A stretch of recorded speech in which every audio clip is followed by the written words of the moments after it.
God, this music is creepy. Hello, everybody. Welcome to Kusogrande, the bad video game tournament. I'm Bro Senja, just trying to get everything ready. Welcome to the Echo for a little bit. Bam, there. We're freed. And bam, just getting everything posted everywhere. Linker and Polk, thanks for resubscribing. Good to see people. And I hope that you've had a great week. I personally have taken most of this week off because I needed it. Absolutely. Oh my gosh. Had a lot of fun. Played a lot of Factorio, got to go and do a few things with Justin, so that was nice. Trying to remember. We went to this, like, I call it the fruit stand, but they had a surprising lack of fruit. I gotta be honest. But we call it fruits or fruit stand because that's what it looks like it's advertising itself as. So we went there and they had some decent foods. Don't remember any of them, but I'm sure they were great. I'm not the biggest fruit Polk. How dare you? Link, oh, thank you so much, White Panther and Clouth, for resubscribing. Good to have you here. Oh, yeah, and don't worry, like, existing today is fine. Like, as long as you're alive right now, that's really what matters. I feel half dead myself. My gosh, I've been having so many nightmares lately. And, like, sleep talking so much. But last night, like, I'd have a dream, I'd be like freaked out a little bit, I'd wake up just enough to be like, okay, I'm awake, and then immediately go into another dream.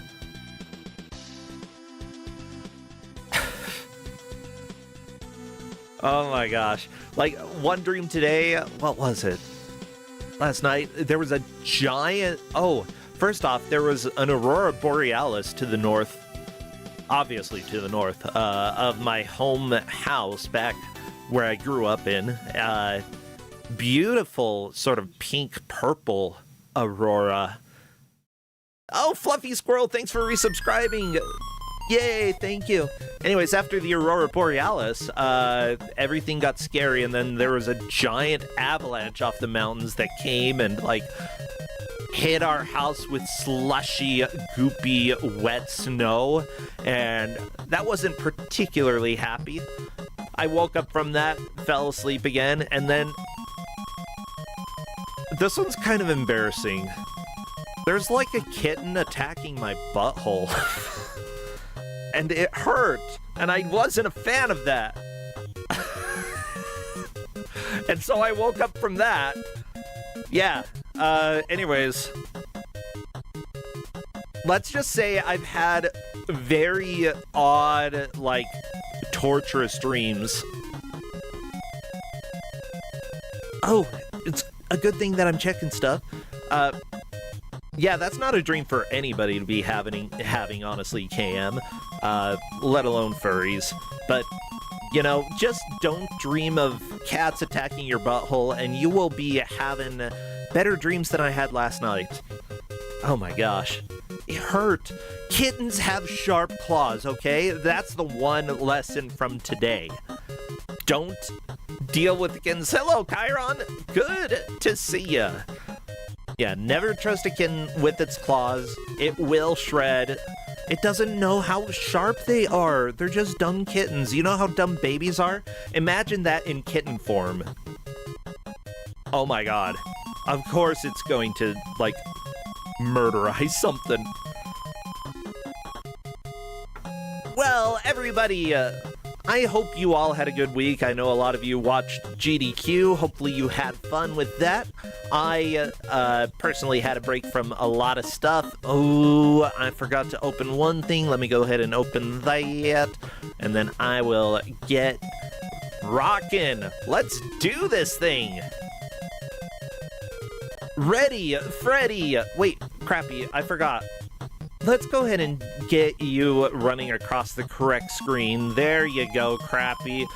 And go play some 3D Breakout because we've got to get to our game reveal. That's not the right picture. Crappy. What the crap? Did I thought I made the videos. Whatever. Go play with the stupid volcano. I guess I forgot. I think I probably opened the program and just closed it immediately after. There's no time. Let's do this. Say hello to our GM for our first match today, Toasty Stoat. Coming in with that toast. Yeah, eat the toast. I don't think toast would do well eating gluten, though. That's my guess. Toasty Stoat, dude. Would toast be healthy for a stoat?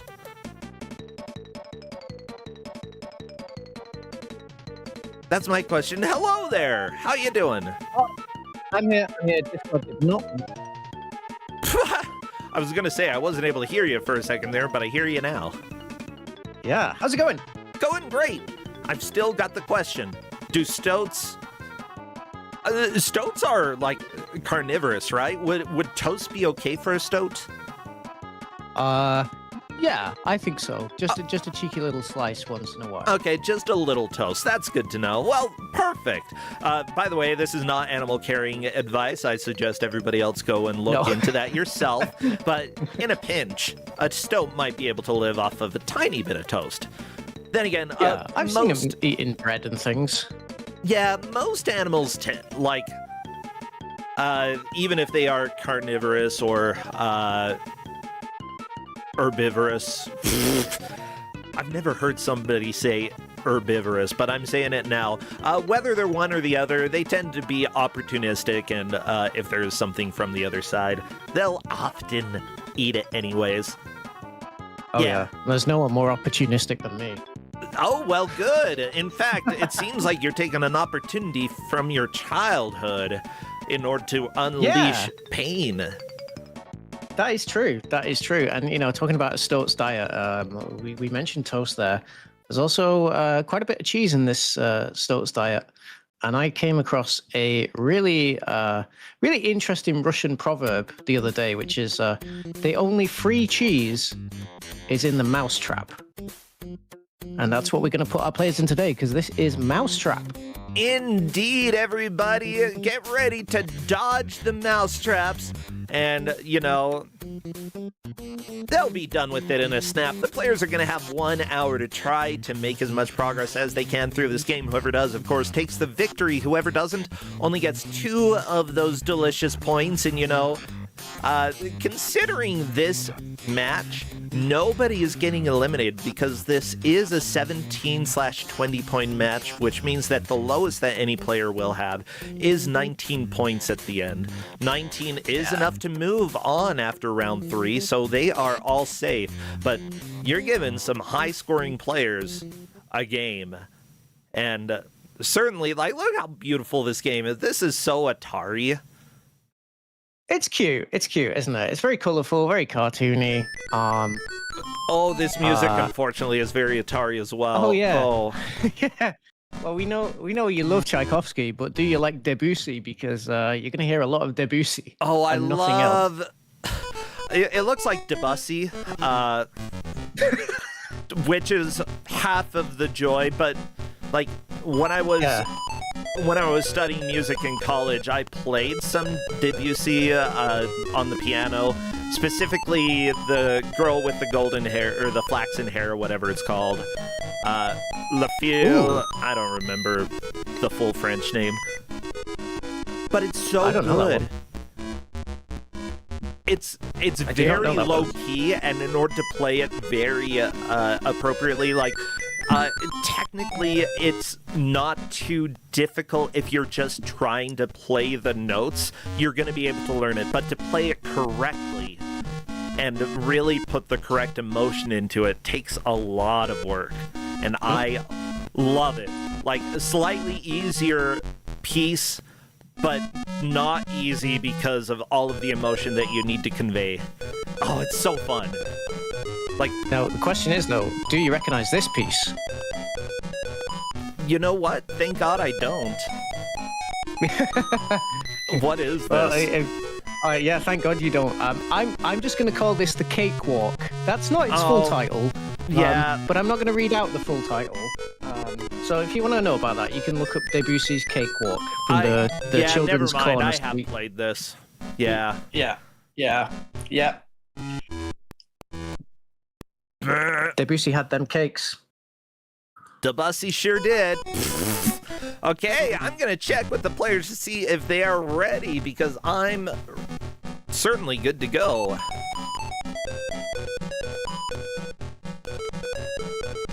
Yeah, I never really liked this piece. I gotta be honest. Oh, I love this. This is one of my favorite pieces of classical music. It's not classical. Oh my god. Like, Oh, do we have Debussy would not say that it's impressionist, but it's very... This is what I would say is impressionist music when it comes for Debussy, but he argued that it wasn't. Whatever. You're dead. Do we need I don't to care. do we need to recapture the look of Laos and Wizard Man's screams? Oh yeah, probably. Newware's just pointed out. Yeah, we do have a little bit of cut off. You're not missing much, just a score. We don't care about score, but I mean, there we we go. might care a little bit. Yeah, I'll get that at the fixed. top as well, actually. Yeah. Yeah. Huh.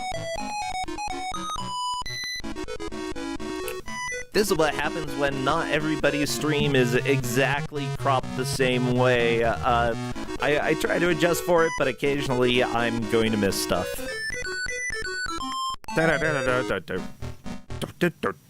There you go. Should be fixed. Let me check. Okay. Cookies is going to take a couple seconds, so we're not in a rush right now. Mice, by the way, pretty cool. I mean, yeah. Pretty pretty good snacks for Stokes. Wow. Okay. Like, I love in TV when people are afraid of mice. It's so stupid. It's like, Yeah. What are we gonna do? Give you hantavirus? I mean, they have to Too soon? poop a lot in order to do that. Well, they do. And yeah, let's just say it's never too soon for hantavirus. It's gonna get you. Okay. Yeah, I remember like cleaning my grandmother's motorhome. I guess I wasn't cleaning it, but my parents were, and they had to wear filters or something because they were worried about too much mouse poop in there. And it's something that's been Really? around for a long time. Yep, that's how you get hantavirus. So Yeah. do not breathe yeah. in mouse droppings. That's the rule. Yep. Yeah. But Yep. so yeah, you don't have to go on a cruise or anything. It's not contagious by people. It's contagious by mouse poop. So watch out. Well, very, very limited human-to-human transmission. I'm trying to have not to wear my professional hat. It's I'm the virologist I like to around hear here. it. So. Yeah, I mean, Oh, when I God. say not contagious, I'm just gonna put asterisk usually. Yeah, we think there's only one type that is, and that's Andy's virus, which was the cruise ship cases. Usually, it's only been transmissible in like really super close contact, like sexual partners. I was gonna say if or they're like healthcare workers. they're smooching too much. Yeah, too Yeah. much smooching. If you have That's- hantavirus, you're banned from smooching. Okay. But only that one type of hantavirus. Otherwise, you can kiss all you want. Yeah, smooch away. Yeah, but So if you happen to go on a swingers cruise and there's a hantavirus outbreak, you might want to restrict your activities for the rest of the cruise. Yeah. Okay. But actually, if you don't have hantavirus, epidemiologists do recommend at least 3 smooches a day just for general well-being. Okay, I believe all of the players are ready, so here we go. Let's see some mice and cheese milk. Okay, mice, cheese. They're the classical ones, but you could also use top hats or cars, because that's the reason we're doing this. We're trying to get rich. Oh, and rich people have top hats and cars. Spam, because we are starting now, everybody. Best of luck to the players.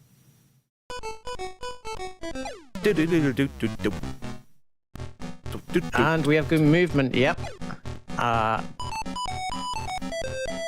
And players learning very quickly that things that look safe are not necessarily safe. No. Like that plant on Jakazam's screen will just kill you. You can walk on plant, but you cannot touch the side of plant. Jakazam just trying to get a game over real quick. That's fair. Yeah, why not? Why not at this point? I think for level 1, I'd probably... Nah, if I took a death right at the beginning, I'd still try to play it. Whatever, it's fine. Like... So, we've got a long time. Lockup Louse also finding out there is fall damage in this game. Oh, no! I mean, for old school Atari, that is not a surprise. Honestly, I've played games where if you fall a single pixel, you die. This is not that game, thank God. Yeah, Wizard Man now taking fall damage. You know what? This looks so playable for the Atari.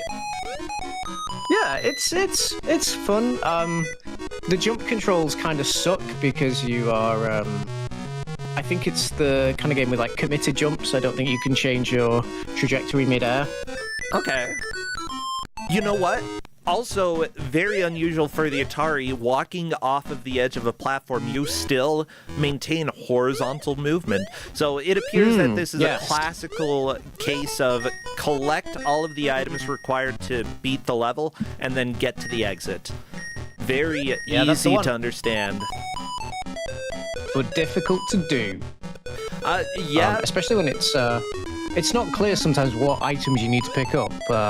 Jakazam going for the jam, but the jam's just nope. It's a stage element. Now, as much as I've said that this looks very playable, this game still has committed jumps. Jakazam also learning that if you jump, it calculates fall damage based off of the high point of the jump.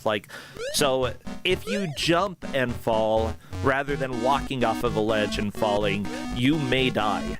And by fall damage, it's 1-hit KO for everything in this game. You have no health. Oh no, Local Cloud's dying from Nosy. What is this nose demon here?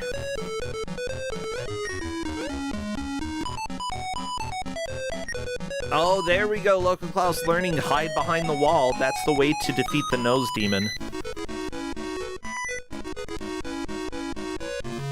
Meanwhile, all of the other players are back to the first stage. We're going to see people returning to the beginning all the time. Luckily, we've got referees keeping track of the high points that the players have made it to, and I appreciate their help here. Give me a second. I'll open up their silly little sheet that they always have here. The referees that we have for this match are, like mice, Taven has poor eyesight and above average hearing. Ooh, very nice. I've got neither great hearing nor great eyesight. Hazelshade had a mouse in their apartment. Yeah, that's so cool. You know, everybody needs a little friendly mouse. Alapex got some cheese. Oh, beautiful. Jesus the Frog is being held hostage by a mouse. Oh, no! Tell that mouse to stop it. That's a jerk. We've also got Bad Chop offers free cheese, and Kuro Phoenix stares blankly forward. Oh, just like these mice here. They're kind of creepy. Honestly, like the extra lives. Just staring into my soul. It's a beautiful icon. A beautiful little portrait of our mouse. Yeah, it's great. Question. Did the stream look like it froze for a couple seconds for you? I don't think so, not for me. Perfect. Okay, I was trying to take a screenshot and I was worried that it might end up freezing the stream for you, but if not, that's perfect. Then I'm going to do that a lot more so that I can get pictures like this. Oh boy. Is that a smile? I don't know. I think it's a smile. Yeah, I don't think it's his chin. It's like the proper school photo day smile, if you know what I mean. Yeah. And you get the class pictures. But Mom, I don't want to do the class picture today, said me never, because I always thought I looked so cool. I never looked cool, gotta be honest. You're attention seeking. Yeah, I mean, honestly, I loved it. I think I loved attention as a kid, and I loved talking to people. It's just I wasn't very good at talking to people. Specifically... Wait, loves attention, not very good at talking to people. If that's you as a kid, then well, it's just me now. Yeah. You know, turns out that sometimes you don't change much over the course of your life. Yeah. And so talking about early life, yeah, you did mention before, I had this as a kid on my own Atari ST. It wasn't a game I particularly enjoyed. I play it every so often because the platformer, it's cute, it's colourful, there's a bit of fun to be had. Weirdly, I think I used to be scared of it. And I don't know whether it's because the mouse reduces to bones when he dies, or whether it's the, as chat put it before, the green pickle thing. You know, the kind of ogre that stomps about on some of the levels. Oh yeah, the nose thingy. Yeah.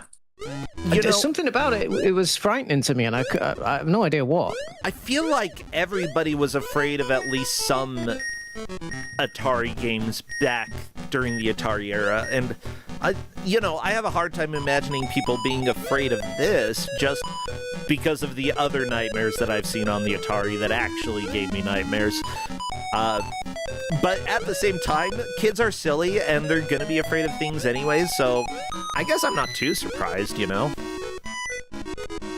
Yeah, and overactive imaginations. I remember having so many like dreams and nightmares about the things that I had seen on my Atari ST and like what it could do and couldn't do, because you don't have a great sense when you're really young of what video games are and are not allowed to do. Like, you don't know, like, if like a big 3D monster is just gonna suddenly like rip through the screen at you, right? Right. Which did happen in games like Rescue from Fractalis. Oh gosh, that must have been so terrifying. Oh yeah, that game seriously terrified me as a kid. I'd scream whenever one of the aliens showed up. It was so scary. I played it a little bit as an adult, and let me tell you, not scary. It's hilarious more than anything else. And like, it's so easy to kill the aliens as well. It's trivial. Hey, Windrider Shiva, thank you so much for the sub. Good to have you here. If I missed anybody as well, I apologize and thank you. By the way, a lot of players making it to level 3. Wizardman tonight has made it to level 4.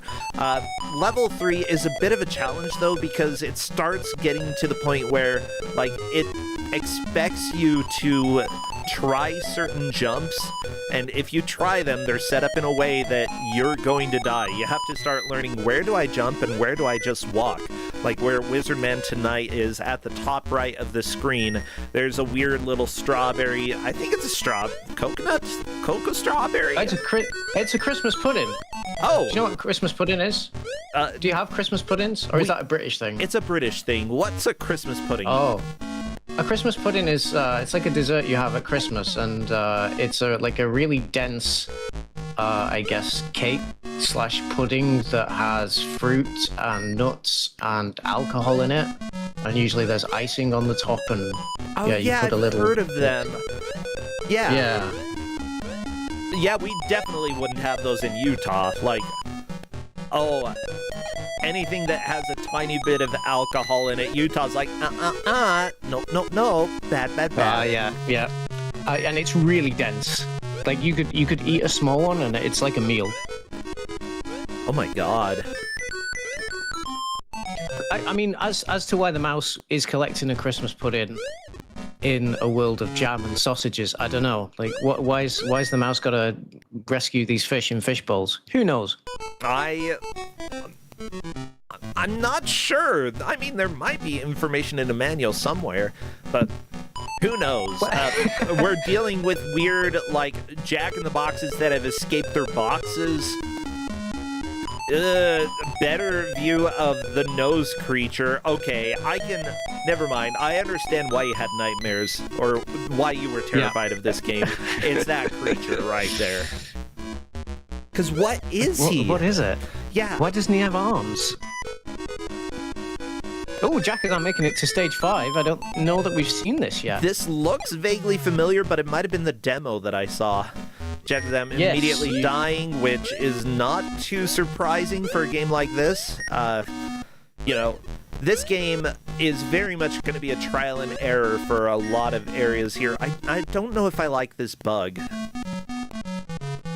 No, he doesn't look friendly. He's just wiggling. Yeah, just wiggling. Now we get to see stage 6, the horror house. Ah! I appreciate the refs putting some pictures up on the screen. Always makes me laugh. We were saying about why is the mouse actually collecting these things, and you did say maybe there's an answer in the manual. Well, the only manual I could find, I think, was the pack-in that came with the Commodore 64 version that you just get alongside the cassette, and it's very brief. But there is a story. There is a backstory to this game. And I think I didn't pin it, but I'll pin it now. If you want to read the backstory, it's in the GM channel. Ooh, let me take a look. Okay, here we go. Marvin isn't feeling too happy. His girlfriend Meryl has just left him for another mouse, saying that she thought Marvin would never amount to more than an artful cheese scavenger. Marvin, however, has other ideas. In an effort to win back the affections of his childhood sweetheart, he sets out on his quest to amass a fortune by doing what Meryl says he does best, scavenging.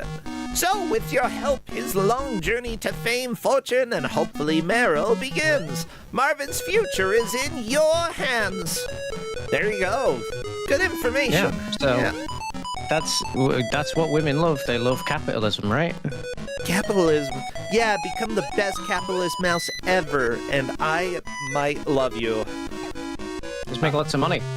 Yeah, I mean, she did break up with you. You know what? That's true. Yeah. She doesn't deserve We're only hearing, you. We're only hearing one side of the story here, really, aren't we? We're only hearing one side of the story. I mean, maybe Meryl would have a lot to say about how Marvin was as a mouse boyfriend. Yeah, like, she's like, I hate you scavenging. And you're like, I know how to win her back by scavenging even more. I have a feeling that Marvin is a very normal British protagonist here.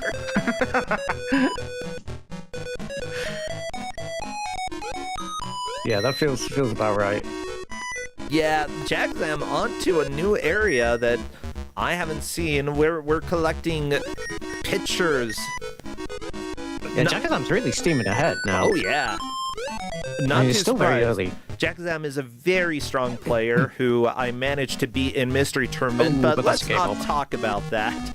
Jackazam is very, very fantastic, and I managed to beat her. But, you know, she's doing great here. She's in the top groups in Kusogrande most of the time.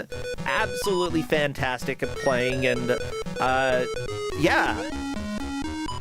Yeah, I beat her once. about it, okay?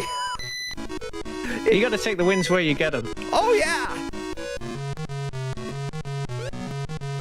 I mean, my own track record in playing in tournaments, Kusogrande and others is atrocious. So yeah. Yeah. Take it. I mean, I usually don't do very well, so the fact that I managed to win 2 matches during the last mystery tournament, I was over the moon. It was great. Do. But I think what Jakazam also has is she has the ability to kind of stay cool under pressure.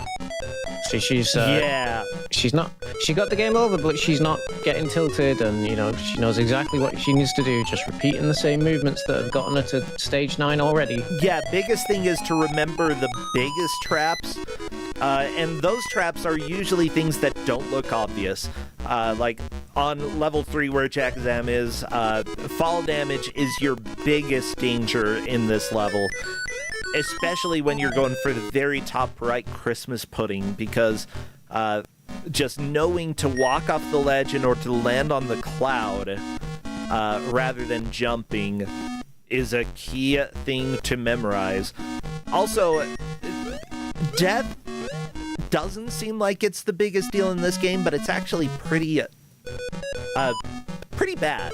Why? Because if you die, you start on the level that you were on, and you have to collect everything that you didn't get. So, the collectibles do not remain collected. You start back number 1. Okay, Cookies is on to level 8. Local classes there as well. Oh, nice. Wow. Yeah, Wizard Man is falling a little bit behind, but we've seen plenty of people catch up in games like these. Games where, you can get through levels super quickly. People are going to get game overs all the time. So you're never really out of the match in a game like this. There's always a chance for you to make a comeback. Yeah, absolutely. Yeah. Especially when the stages themselves are super short, and it's very likely we're going to see the other players walled by a particular level. Yeah, Local Glass got a little bit greedy and walked off the cloud just tiny bit too early. Like, the difference between living and dying is very small when you're a mouse. Yeah, I guess that's true, but real mice, I think that you can drop them from, not that you should, but they can survive pretty big falls. I imagine. Right? Like, I think the smaller the critter, the more you can drop it from. Yeah, I mean, their terminal velocity probably isn't going to be terminal for them. But, yeah, still, don't test that out. Unless it's definitely not. Unless you're a scientist who has authorization, I guess? And even then, it's like, maybe you can just do a little calculus or something. Yeah, that's true self-destruct system. Yeah, when you reach the terminal velocity of a mouse, because it just instantly skeletonizes when you drop it. Yeah, turning into a skeleton, I imagine, might be part of the reason why it was a little scary as a kid. Skeletons didn't really scare me when I was young. It was more like loud noises, which the Atari was full of. Oh, yeah. Oh, God, yeah. The bass on the Atari and the sound chip was a lot. I've shown people another game from my childhood, which is it's essentially just like a children's game of Hangman, but the noises it makes, like this kind of horrible industrial metallic kind of scraping and crashing, just because that's what the sound chip's set up to do. So yep, very easy to get sounds. Yeah. And, that is as accurate of the sound as I can reproduce right now. Atari terrified me. But I think it wasn't so much skeletons are scary, so much as it's your character, it's a cute mouse. Oh no, he's actually flesh and blood and he's just decayed in front of your face and you did this, Yeah, I suppose. That was the thing. Yeah, I've never really found skeletons to be, scary, though. Well, I don't know if you find spiders scary, but Cookies is now on the little spider cavern. That is a little bit of a lead. Game over, but good job, Cookies. British spiders always make me laugh, though. They're very leggy. I'm sorry, like, whenever I've seen a spider in a British game, they've had legs for days, you know? Pretty leggy. Yeah. Yeah, very leggy. I think that was probably... the reason for that is probably, especially if it's a more old school game, we had a pretty popular cartoon here that was just called Spider, and it was a pretty simple kind of animation style. It was just like a fuzzy black blob was the spider's body, but he had like really long legs, so I think people started to draw spiders like that over here. Oh, that could be.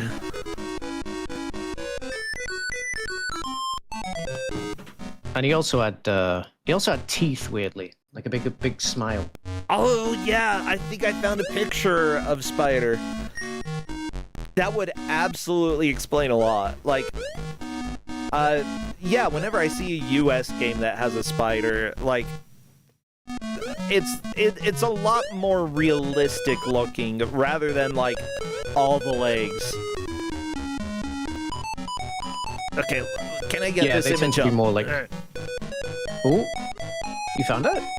I think so. Is this Spider? Yeah, that's it. Look at this little fella, okay? I'm only sorry. Also horrible. I hated it. I hated it. It was creepy. The way that it moved. Didn't like it. The musical adventures of a little boy and a friendly spider. Nah, get rid of it. Flush it down the toilet. Yeah, that would be fine. Oh. Yeah, I can see sort of a little bit of the resemblance. That would make sense why... It's interesting, like, even if it's not done consciously, a lot of similarities will be made in the way that people draw creatures in different regions, because that's sort of how everybody does it. You know, you don't really see a whole bunch... You go to, like, cave paintings and stuff. You go to, like, petroglyphs. You know what? They draw most of the animals the same every time. It's true. Yeah. It's true. Not just because that was, like, the easiest way to do it. It's just, that's how you do it. That's how George over here did it before. Now I'm gonna draw another goat. Guess what? It looks the same. Yeah. And he was saying about, you know, American spiders are different. I was telling somebody before the story about how last trip I took to the US, I was bitten by a brown recluse. What? It's oh, not that's great. not good. Yeah, it's not. I mean, it was fine. Like most of the bites are apparently don't get anywhere near as bad as the images that you see when you Google brown recluse bite. My aunt has seizures ever since getting bitten by a brown recluse. Yeah, but I think it bit her on the neck. Oof. Yeah. Ooh, that's a lot. Yeah, it is. No, mine was the leg. And it just kind of, I mean, it didn't look great, but it was fine in the end. Okay, good. Yeah, I assume it wouldn't look the best after that, but yeah, I also know somebody who, like, I think it was an old relative who had a really creepy house, I gotta be honest. And she, apparently, in her night, a black widow crawled into her hand, she gripped it, it bit her a whole bunch. Like, yeah, not good, but she was fine in the end. Like, even after many bites, she was fine.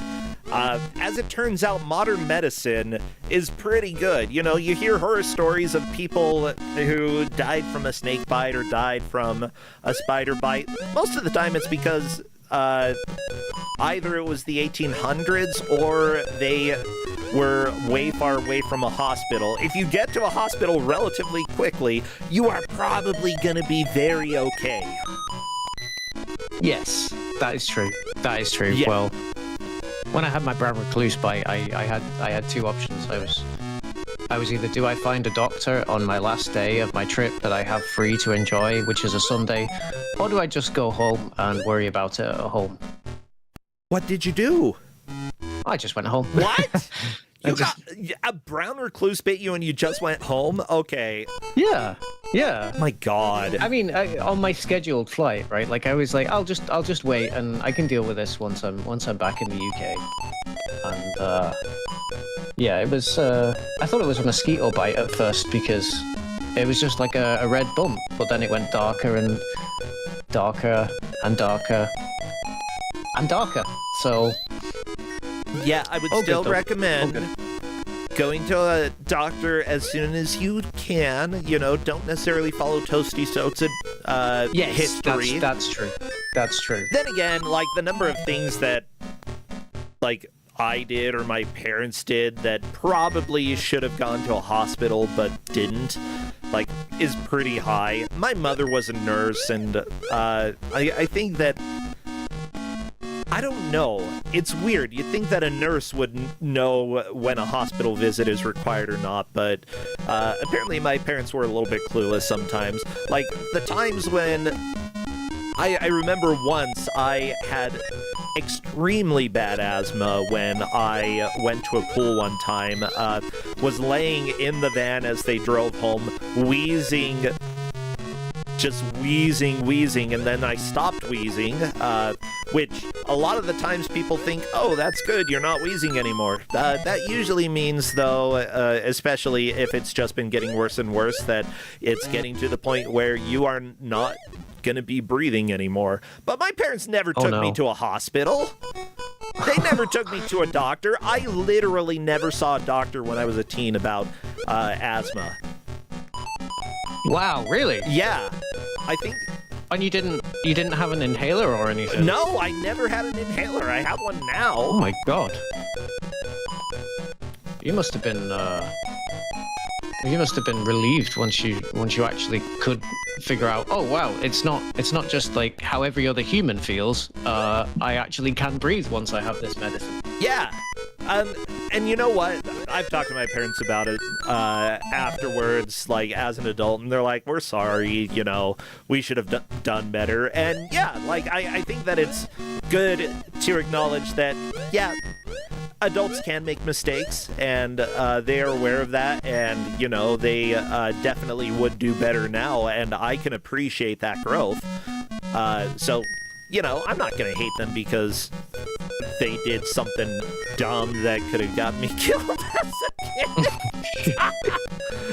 Oh, come on. When I was a baby, my mother wasn't paying attention. I crawled into a pool. Oh, I thought that was going to be worse. I did think you were going to say something like an oven. Well, I mean, I did also grip a hot water line and end up screaming until they came and pulled my hand off of it. Not sure how bad the burns were, but, you know, kids, as soon as you grip something, if it hurts, you grip harder. What's that game where you have to stop the kid from injuring itself and the other players playing the kid? Is it something? It's like, who's your daddy? Who's the daddy? Like that, Do you know the game I'm talking about? Yeah. That was just your childhood, wasn't it? I think so. The amount Fluffy Squirrel has suggested the amount of oxygen deprivation that you've had during childhood maybe explains a lot of Kusogrande. I mean, there were 2 times that I almost drowned in my life.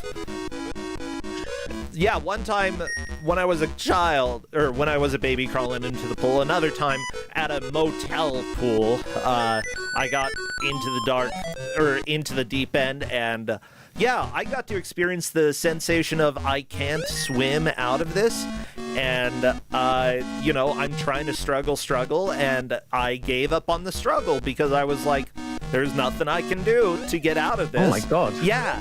Have you ever had that level of, desperation where you're like, okay, I'm dead now? Oddly, it was kind of relaxing. But, yeah, then my father I managed to come and get me. Yeah. And then you're kind of disappointed, right? You're like, nah, I was I don't know what I'm going to do now. I wasn't depressed quite yet, you know? That was before I got depressed. Oh. Yeah, by the way, everybody, this is a comedy show. Yeah. every good intense psychotherapy session has to have the soundtrack of Debussy's Cakewalk as a chip tune. Everyone knows that. I hate myself.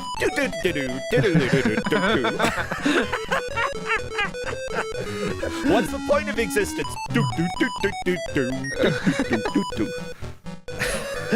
I feel like some of our players are probably questioning this right now. Yeah. But Laos is also now on stage 10. So anybody makes it through this spider cave, they'll take the lead. Yeah. I think those aren't the only times that I felt like I was probably gonna die. Huh. I've had a lot of those, especially when I was young. Why is it always me? Why is it always me that gets this version of bro? Like I watch other Kusogrande matches, and like the chat is like not as unhinged. It really depends. Yeah. Gosh. No, I remember like, okay, when I was a Boy Scout, just feeling like I was left for dead because everybody like was hiking faster. I was not. When I was young, I especially had a hard time with coordination and such, and I always hiked slower than people. I didn't really understand that it was just, physical. This is how my body works. Hey, I'm autistic, and my body doesn't, hike as well as other people. So I was always slower. And yeah, on a hike out, I ended up being, everybody left me. I was nowhere near everybody, extremely thirsty, just trying to get out, and eventually, came across a junction that had multiple paths, and I'm like, I don't know which way to go. Nobody's with me. Where do I go? And so I took a turn, ended up following a path in the forest to this trailer. And I was like, there's some random trailer here, what the crap? And there was a guy there, and I'm like, hey, do you know how to hike out of here? And he's like, no hablo inglés. And I'm like, oh, okay. Okay, bye. So I walked back, and luckily, eventually, they had made it all the way out, and found, they got the truck, and they're like, well, Brian's not with us, and ended up driving back on the path in order to come and find me. But, by that point, who knows where I could have been? This very much sounds like a safeguarding issue. Yeah, what? People are saying I'm the protagonist of a German fairy tale. Seriously, the number of times. Or of an English book. Okay, here's the deal. I'm thinking Roald Dahl. You know how brutal people were in Roald Dahl books? Sometimes other kids, sometimes, a lot of the times the adults. Yeah, that's sort of what I face there. It's the kids punching each other, and the adults are like, whatever. And then you'd make friends with, something inanimate that becomes animate, or some kind of monster, or some kind of bugs, or some kind of creatures, and they'd help you exact revenge. Yeah, That's usually how those stories go, isn't it? Yeah, I don't know if I ever managed to. I exacted a little revenge, but usually it was not as exciting as Matilda or something like that, Jakazam showing us quite a few extra levels here now that the Jakazam, she's reached level 13 with this witch pointing. Oh no, it's the pointing witch! Left. I'm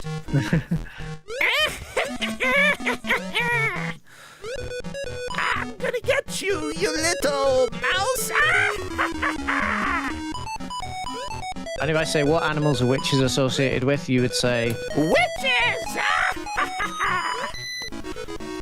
Yeah, that's right, seagulls. Oh, yeah.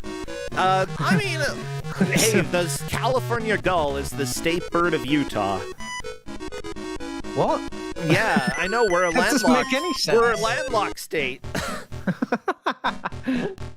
There's a surprising number of seagulls in Salt Lake City. Yeah, we don't really have pigeons, we have seagulls.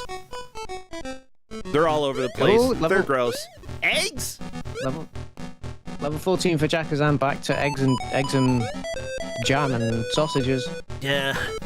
Get yourself out of jam. Turns out the level made of food is the one where you don't want to collect any of the food. Just get the bells.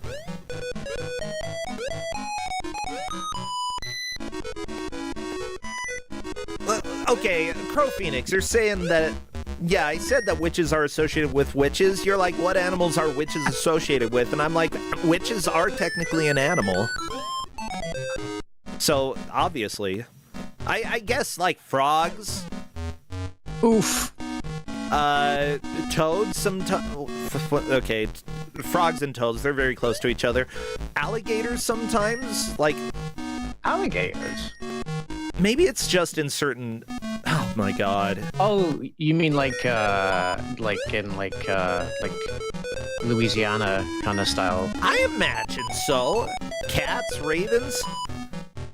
Cats and owls? Okay. Why am I thinking alligator? Oh, it's because of back in the day. Okay, back in the day, everybody, you all probably remember, I do not play this anymore, but back before we knew all of the negative effects and the risks and dangers of AI, I played AI Dungeon, and whenever you chose to play as a witch, you got a pet alligator. And I loved having a pet alligator in that. It was fantastic. I have not touched that in years now. I don't know that it still exists. Does it? It must do. Oh, it definitely does. Maybe it's been superseded by, more general large language models. Interactively. I was saying to somebody the other day, I miss the era of AI that we're never going to get back, when it could just about do things. Yeah, but the things that it did were hilariously bad. Yeah, I miss... Here's the deal, like, when it didn't take as many resources as it does now, and when it wasn't pretending to be real, that is sort of what I enjoyed. Like, you knew that it wasn't a real person, and it wasn't stealing from people. It was representing AI as AI, and it wasn't consuming all of the resources that, like, later models started taking up. Like, that was sort of like the hopeful, this might be something somewhat, that has some helpful applications. Now, I do acknowledge that there are, like, some applications today that I can somewhat support in the medical field whenever they're using AI specifically to, like, figure out trends that lead to specific diseases. That's great. That's when it does something that a human can't do. Toasty Stone. That's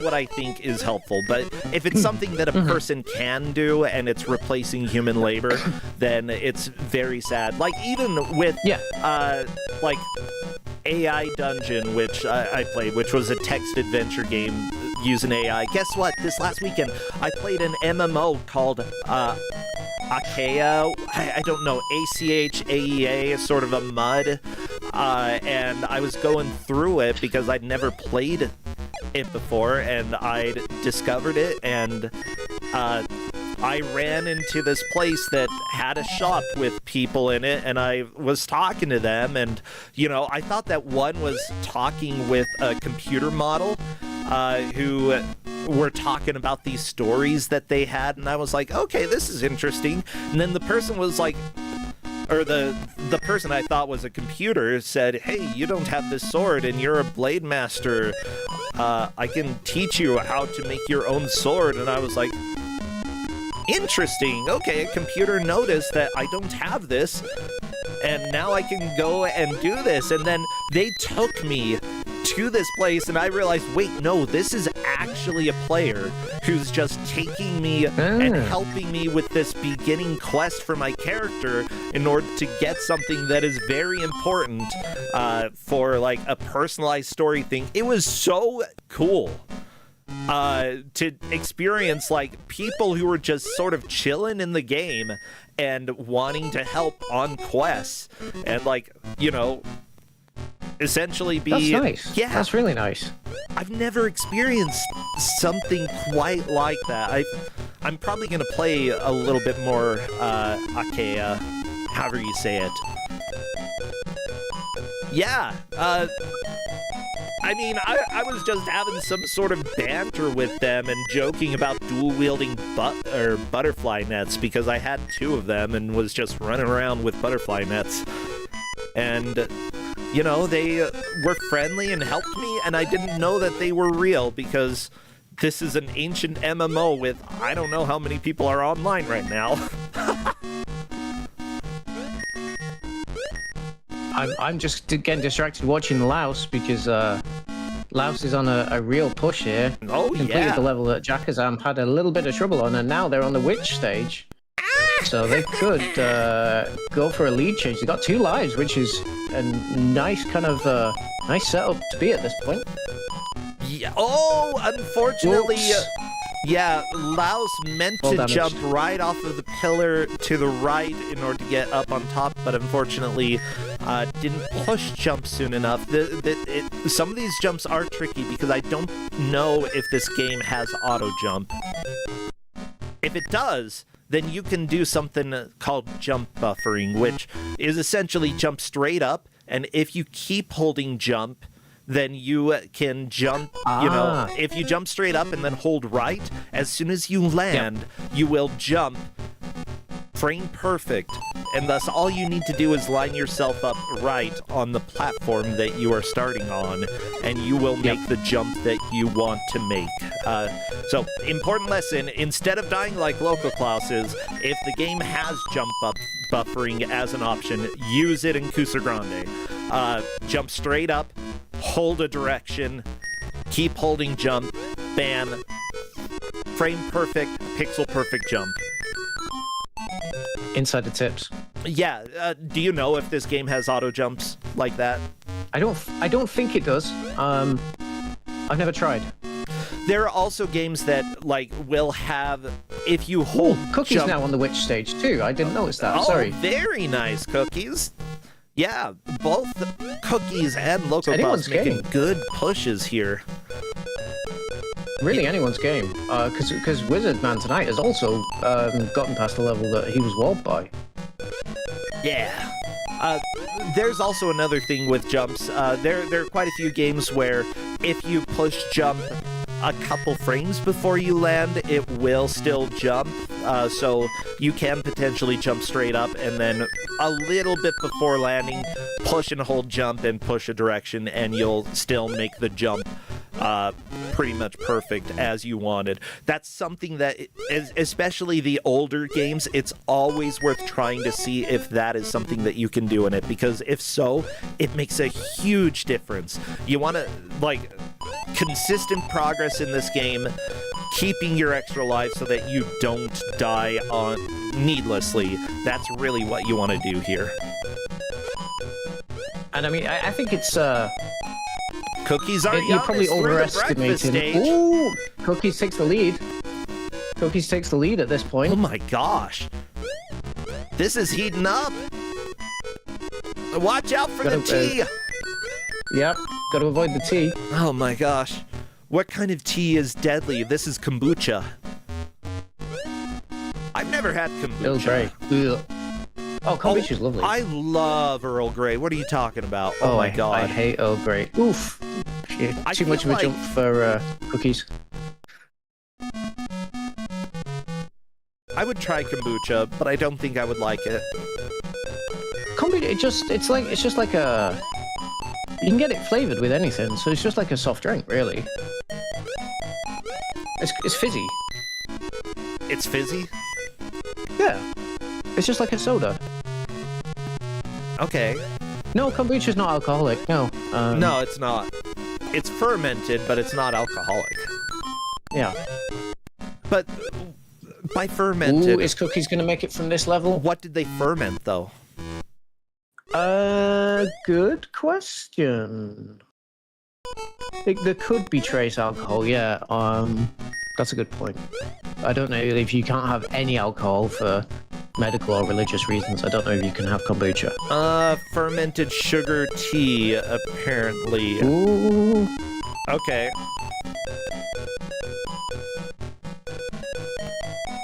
Could see Cookies make it to stage 16 here. Ooh, I thought that was going to be too high to fall from, but no. Yep, Cookies is now wherever this is.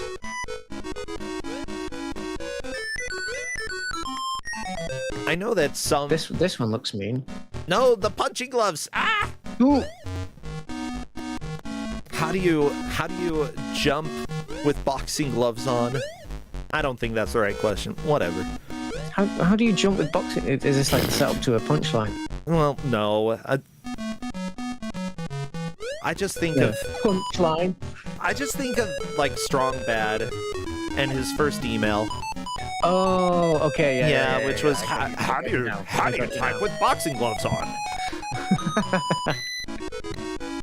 Dear Strong Bad, how do you type with boxing gloves on? Sincerely, Greg. Something like that. I don't know. Oh, the classic days. The classic days. Hey, guess what? They still occasionally make cartoons. Yeah, that's awesome. Occasionally, yeah. And like every once in a while, there's a piece of media that they put on. I wish that it became something like... If they came back in full force, that would be amazing. I don't think they ever will. Like, the creators went on to do other things that I don't know about, but I think that the days are over. Yeah. Oh my god. Kids these days don't even know Homestar Runner and how Strong Bad was and Marzipan were totally making out. We totally made out! It was great! Oh, on the jumping, I was going to say, yeah, so I think we've... Because you were talking about the jumping techniques that players could be using, I think we are possibly overestimating the control system of a game that, and I did not mention this yet, has default controls. Z is left, X is right, and the right-hand shift key is jump. Okay, left, right, and jump. The thing is, the simpler the control scheme, the more likely you can do setups like that. I think that, like, I'm not overestimating what you can do in this game because of how simple old games are. Unfortunately, I think this game might be too sophisticated to have the setups that I would like to do, but I would still test them.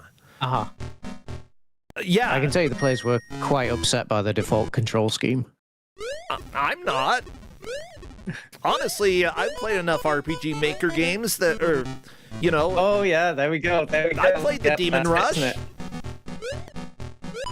ZX and C, those were my main buttons. By the way, as far as I can tell... for Game Boy emulators.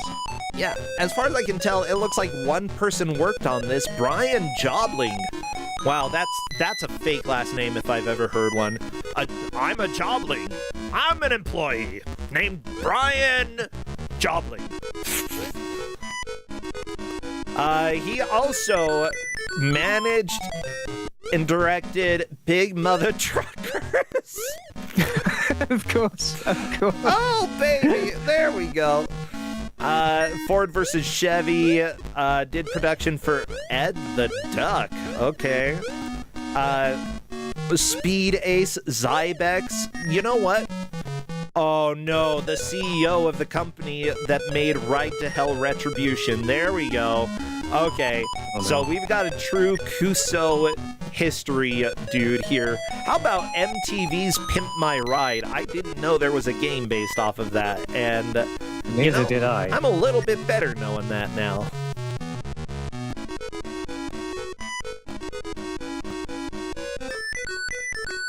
The other thing that I have forgotten to say so far, and I meant to say this much earlier, is that I want to give a shout out to Maru Run, because even though I wanted to put this in Kusogrande anyway, Maru Run had also suggested this as a game that should be featured on Kusogrande in the little Google form that we give out and say, what would you got any recommendations for us? What do you think would make a good match? And Maru Run and I had the same idea. Yeah, you know what? Looking at this, like, I personally probably would have enjoyed this as a kid, but even reviews from the day or at least relatively close to the day, like, didn't love this game. You know, I see between a score of 74% at the highest, for this version, 37% at the lowest. Yeah. Like, yeah, it didn't receive great reviews, but I think it was a budget kind of game. yeah, not too surprising. If you're gonna go and spend a couple bucks on a game, this is fine. You know, don't expect the most revolutionary game, but this is still, like, something that I would have had fun with as a kid. Don't expect an adaptation of the board game either, because this is not it. You know what? We had the board game, but honestly, I don't know how much we actually played the game. It was more like, let's set up, like, all Yep. the fun, Yep. all the mousetrap, Absolutely. and then just let it roll because we got the hard part over with. That's the whole point, isn't it? You do it to see that happen. Yeah. Did anybody ever really play Mousetrap? I think we don't might have think so. tried once or twice, but it just wasn't as fun as setting up Mousetrap.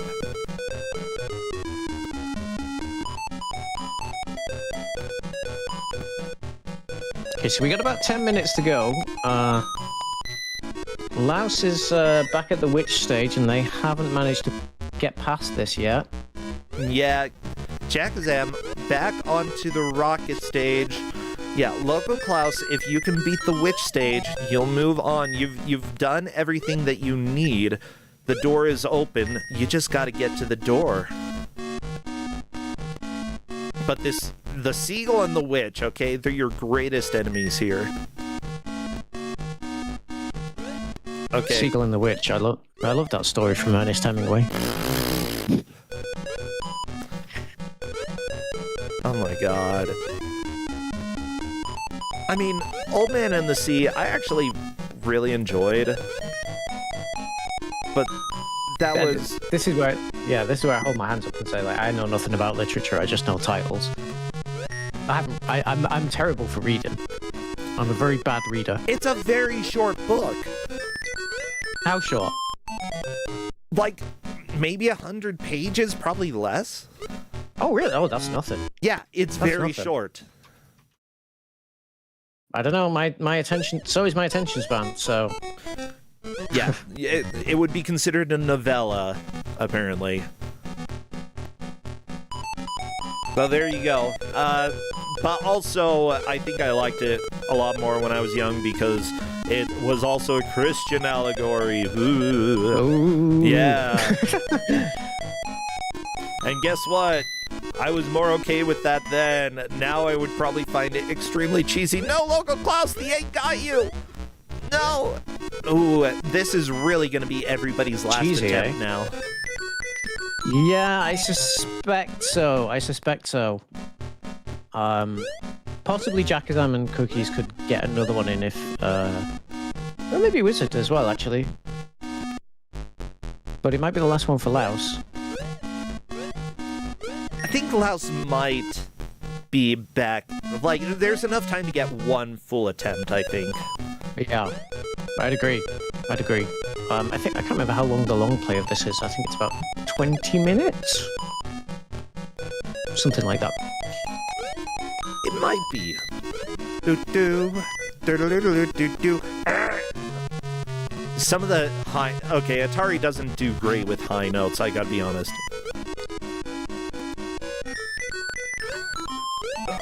They hurt. It's a little off key, isn't it? It's a little off key. Not just off key, it's just very sharp. Yeah. Like Piercing. Yeah, very Piercing. piercing, yeah. Yes, right. Thank you, Crow Phoenix, because I unapologetically do actually really enjoy this music. I like it, yeah. Yeah, this classical music, as you said earlier. Very bouncy. Yes. Oh, maybe we'll have to put this on the Kuso playlist. Oh my gosh. No. Jackazam has many, many lives left for this attempt. Yeah, so Wizard Man maybe tapping out, and yeah, that's probably with 6 minutes left. Maybe not enough time to get past stage 10. I don't know. maybe not. By the way, yeah, looking. Oh, go ahead. Sorry, you're talking. I was just going to say, I don't think Wizard Man had a good time with this game from their comments in the match chat. So they might just have had enough and want to stop for now anyway. It's possible. I mean, sometimes a game just doesn't work for you personally. That's how it goes. Yeah. So Debussy.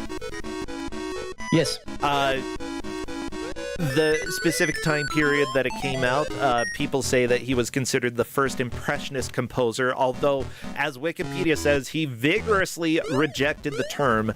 Too bad, you are Impressionist. And, wow. Yeah, just compare it to Monet.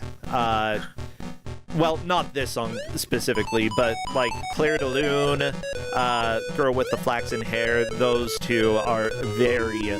You can see the Impressionist styles within them. They match very similarly to the art that was made during that artistic era.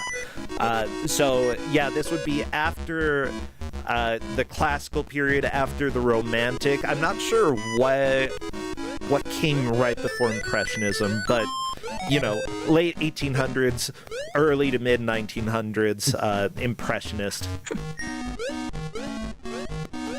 Yeah, you're an Impressionist, Debussy. Take that. You sure told that 100 Years Dead composer. Well, I mean, so did Wikipedia.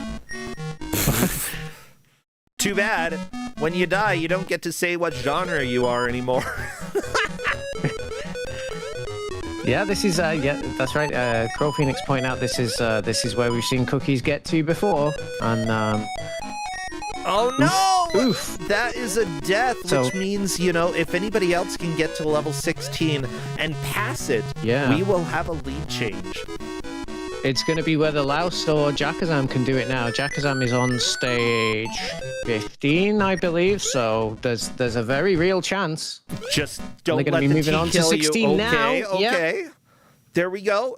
So if Jakazam can complete this, they're going to take the lead. No, the punching glove! Nobody is getting eliminated today, though. We did say this at the start, so everyone's a 17 or 20 pointer, so everyone survives another match from this. But it's still good to get the points. Oh! Okay, last life for Jack. They got one more life. They got one more life. I have seen people get extra lives. I don't know what the point threshold is for that, but that could be a possibility here, depending on how things go. I don't think it'll happen, because this boot is just awful. Oh, there we go. That is a game over for Jakazam, essentially tying Cookies, but Cookies did it first. So we know we're going to have Cookies in the lead.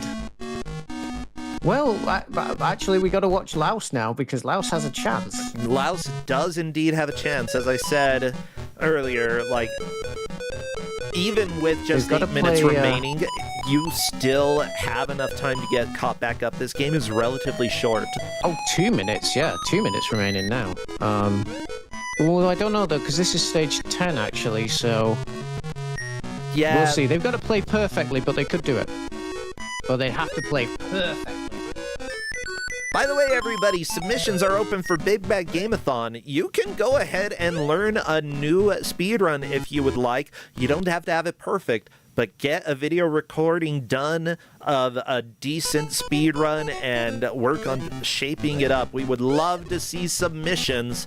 I do ask that you have audio commentary, though, because that's one of the biggest things that if we don't see it, and especially if the run is not, like, absolutely amazing, even then, it's a little bit hard to accept a run. So get some audio commentary, get a recording of a speedrun done. Doesn't have to be a perfect speedrun. We would still love to see it for BBG, please. And yeah, I'm putting emphasis on getting some sort of commentary in there, because if you don't, it is a huge hit against you. Can you do remote runs? It is all remote runs, so yes, you do not have to travel anywhere. We would probably like to do a BBG Live one day, but we're not doing that now.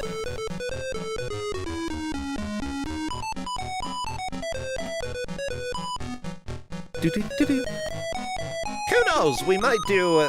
Like, I really want to do a bad game gathering where we do speed runs and, you know, tournament stuff.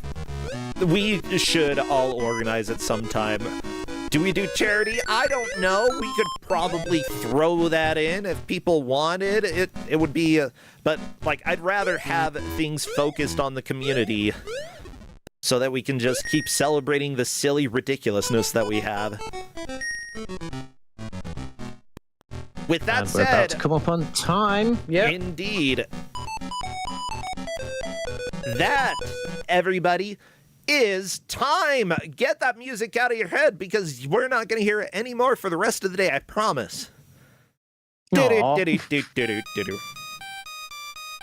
now we get... Okay. Just doesn't hit the same. Hoshiwo Mirohito. No, it hits pretty good. Well, Shakazam and Cookies Are Yum made it to the same level, but Cookies definitely made it there, giving Cookies the tie-breaking victory. Shakazam takes second, Loco Klaus third, Wizard Man Tonight fourth. Unfortunately, it wasn't really Wizard Man Tonight's strong suit, but you never know in Kusogrande if you're going to get something that really jives with you, and that is fine. Let me go ahead and welcome Cookies to come and chat. Honestly, this is a terrifying group of people. Like, they are strong players, and, yes. you know, I always expect Shakazam to pretty much knock it out of the park, which she did, coming in second place. Fantastic, but Cookies Are Yum just managed to eke out that victory, and it was a lot of fun. This was very, very good. Well, it looks like we've got our victor. Technically, it was a tie, but you got there first, which means that you are likely the one taking the win. Of course, if our refs say something different, then we will follow what the refs say. But now they already gave you the gold, it looks like. Hello, Cookies. Hey. Hey, congrats. Hey. Yeah, how did you feel about this game? How are you doing?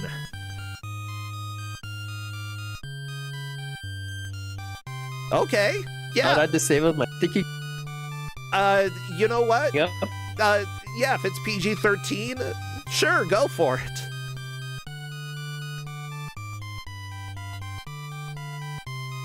You're allowed. I give you the official Kusogrande permission. Talk to me. Tell me your thoughts.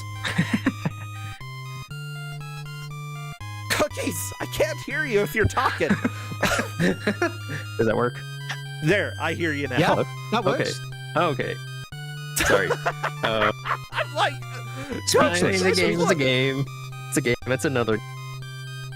It's another game. Yeah. Stickies were. Yeah. Oh yeah, you had issues. I with thought I sticky keys, disabled them. right? They still kept popping up. Yeah. Wait, you had issues with what?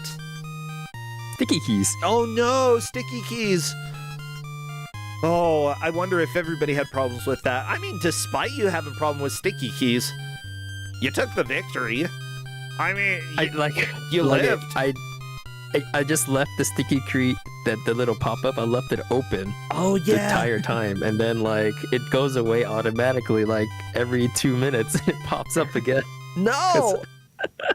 because I Well, thought I which is- disabled it, but it kept popping back up. I'm like, all right, just leave it open. Which is worse though, sticky keys or sticky Yeah. cheese? Ooh, Sticky- ew. I don't want sticky cheese. I gotta be honest.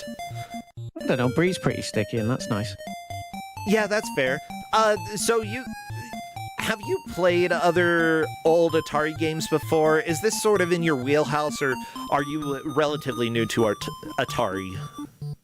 I mean, I have played some Atari games, but Okay. no, that's not my wheelhouse. I was a NES person. Gotcha. So if it's not in your wheelhouse, like, how did you sort of learn to deal with this game? You know, a single screen sort of puzzle platformer. game, like, what were your strategies to deal with making consistent progress specifically? I mean, I guess even though there's a timer, Yeah. it never gets to the bottom because Never. Right. Yeah. Yep. it's more like take your time. Yeah. But I'm reading in the chat, Jackazam, about the hitbox. Yeah. So I would sometimes like tap left to turn around. Your tail is a hit part. Like it goes. You die like because of your tail. Like Oh, you no. you move a pixel still, even though you try turning around, and so your body and your tail sticks out more, and then you die.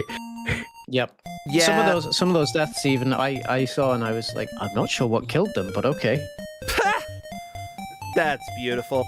I mean, I've been when working you try with... turning around, you actually move a pixel, so you can't like precision like go to an edge. It's hard. You can't do it.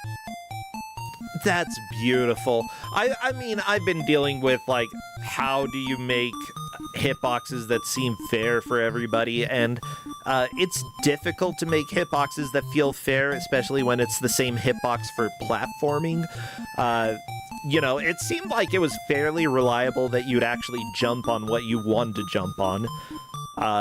Not completely. There were a few times where it was kind of trolly, and like, even early on, I think level 3, the jump at the top right of the stage over to the cloud, you had to know, I want to go to the cloud, I don't want to go anywhere else, you know? Yeah. And I wasn't like, there's some parts where I died. I wasn't sure if I was getting squished by the platform or it was something else. And then I learned those little yellow plants, you can step on them, but you can't touch them. Yeah. Yeah. That's right. I didn't even know that. I just thought they were deadly all over. Oh, really? Yeah, I thought I was dying because I was getting squished by the ceiling, but it's the plants touching me sometimes. Yep. I noticed like, that. okay. Those stupid plants, you know? Never trust a plant. Is this a game that, like, you enjoyed, though, or is it something that felt a little too bland for you? Like, what are your thoughts on the game overall?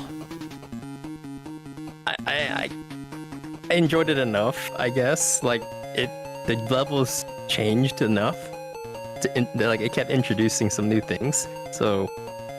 Yeah. It wasn't bland. Definitely wasn't bland, because every, like, 2-3 levels, something new would show up. Some new mechanic. You're right.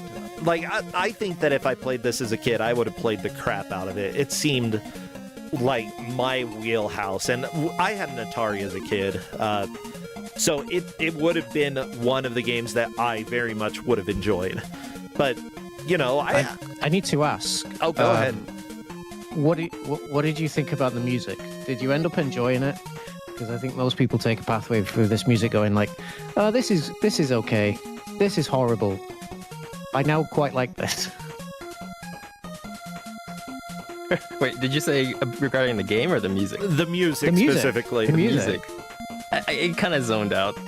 It's the same thing over and over and over. So it just kind of zoned out. I didn't even hear it anymore after like 10 minutes. Yeah, take that, Debussy. Yeah. What genre do you think the music is? No. Okay, perfect. Well, Cookies, great job here, and great job to everybody. Nobody's eliminated, and, you know, I think that with a high-level group of players, you know, no matter where you placed, you did a fantastic job today. A great job. So, what are you doing these days? Are you streaming at all? Doing anything people should know about? Or if not, any games that you've been enjoying? Anything you want to shout out? What have I mean, last week was just all... I wasn't doing much. Yeah, most of us weren't doing much. I beat Mina Ooh. like 2 weeks ago. That's about it. I haven't been doing much. That's all right. I've been playing a little bit of Mina. I haven't this last week because I got sucked back into Factorio. Welcome to my life.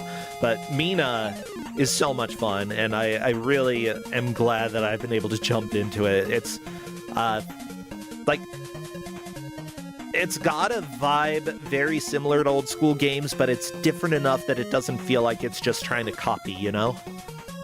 Mm-hmm. Yeah. Well, great. So I'm gonna say play Mina the Hollower, everybody. That is Cookie's recommendation, right? Right. Thank you. Ah, yeah, sure. Toasty Stone, what about you? What are you doing these days? Have anything that you want to plug? What am I doing? I'm getting busier and busier in preparation for ESA. So if you've been enjoying a lot of SGDQ recently, then don't go anywhere from Twitch, because European Speedrunner Assembly starts on the 31st of July, runs for a week. 2 streams filled with speedrun goodness. So I'm going to be doing what I usually do there, like on the mic, reading donations, doing interviews. Maybe some little kind of fun little news snippets as well. I might also be there's usually a flash game relay of short games to speedrun. So I'm currently trying to get something set up for that. But I don't know if we're going to get there, because we're having to actually resurrect that game from the dead. There's no working copy that we can find. So I've actually reached out to the devs. Ooh. So we'll see if we can get that ready in time, and hopefully I'll be in the flash relay. Hit me up as well, because I'd like to look into that.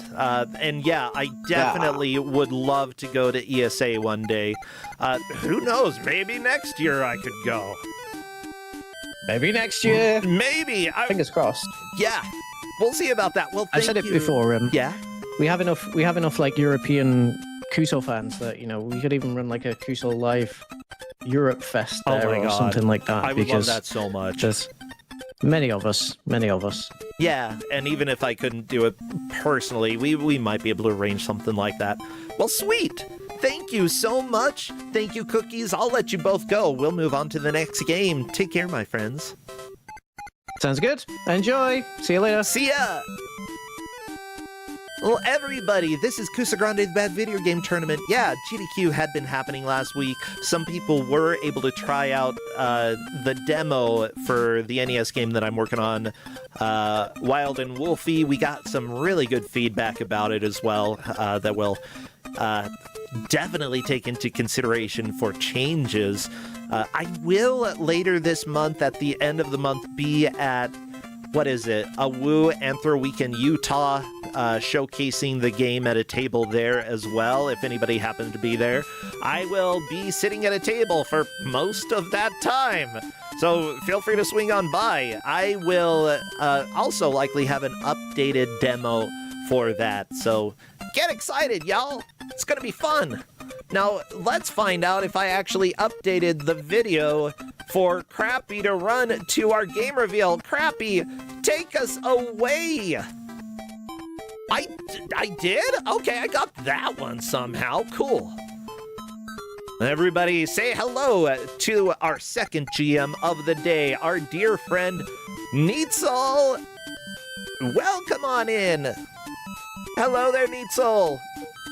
Hello, how are you? Doing great, had a good week off, been playing a lot of Factorio and just trying to take it easy. I feel like I might have gotten a little bit of a cold, but I'm getting through it right now. How are you doing? I'm doing okay. At the moment in Europe, we have a pretty heavy heat wave. Oh, yeah. Which makes things a bit difficult, but yeah, apart from that, I'm doing okay. And yeah, you're getting a bit of Orojank today as well. Oh, yeah, we got one already. We've got another one.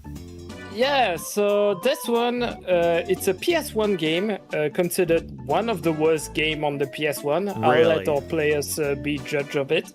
And the game will be Rascal on PS1. That's right. Look at this kid's face. I love it. By Psygnosis, that's always a good sign. The players will have 1 hour to try to make as much progress as they can. Whoever does, of course, will be the victor. Whoever doesn't, only getting 2 points. And with this being round 3, only one person is moving on from this game. Wow. Yeah. Yeah, they kind of picked the game. I asked them to pick between 3 different dates, and they went for the release of this game. So this is the one they're getting. Technically, it's not I mean, it's a game published by Psychnosis, but it's actually made by Traveler's Tale. So the people behind mostly the Lego games nowadays. But back in the day, they did like some of the Sonic games, like the what's the name? Sonic 3D, Sonic R, also Bugs Life, some Disney game, and all that. So Oh yeah. they did a lot of stuff back then. Some good, and then some pretty bad. What were the free dates? The free dates were 1983, 98, and 2001. And yeah, they went for 98. So here you go. You get the PS1 game. Yeah. Well, I'm checking right now to see if all the players are ready to begin. Yeah, DJ Bunyan's stream is stuttering a little bit. I believe that we are aware that they're having some internet problems, so I'm probably going to swap audio to our second player here, Maxell. Just so, because I know watching something that stutters a little bit while having audio is a little bit disorienting, at least in my experience.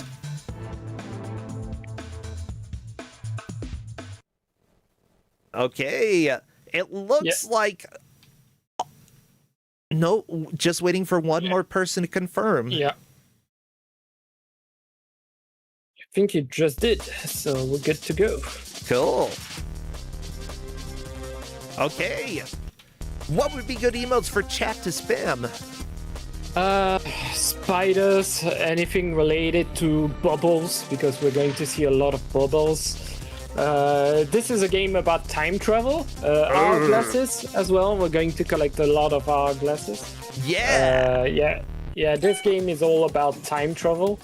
I sent you the manual with the story. This is. I think this might be the worst camera system on the PS1, and you'll see really quickly why I think that way. I'm shocked how quickly you jump into this game. Like, as soon as you hit start, you are playing. I've never seen a game like that. Oh, I don't like the door squeaking. I've got certain issues with certain sounds that like instantly give me a headache, and any squeaking sound like this, it gets like to me. nails on the chalkboard. I'm going to have a headache by the end of this match. If like, I'm just saying, it'll be fine, but ooh, yeah. I usually remember the name of whatever that issue is, but I haven't. And I don't like it. Well, we're off to a quick start. Yeah, let me go ahead and take a look. Where did you post the story? It's in the manual, so it's in the Game Master channel. There's a lot of enemy description as well. So yeah, the way each area is structured is like you go to an environment, like in this case the first one is the castle, and once you reach the castle you go to the past, the present, and like the future is a boss fight usually, and that's how the game is structured. In the levels to progress, the idea is that you have to collect keys to unlock doors, but as well you have to collect pieces of the hourglass. Once you have all the pieces of the hourglass, is unlock the time travel machine so that you can go to the next level. So we're tracking how many pieces of the hourglass and the keys that have been collected by the players. Sweet. Music is pretty nice overall, but the gameplay wise, this is really awful. You don't have any way to actually lock on enemies. You don't know on who you're going to fire. There's an aim assist, but it's not super clear. Levels are not entirely linear. You have to travel a bit. There are sections that are completely useless, which is kind of annoying, and enemies stick to you like really a lot. So yeah, it also appears that is this tank controls. It looks like tank controls. Yeah, it's tank controls. You can play with the analog stick. It's actually worse, in my opinion, compared to just playing with the D-pad. But you can tell by just looking at the camera. It's it's a nightmare to deal with. And at this point, we don't have yet a lot of platforming sections. So, and as well in terms of platforming, what this game likes to do, which isn't that bad per se, but can be really frustrating, is that you don't necessarily die. You just go back into earlier sections of the level, like you go to a higher path and then you drop down and you have to redo everything again. So it's really annoying to deal with. Well, I do have the story here. I'll go ahead and read it so everybody knows what's happening. Chronum, the evil Time Lord, is meddling with the past. Having kidnapped Professor Casper Clockwise, scientific advisor to NATO, Chronum has stolen his plans for a time-traveling vessel.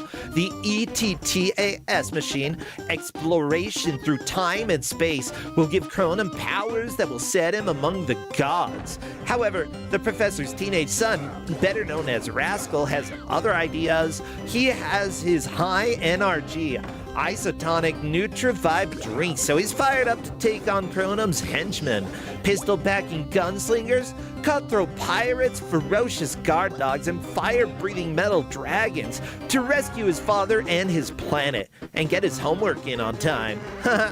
Armed only with the professor's latest invention, the bubblegum, Rascal Time travels through adventure after adventure, including the Wild West, the land of the Aztecs, and the corridors of time.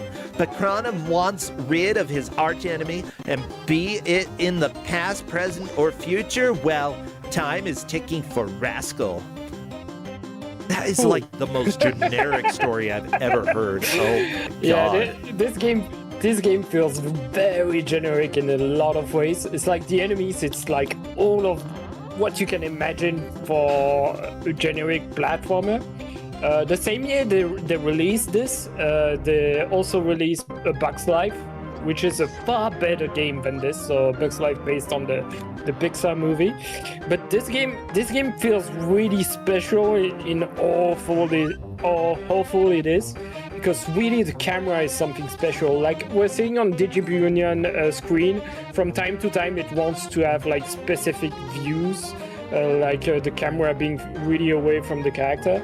The thing is that your controls are still tank controls, and it's really confusing when the camera decides to move around like that. Because usually in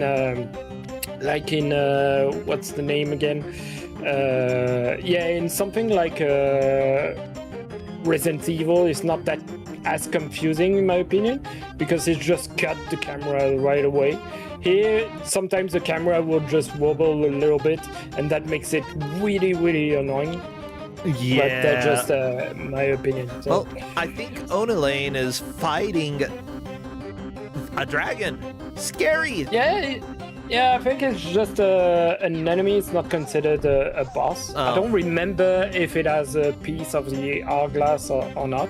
So yeah, above the hourglass you can see a blue and yellow rectangle. These are the keys. So far these are the keys collected by all players. Gotcha. Thank you so much.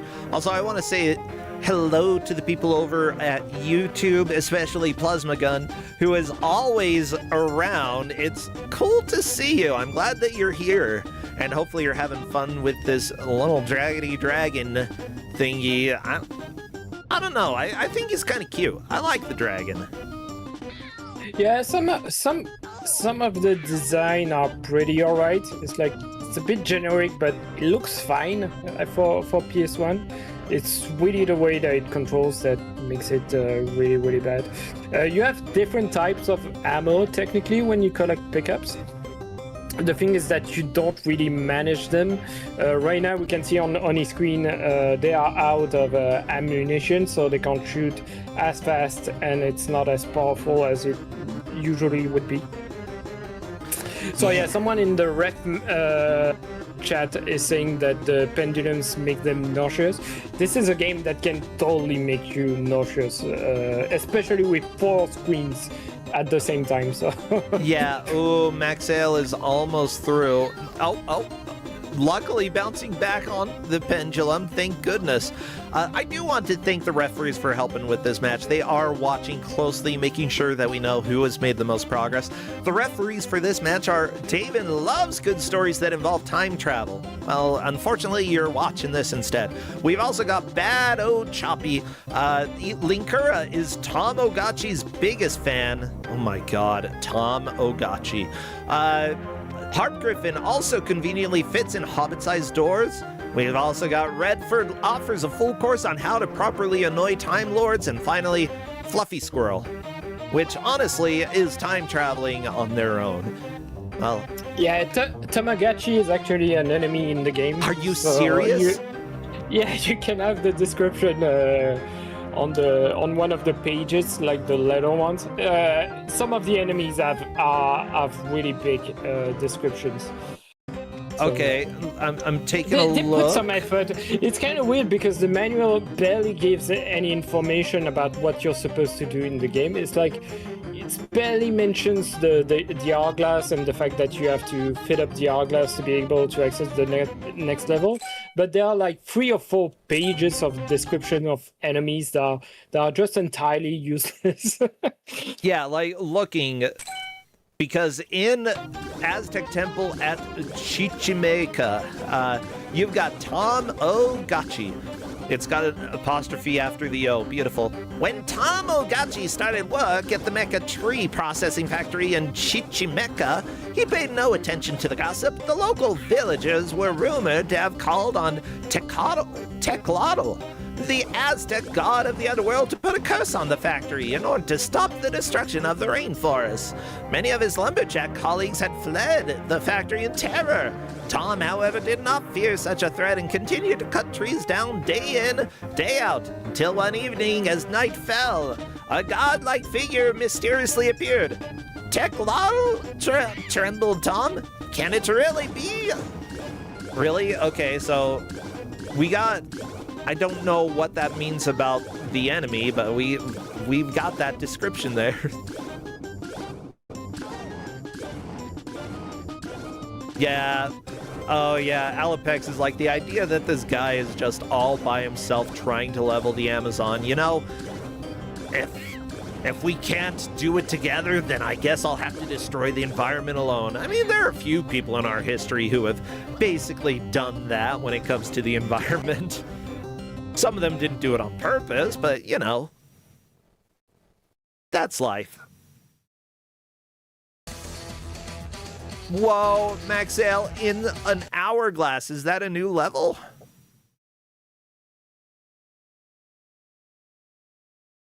Do you know, Neatsoul? Where's Maxale heading? I can't hear you if you're talking, unfortunately. Oops, yeah, I turned off my mic by accident. Back to the hub, that's where you will go back to, so really important to make saves, as I told them. I like the little dinosaur. I do not like the moon. I've got opinions. So, yeah, the dragon, I played this game like a really long time ago, like 2 years ago, and the dragon, I think you don't have to deal with him, you can just get past him, because he doesn't have a piece of the hourglass from what I remember. This is the kind of game that we're dealing with, stuff that looks like bosses that are actually aren't. Yeah, like honestly, it would be a game where the better you do trying to figure out what you need to do in order to make progress is helpful. Usually, like, understanding this type of genre, which is kind of a collect-a-thon. You know, you go into a level, you need to collect the correct items and then find your way out. Maxale apparently had died in the stage, and yeah, time to get back into it. Okay, yeah, I put in the notes that they should make saves in between levels, so hopefully they will see that. Yeah. Because, yeah, this game, like I said, this is a game that I had decided to give, like, about 2.5 years ago, and it just ended up in the back burner because this wasn't a game that I played as a kid or that I spent a lot of time on. So it was always a bit on the behind. And I was like, yeah, all right, I'll put it in the player's choice, and maybe it will come out, even though I was more keen on giving other stuff. But I mean, for a match, this game is perfect because it's truly, I mean, some really terrible PS1 jank. If you've never played a PS1 game, this is something really special. Like just the camera angle on the Jubilean screen, where it's not really behind the character, it's a little bit to the side, something that the game decides to do, and it doesn't make sense. Yeah, what I'm seeing right now, by the way, is that this game was rated 2 out of 10 on IGN. Specifically, the review says, Psygnosis reaches new lows with this pop boiler of a game. The intro paragraph, what on God's green earth was Psygnosis thinking of when it let Traveler's Tales make this game? Rascal is so crap that words can barely describe it. Think of a platformer, imagine the things that could go wrong and multiply about 100 times and you've got Rascal. That's how bad. The theory is out make a 3D platformer and make it graphically pleasing with a cute mascotty character set in a non-linear world like Mario 64. Sure, it's paint by the numbers commercial thinking, but if Fox can do a decent job with Croc, Traveler's Tales should have at least tried to make Rascal good. The final product is a nightmare. Yeah, they absolutely ripped this apart. Yeah, 2 out of 10, rating it painful. They say, overall, Rascal plays like the unholy progeny of Spot Goes to Hollywood, Swagman, and Jersey Devil. Oh my god. Weak camera, ugly control, and a half-assed game design just help to underline Psygnosis' perhaps deserved reputation as a graphics tart. Avoid this game at all costs. Which is kind of nonsense, because Psygnosis just published this, but I mean, they are the publisher, they funded this, they are responsible. But the thing is that Psygnosis is also the studio behind the Wipeout, for instance, which is kind of a massive classic, or games like Lemmings. So they did a lot of really good games in the past, and even like A Bug's Life, which is also a Psygnosis and a Traveler's Tale game that was released the same year, was also, I think, pretty good. And I really think it's a case of like they focus more on A Bug's Life that year and less on this one because of the property, and probably because Bug's Life would have made more money. But yeah, this game is a misfire for sure. Yeah, I mean, just looking at the company's history, they made Mickey Mania, but they also made Bram Stoker's Dracula. Like, yeah. Traveler's Tale had Exactly. some hits and had some misses, and this game is certainly a miss. I mean, the year it's like before this... Oh, yeah? They made Sonic R and Sonic 3D. I mean, Sonic R is considered really, really bad. I mean, it's not a good racing game, but at least it was memorable. Sonic 3D Blast is a game that is memorable by a lot of people as well, but I'm not sure that's a great thing. I kind of like Sonic 3D Blast. I know it's kind of disappointing, not as good as like the usual 2D Sonics, but still I had fun with that. Yeah, but you know, they went on and made a lot of the Lego games. Yeah, All of them. Like every Lego games from the what's the name, the Star Wars one until nowadays. I don't even remember. Oh yeah, the last one is like a Batman. Oh, this company is from Utah, huh? Of course it is. Wait, no, I'm no, sure. Traveler's Tale is in Europe. It's in the UK. It's in Europe? Well, Yeah. Okay, It's a weird, British company. Because, like, I saw They that might they have worked on Hogwarts Legacy, which I know a large part of that was made in Utah. Oh yeah, but that's because that's nowadays a lot of studios help each other. Yeah. So they are owned by Warner Brothers, they probably helped the main studio on that one. Yeah, but Avalanche. Traveler's Tale is in the UK, so. Okay, yeah, you're right. And that's a game that I haven't played. Hogwarts Legacy, I have it for free. I still haven't touched it, and I probably won't touch it. But I also feel like I need to judge people in Utah whenever I get the chance, you know? But yeah, this game, it's not Utah's fault for once. Or is it? No, this one, no. No, this one is Cheshire's fault. So, yeah, especially the town of Knutsford. Yeah, shame on you. No, you know, the thing is, like, oftentimes when you have people working on games from a studio, when there is another game being made, there's often going to be like your A, B, and your A team, your B team, and you know usually your junior team will get the thing that they don't think is going to be as important to do well. Considering that they got A Bug's Life by Disney, it was like, we've got a pretty high-profile client that we're making a game for. Let's focus on that. B team, get this. Let me take a look to see if that's the case here, though, because I could just be making things up. They could have a small team, and if so, put more time towards one game than the other. Did the same people work on both of them?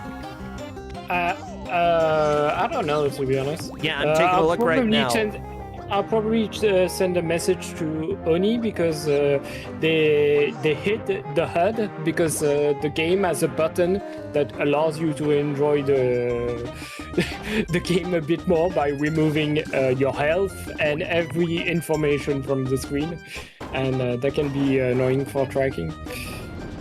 Yeah, so I'm looking, and the game designer and programmer for Bug's Life was the designer for this game, but he did not do the programming, and instead the lead for the game was somebody who was an animator. It looks like did the 3D engine programming for A Bug's Life. So management did change a little bit between those two. You know, John Burton, the main person over A Bug's Life, worked on this a little bit, did some of the design, but was not as involved with actually creating the game.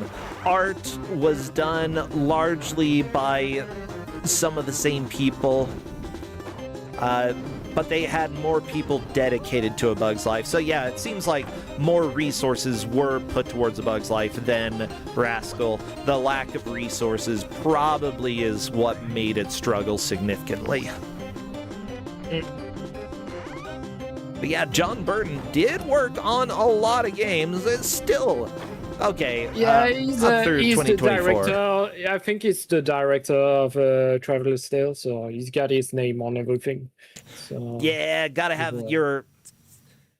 You know, I mean, if you are actually working on the game itself, which it appears that he did do a decent amount of coding back in the day, like, you know, being the head of the company and being deep in the work, that's usually a good sign for somebody who is like acting as the director of a company, because they know what everybody else is going through. Yeah.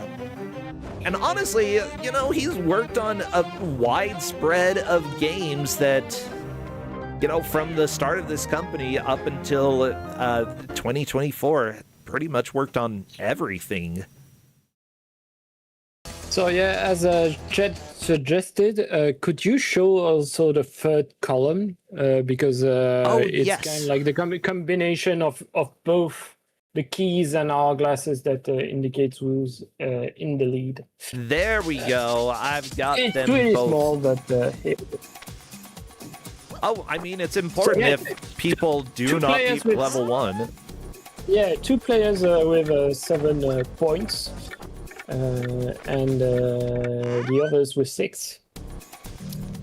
Yeah, does Oni have the full hourglass at this point? Yeah, So now they need to find the exit. The exit is a time bubble that allows you to go to the next level. You jump in it, and then it just resets the keys and the hourglass. Yeah, I believe there's one more key piece. Considering Tomino on the bottom right has red and Oni doesn't have it yet. Yeah. It's possible. So for tracking purposes, I count everything as the same, but it's possible that you get some keys are not mandatory, but for the sake of completion and tracking, I count both because most keys are mandatory for you to progress. But yeah, right there, a section that we're seeing on Oni screen where you don't control the camera and the camera is a bit off and you have to jump between these platforms. It's really a pain. Also, the game has a map. The map is kind of annoying as well to look at. From time to time we'll see it appear on the player screen. Yeah. Oh my gosh, the time is flying for this game. Honestly, like, I think just because I've been looking into the company and such, I don't personally know this seems very much like a confusing game to play because there are a lot of areas in this castle. Yeah, there are a lot of areas, and exactly what you saw what happens there with Oni is like they fell, and as a result now they are back. They are backward in the level, and they have to find a way again to go back up again, which is super confusing. Like right now, I think this is the beginning of the stage, so this is definitely not the right direction. This game is super annoying due to its camera and the fact that everything kind of looks the same based on the environment that you're in. It's really why I told the players really use the map as much as possible because it can help you navigate a little bit better. Now, Fluffy Squirrel in chat is pointing out that we have a lead change. Tomino now has 6 hourglass pieces and 3 keys. This might be enough to technically beat the level, but gotta get out of the fire pit. Very good job. He has no extra lives, so this is a bit of a dangerous situation. Luckily, the bubble gun takes care of Chef Lady. I don't know. She looked like she was going to cook. This kitchen, though, very terrible. Honestly, their food probably sucks. Like, barely any dishes, fireballs flying out. And don't you like having... health pickups placed in dangerous positions? Oh, always. This is something that I love. Like trying to losing like 2 health points to regain just 1 is always a pleasure. Yeah.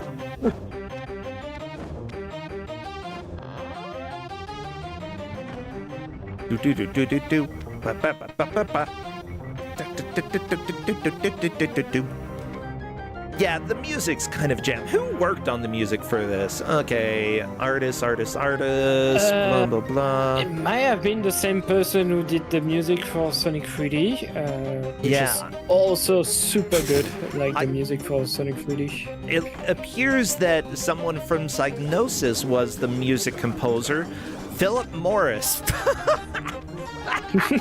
Okay, Philip Morris. I don't think it's the Philip Morris. But yeah, going back, they did the music for Lemmings 3D. Okay, Mickey Mania, Bram Stoker's Dracula, Wiz and Liz. I mean, I think that they have some pretty good music. Disney's Toy Story for both Genesis and Super Nintendo. The music was pretty legit on those.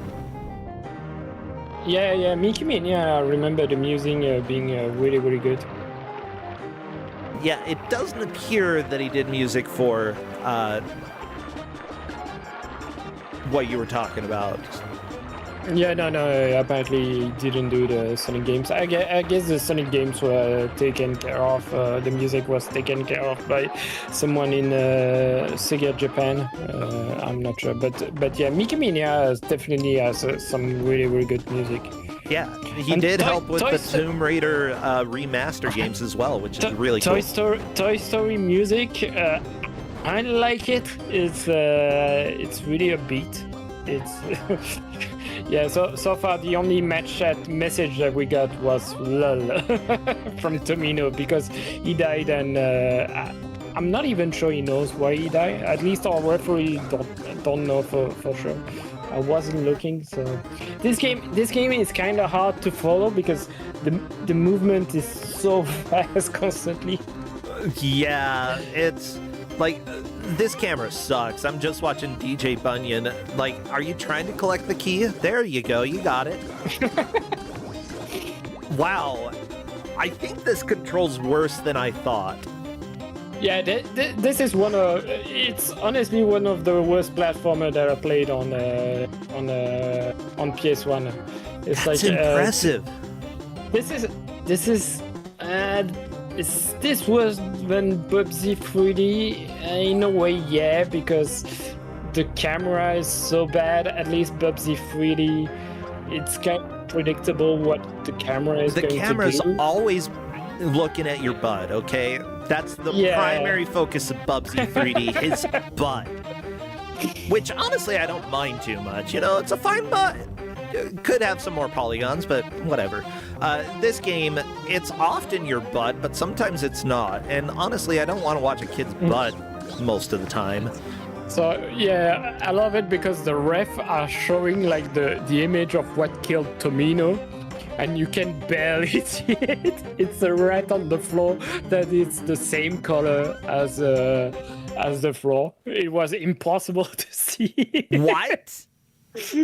Like, let me share it in the Game Master channel. I see it. So, I'm gonna try to pull up the picture here because I don't think, like, it's very difficult to see in this picture. Partially because, you know, it was pretty small. They had to crop it, but it's also really dark. Here's whatever that is. Yeah, it's that thing right on above the character. You can see the I believe. Let me see. But I believe right. Even with a bigger screen, you can barely see it. So like right around here, right? Oh yeah, someone made a clip out of it. Cool. Oh, and I think Tomino just clipped through something. So yeah, right now I'm kind of surprised that we haven't seen a completion of the first level yet. Or did we? I think DJ Bunyan is not in the second level. Hey, hopefully I hope we see at least the first boss. So the first boss is on the third stage. Yeah, by the way, some of our referees are saying that they believe that the rat that killed Tomino was invisible until hitting him. Welcome to Kusogrande, everybody. As it turns out, we sometimes have bad games. Yeah. I mean... Oh my gosh. You'll find a lot of videos about this game saying it's the worst PS1 game, which... I don't think it is, but there's an argument that it was probably the worst game of '98 on the PS1. Yeah, do you like believe that there's an argument to be made that it's the worst game on PS1? Like, do you feel like people are kind of valid saying that, or is there something that you think is like objectively worse? I get why you would say that, but I think they are way worse. It's like I think like personally something like Fade to Black I thought was worse, but it's also a matter of taste. It's like of what you expect from the genre. The thing is that like tank controls at this point I'm kind of used to it. So it really depends. It's like if you go from Mario 64 to this, obviously you're going to think this is the worst thing ever. And Oni is about to complete the first level. We have a completion on the first level. We have level 1 completed. Oh, I'm going to swap music. I am done with this.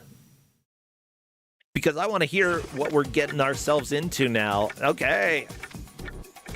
And yeah, Tomino has found some clipping.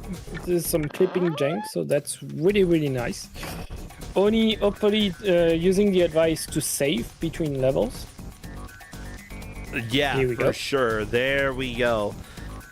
Now, because we don't want to spend another 30 minutes on the first level. Maxell is in the pile of rice, potatoes, worms. I don't know. I think that's. I think it's supposed to be. What's the name in English? You know what's used to make bread, because it's wheat? Supposed to be a windmill. Yeah, wheat. Okay. Huh. I guess it could be. Yeah, I'll buy it. Whatever. You know what? One thing that I'm looking at Wikipedia, and apparently people said that like this is a fairly big graphical achievement. And honestly, like you look at this game for 1998, it runs almost as smoothly as a PS2 game, which is impressive. Also, they noted that the load time is very short. So as a technical achievement in those regards, it's actually doing really good. The game's not good, but like there's a lot to love about it. The graphics, how smooth things are, the lack of lag. It's kind of cool. Yeah. I'm a bit worried because it didn't feel like this was the second level. Hopefully Oni didn't skip anything somehow. Okay, what is the second level in the game? In the second level, I thought that the castle had another part. So, because I remember playing this and fighting a boss before reaching Aztec. Okay, we'll see what happens when someone else completes it. I would say, here's what I would probably say. If Oni was able to go here after, and somebody else beats the first level, tell them rather than going to tell them go to Aztec. That way we have the players playing the same levels. Definitely. Oni's just basically deciding for us that this is going to be level 2. Oh, I hate the squeaking. That was just a curtain. Why did it squeak? I think because we had the same issue with the mummy, and I think something that we should do with the other game master is list the levels that we are playing usually and see if the person betting is playing the same thing, because we had the issue a few times where the person vetting the game plays the game and they go through their own levels, but we never actually compare if you can skip things like that. So that would be probably good notes to have next time I give 3D games like this. Yeah, I mean, it's continuously learning. That's sort of how Kusogrande goes, and making sure that we manage to keep the match valid instead of because we know ahead of time at this point, somebody beats the level, they are going to Aztec instead of doing Castle Part 2. Oh my god, what is this skateboarding? Okay.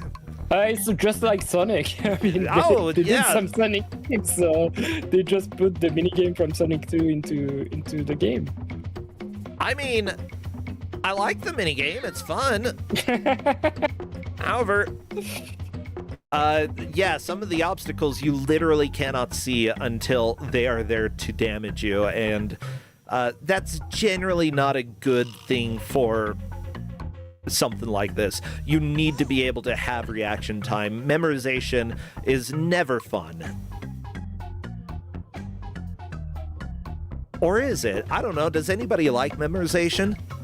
Anybody a fan of being like, yeah, I remember left, right, center? It depends. For some mini games if the puzzle is obvious enough. I don't mind it. It's like I don't mind like the audio mini games in something like Tintin in Tibet, because I feel like the sound cues are different enough that they are easy to remember. But then on something like some other games, the notes are too close to one another, and I find them super annoying. In this case, with scrolling and remembering stuff like that, I don't like it. So usually I take notes for that. Oh, yeah.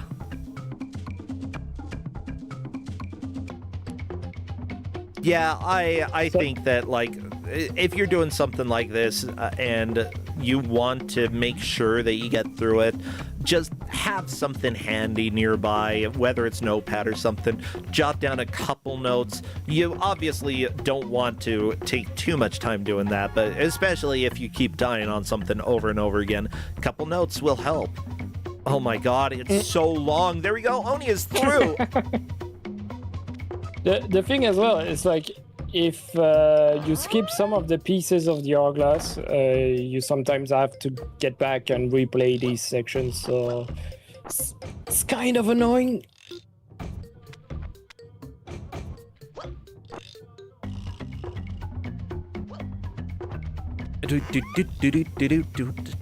By the way, after this match, we were originally not going to have anything because nobody got scheduled. But I was like, how about some of us GMs play something? And indeed, I will be playing along with 3 others in the next match.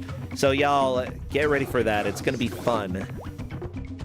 I won't reveal what the game is yet. You have to find out no later. idea what it is. I didn't look at the chat for that. So hopefully something fun. I don't even know who your GM is, so it will be the full experience discovering the game. Yeah.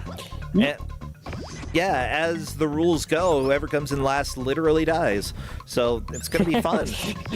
Yeah, the GM who loses won't be able to give a game ever again. No, they can give games, but they just they just die. Yeah, they just die. They have to find a way to bring themselves back to life. It's kind of scary. Okay.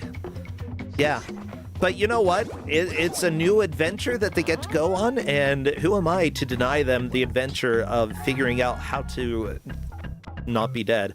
Maxell is fighting the dragon still. Oh no, death!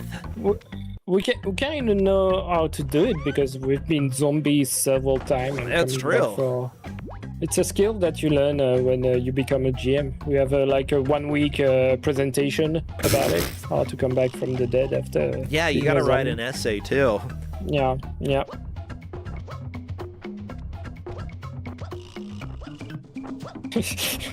Oh my god. It's great. In the end, it's great that Oni went to Aztec because you see more jank. Oh, I'm glad that we're seeing Aztec now. because we wouldn't have seen the skateboarding section and all of that. I will say Maxell is caught up right now, has 3 keys, 6 hourglass pieces collected, so should be ready to finish. If Maxell does manage to finish the stage, then that will be a solid second place. Remember, only first place is moving on from this into round 4, so it's a very, very important game for them to make progress on. But oh my god, you gave them such a crappy PS1 game. I kind of like it.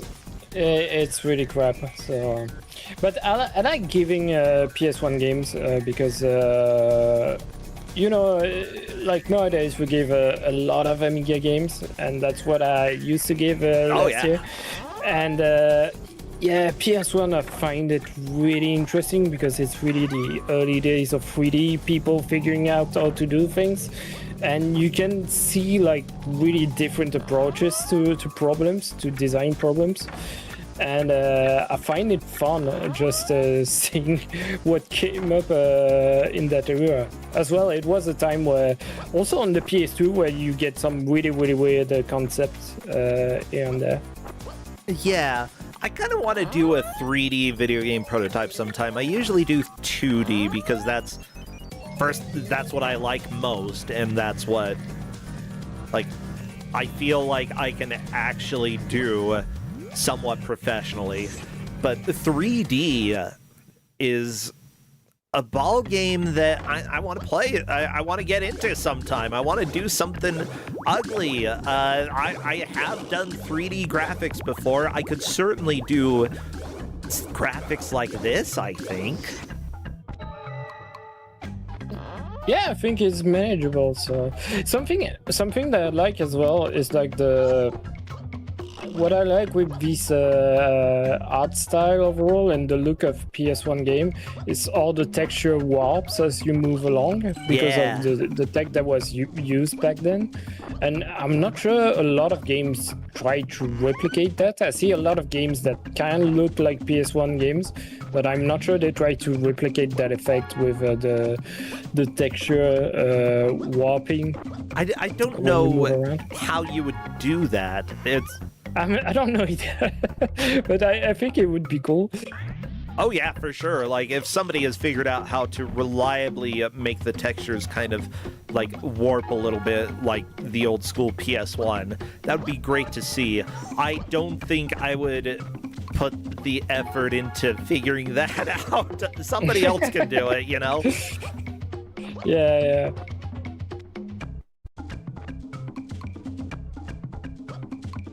So yeah, just finding the exit to the level is really a struggle for all of the players. It's like everyone has a hourglass filled, but they can't find the exit. Yeah, DJ Bunyan has 2 out of 3 keys. I don't know if you need the red key to get out, but I don't think you need it for the first level. I don't remember needing it for the first level.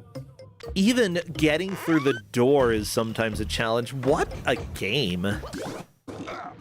Like, I just do not understand how difficult the controls are still, and I've been watching this for 45 minutes. Like, I would say it kind of feels like Anubis 2 in a way.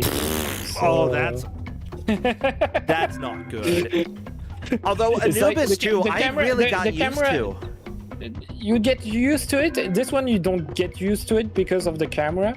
At least I didn't play as much of this as Anubis 2. But to me, the similarity is really with Anubis. Yeah, I figured out some like sequence breaks in Anubis 2. I had a lot of fun with that. Mind you, it's not a good game. It's very much shovelware. No, it's not good. I was a bit disappointed with Anubis 2 because I've heard that, that Anubis 2 was a reskin of another game, and that all of the, I don't remember what's the other one. The other one is like there were 2, Ninja Bread Man. Ninja Bread Man, and then Rock one and Roll is based Adventures. on music. Yeah, I've heard that all 3 games were identical and they were just reskin. So I was hoping to actually run all 3 of them at the same time. But actually the level design is completely different, unfortunately. So. Yeah, for a couple of them, the level design, like you'll see some levels that are exactly the same, but not all of them. Yeah, it's just a tutorial mission. The tutorial is reused between all 3 games. The rest is actually different. You know what? But then the game mechanics are exactly the same. It's just that the level design is different. I would say that if it were a $5 game, I would accept that. Yeah, I mean, it's fine to like share engines between games if the engine's good. Mind you, I'm not saying their engine is amazing and the physics aren't great, but I mean, technically, I mean, if you look at something like Call of Duty, it's exactly the same game design constantly. It's just the level and the settings changing. So I don't mind something being similar for a platform game, except that it gets like super repetitive. But yeah, I was really disappointed that they weren't exactly the same. Yeah. So wait, there was another game in the group called Mythmakers, Trixie and Toyland, apparently. Oh no, Maxell died? No! You get sucked down. Look at this guy's face. He's like, yeah. So Bunyan, I think, is not far from the exit. The exit is behind that wall. So, but yeah, Bunyan didn't enter the room from the right side. So I think yeah, you have to take the higher path with the really awful camera. I think Bunyan can make it. So, did Tomino manage to finish the level? He's also in. Oh yeah, I missed that. So he managed to go to the Aztec level as well. Yeah. Maybe I'm misremembering stuff, and it's actually the Aztec level that is second, and I'm worried for nothing. Oh, I like the headdress. Very pretty. You know. At least, I wish like I could dress that colorful and feel okay going outside. I mean, if I wear tie-dye, I guess I'm about that colorful, but like otherwise in Utah, everybody's gonna be like, no, you look not bland enough to fit in. What the crap? Feels like people aren't that fun in Utah. I mean. Flip a coin. The more rural you get, the more boring you are, I think. Like, luckily Salt Lake has a decent variety. You know, there's decent diversity. That's the word. Blam. There's diversity in Salt Lake City, and honestly, it's sort of one of the gay meccas of the United States. It's like, here, San Francisco is a really big mecca, and otherwise in the western United States, sure, Portland and Seattle, but Salt Lake would be one of the other ones because we have a pretty large amount of diversity in this city, and I'm very happy about it. For the rest of the state, though, the further you get from Salt Lake, the farther, I guess, the more kind of hardcore Mormon you get, is what I would say. Not always, but it's very religious, and like, mind you, I grew up in a very small conservative place, and still had family who became accepting of things. You know, took a little time, but and I knew a decent number of people who were accepting as well. I don't know, Utah's weird because, like, there are a lot of problems, but at the same time, there's a lot of people who are still, like, willing to have in their mind, you know, I need to be this perfect Mormon person, but I will also accept diversity. It's strange, but it's kind of cool. Like, with all the problems I have with Mormonism, it's not the people, because the people themselves are often very, very good people. So I think Bunyan is about to complete the level because the exit is at the end of this awful section right there. Very nice. You just need to be careful not to fall, otherwise you go backwards in the level. It looks like Oni currently has 2 keys and 5 hourglass pieces collected. Yeah. So yeah, Bunyan made it to second stage. At this point, I think maybe Tomino could catch up. Bunyan, I think it's going to be really, really tricky. It's possible. It's possible, but it's going to be tricky. You know, I would love to, like, discover an old ruin and just explore it. That would be so much fun. What I've done is, like, go to abandoned factories. Where I grew up, there are a lot of abandoned factories. So when I was a kid, I explored them a little bit, which wasn't the best idea, but it was fun. It's fine. Like, sure, as a kid, biggest thing to worry about is, like, you know, if anything is unstable and could potentially break, make sure that you aren't stepping on nails as well, because nails will go through rubber, as it turns out, and stepping on a nail, not good. But otherwise, I support, like, if you're being careful and it's not currently owned by somebody, and you're sneaky, sure, go ahead, be a little sneaky. I'm not gonna mind. Wow. And yeah, thankfully everyone went to the same level. I guess the fact that you get the blue key and it's pretty obvious that you should go that way. But yeah, so thankfully nobody went to the second part of the castle. Well, nobody Which is wants a shame. to go back. We won't see the boss. the boss is really awful.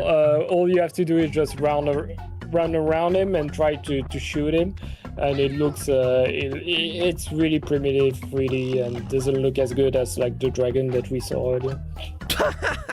I love that, like, a non-boss is better than the actual boss. Mystery Funhouse, thank you for the raid. Come on in, everybody, because we are currently on match 2 of 4. This is Rascal for PS1. And the players are doing what they can. 3 out of 4 players will be eliminated, but whoever comes in first will be moving on. And right now, Oni is the one doing the best, but it's possible that 2 players could potentially pass them. DJ Bunyan, but mostly Tomino. But Tomino got a game over. No! Yeah, so Oni found the exit to the level, but the hourglass is not complete, so they couldn't escape this level. Oh no! Where's the bud of the hourglass? That's always fun when you have no indication of where something is and you have to explore everything and you don't have control of the camera, so you have no idea what to look at. Linker has an important note, though. Tomino got a game over and had not saved. And you warned them to save between levels because if not, they cannot get back. It was in the notes. That is unfortunately a lock for Tomino. He will not be able to move into first place and will probably, like, depending on how DJ Bunyan does, probably come in third place.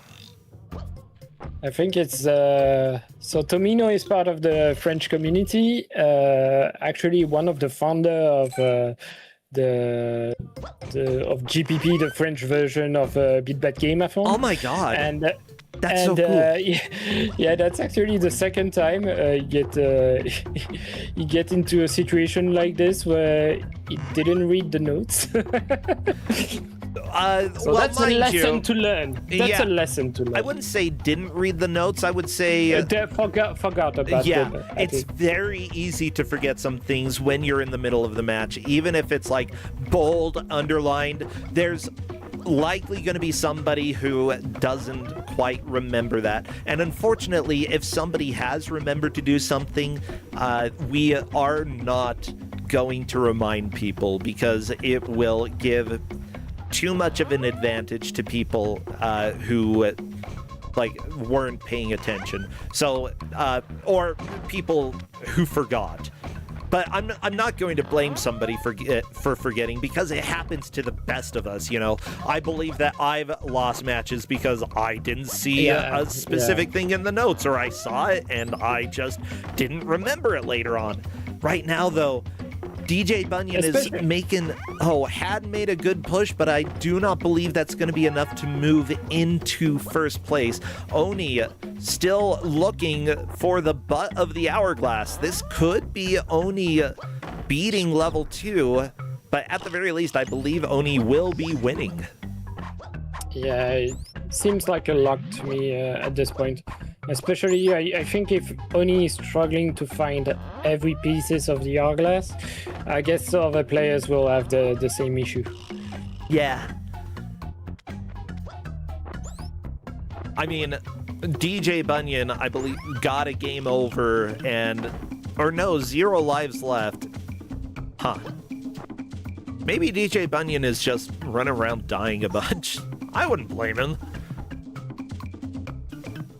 Maxell, just it seems like this game has not been like the game that Maxell really jives with the most, and I understand that. That's going to happen to everybody at one point or another in Kusogrande. You just get a game that, ooh, no. Yeah, I hope Maxell appreciates the experience. This is round 3, and going out on a game like this, I mean, I think it's really a memorable Kuso experience when you play this, because it's truly awful.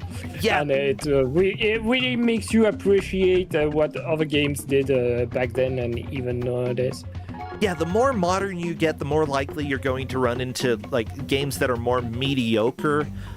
Because, you know, people had learned development stuff. But this game, no, it really stands out to me. It's interesting. I kind of want to play this because, you know, despite how generic the character is and how generic, oh, you're going to castle theme, oh, you're going to Aztec theme. Despite that, it's kind of interesting what's going on with this. Something as well that makes this era interesting is like nowadays, I mean, most people use engines like Godot or Unity. They don't make their own engine. Back then, everything was like on specific engines for each studio. So you end up with really different things and different ways of games to behave. And as a result, it makes them a lot more interesting than what we could find in terms of jank nowadays. True. Like there's a lot, like you said, of mediocre games. Yeah. I think Tomino might be trying to find some thread to spin on this later. And honestly, in Kusogrande, we do not ban glitches.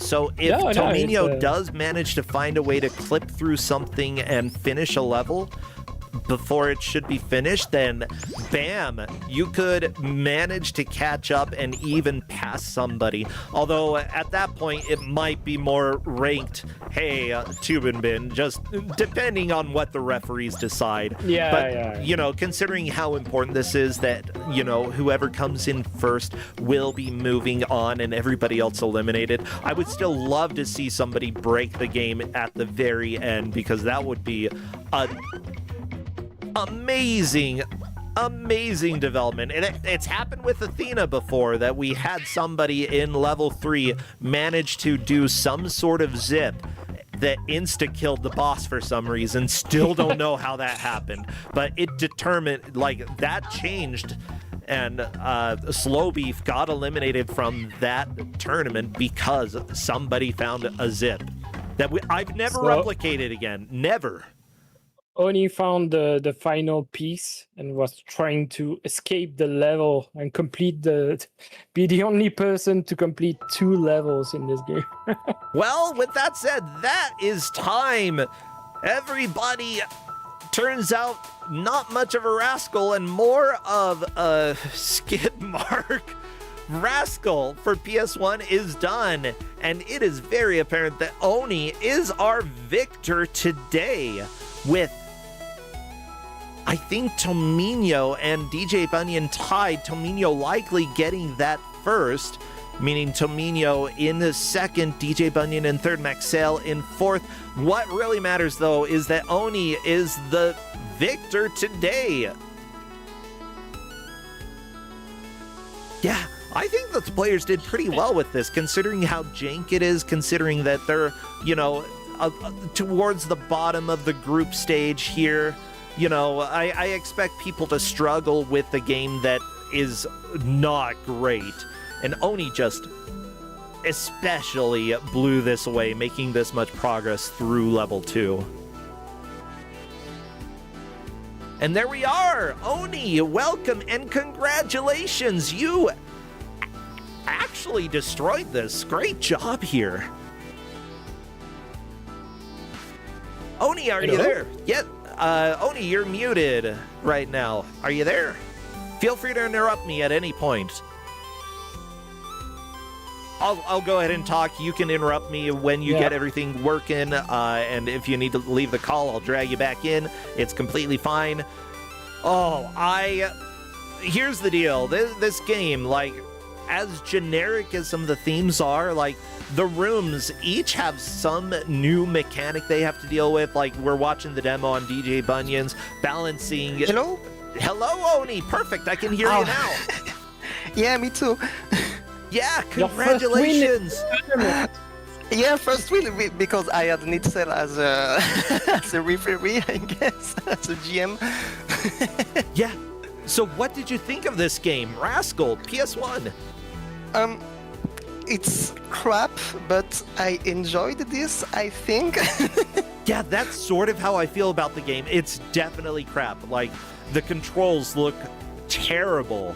The more that I watch, the more I'm like, how are you meant to control this and actually get across some of these areas, like, especially any sort of precision platform?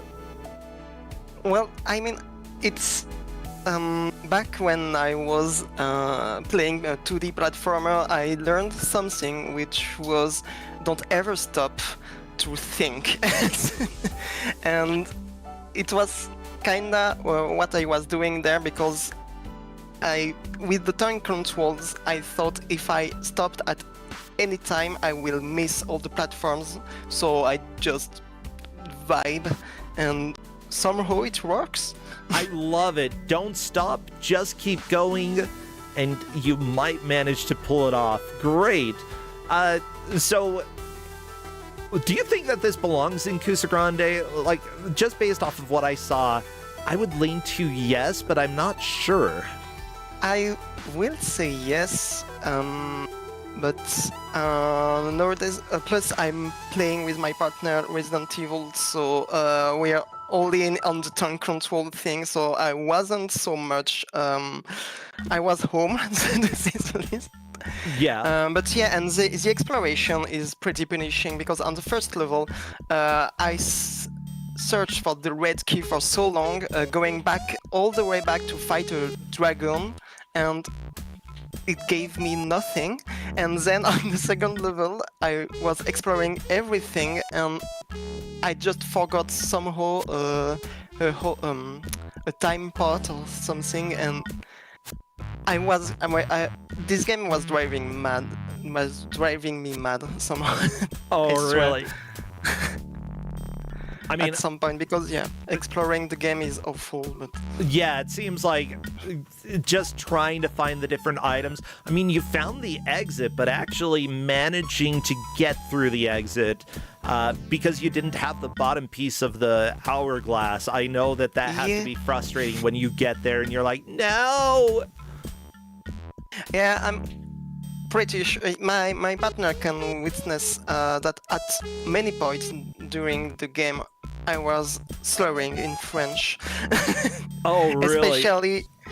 Especially when I came to the end of the level and I didn't know where was this part, and somehow it was behind the camera after the big green bean that you need to climb, but the camera is awful, and so yeah, that's why I missed it, I think. Ha! Beautiful. Yeah. Honestly, I kind of want to play this game. Like, I feel like it might be broken in some fun ways. I have a hard time saying, though, of course, because I haven't touched it. But, like, I don't know. Do you think that this is a game that you would play again, that you would return to? It actually depends on the retro achievement set. Is there one? Is? I don't know. Okay, so you're going to go and check if knows. there is a retro achievement set? There are none. There are none. I'm sorry. Oh, you'll have to make it yourself. Oh no, I won't have to play the game again. Oh no, you don't I'm have so to play it sad. again. I'm crying. I love it. Well, thank you so much for helping us see this game. I'm glad that we got to enjoy it. What are you doing these days that people should know about? Is there anything interesting going on over on your channel? On my channel, no, because I'm working on a game. I don't know if I can advertise it. But, Go that's ahead, what yes. I'm doing. Share what you're doing. So I'm working on the music for Revamped, which is a Metroidvania on Game Boy and on Steam, but made with Game Boy Studio and a friend of mine and me. are working on it, and I hope after all these years of pushing it again and again, I hope it will release soon. But yeah, that's what I'm doing right now, composing music for Revamped. That's so cool. Game Boy music, a little bit more limited than NES music. You know, I've been working on the NES music for the game that we've been making, and I love to make 8-bit music. It's so much fun. Yeah, actually it depends because the wave sound on the Game Boy is pretty unique, so you can actually make some different thing than on NES. Oh, really? But yeah, okay. Yeah. But I won't go into this rabbit hole right now. Yeah, I understand. That is completely fine. Still, glad to hear that you're working on the music there. That sounds like a lot of fun. And if there are links to that, you're welcome to share those in Twitch chat or with other people, because I'm sure others would be interested in knowing about what you're working on. Yeah. Let me actually, I'm also working on a game with my partner, but it's at the beginning of the project right now. Oh, that's fine. Yeah. Do you know? Are you willing to tell us what kind of game it is that you're doing with your partner? Let me ask. Can I tell the world what your game is going to be about? Can we find out? It's going to be a visual novel about knights and princesses and the crushing rate of depression. Oh no! I mean, that's really cool. I understand the crushing weight of depression. Like having something that's a little heavier is understandable, but that's a lot of fun to sort of have something that's a bit more serious as well. I think that after we finish the Nintendo game that we're working on, we might end up doing an RPG that's a bit more serious. Yeah. I'm not sure, but we might, and if so, it's going to be fun. Well, cool. Thank you so much for letting us know about those projects. Good luck. I would love to see a bit more about what you're doing later on, and it looks like there have been some links over in Twitch chat, so thank you. And Worlds of ZZT, thank you for the raid. Neitzel, what about you? What are you up to that people should know about? So at the moment I'm still preparing stuff for BBG, so submissions are open for that. I'm trying to learn the Deep Space Nine Crossroads of Time speedrun, which is a game that I gave in one of the previous matches. And as well, like in a couple of weeks I'm going to the Super Mario Kart PAL Championship, which will be streamed on the I forgot the name of the channel. I'll drop a link, but it's like the top players from Super Mario Kart from all over the world, Japanese players, American players coming to France for that. So that will be fun. I'm not really good at the game. I'm mostly good just for the mood, seeing friends and watching bad movies as well after the matches. So yay! Well, perfect. Yeah, BBG, everybody feel free to submit until the end of the month. Get your submissions ready. You can learn a new game. There are a couple of games that we've had that are very short here on Kusogrande. Feel free to learn one of those. Submit it. It'll take a couple hours to get it ready. Or if you want to get something bigger ready, go ahead and do that. Like, you don't have to be the best. Yeah, pick up a game that nobody has run. Just try to finish it fast, and that will be enough. It's always interesting to see new games that no one has run. I love to run new games. And I know that like Mikeling picked up the Running Man last year after playing it in the tournament. Yeah. So it's always fun to see that. Perfect. Well, thank you so much. We'll go ahead and let you two go, and then we'll get ready for the next match. Thank you so much. See ya. Bye, friends. See ya. Right, everybody, I really have to use the restroom, so we are going to have a quick break, and then I believe I'm almost set up for the next match, so it shouldn't be long. Stay tuned. We'll be back in a couple minutes.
Hello, everybody, and welcome back to Kusogrande, the bad video game tournament. I'm Brosencha, just trying to get everything set up. I believe that I have it as set up as I can at the moment.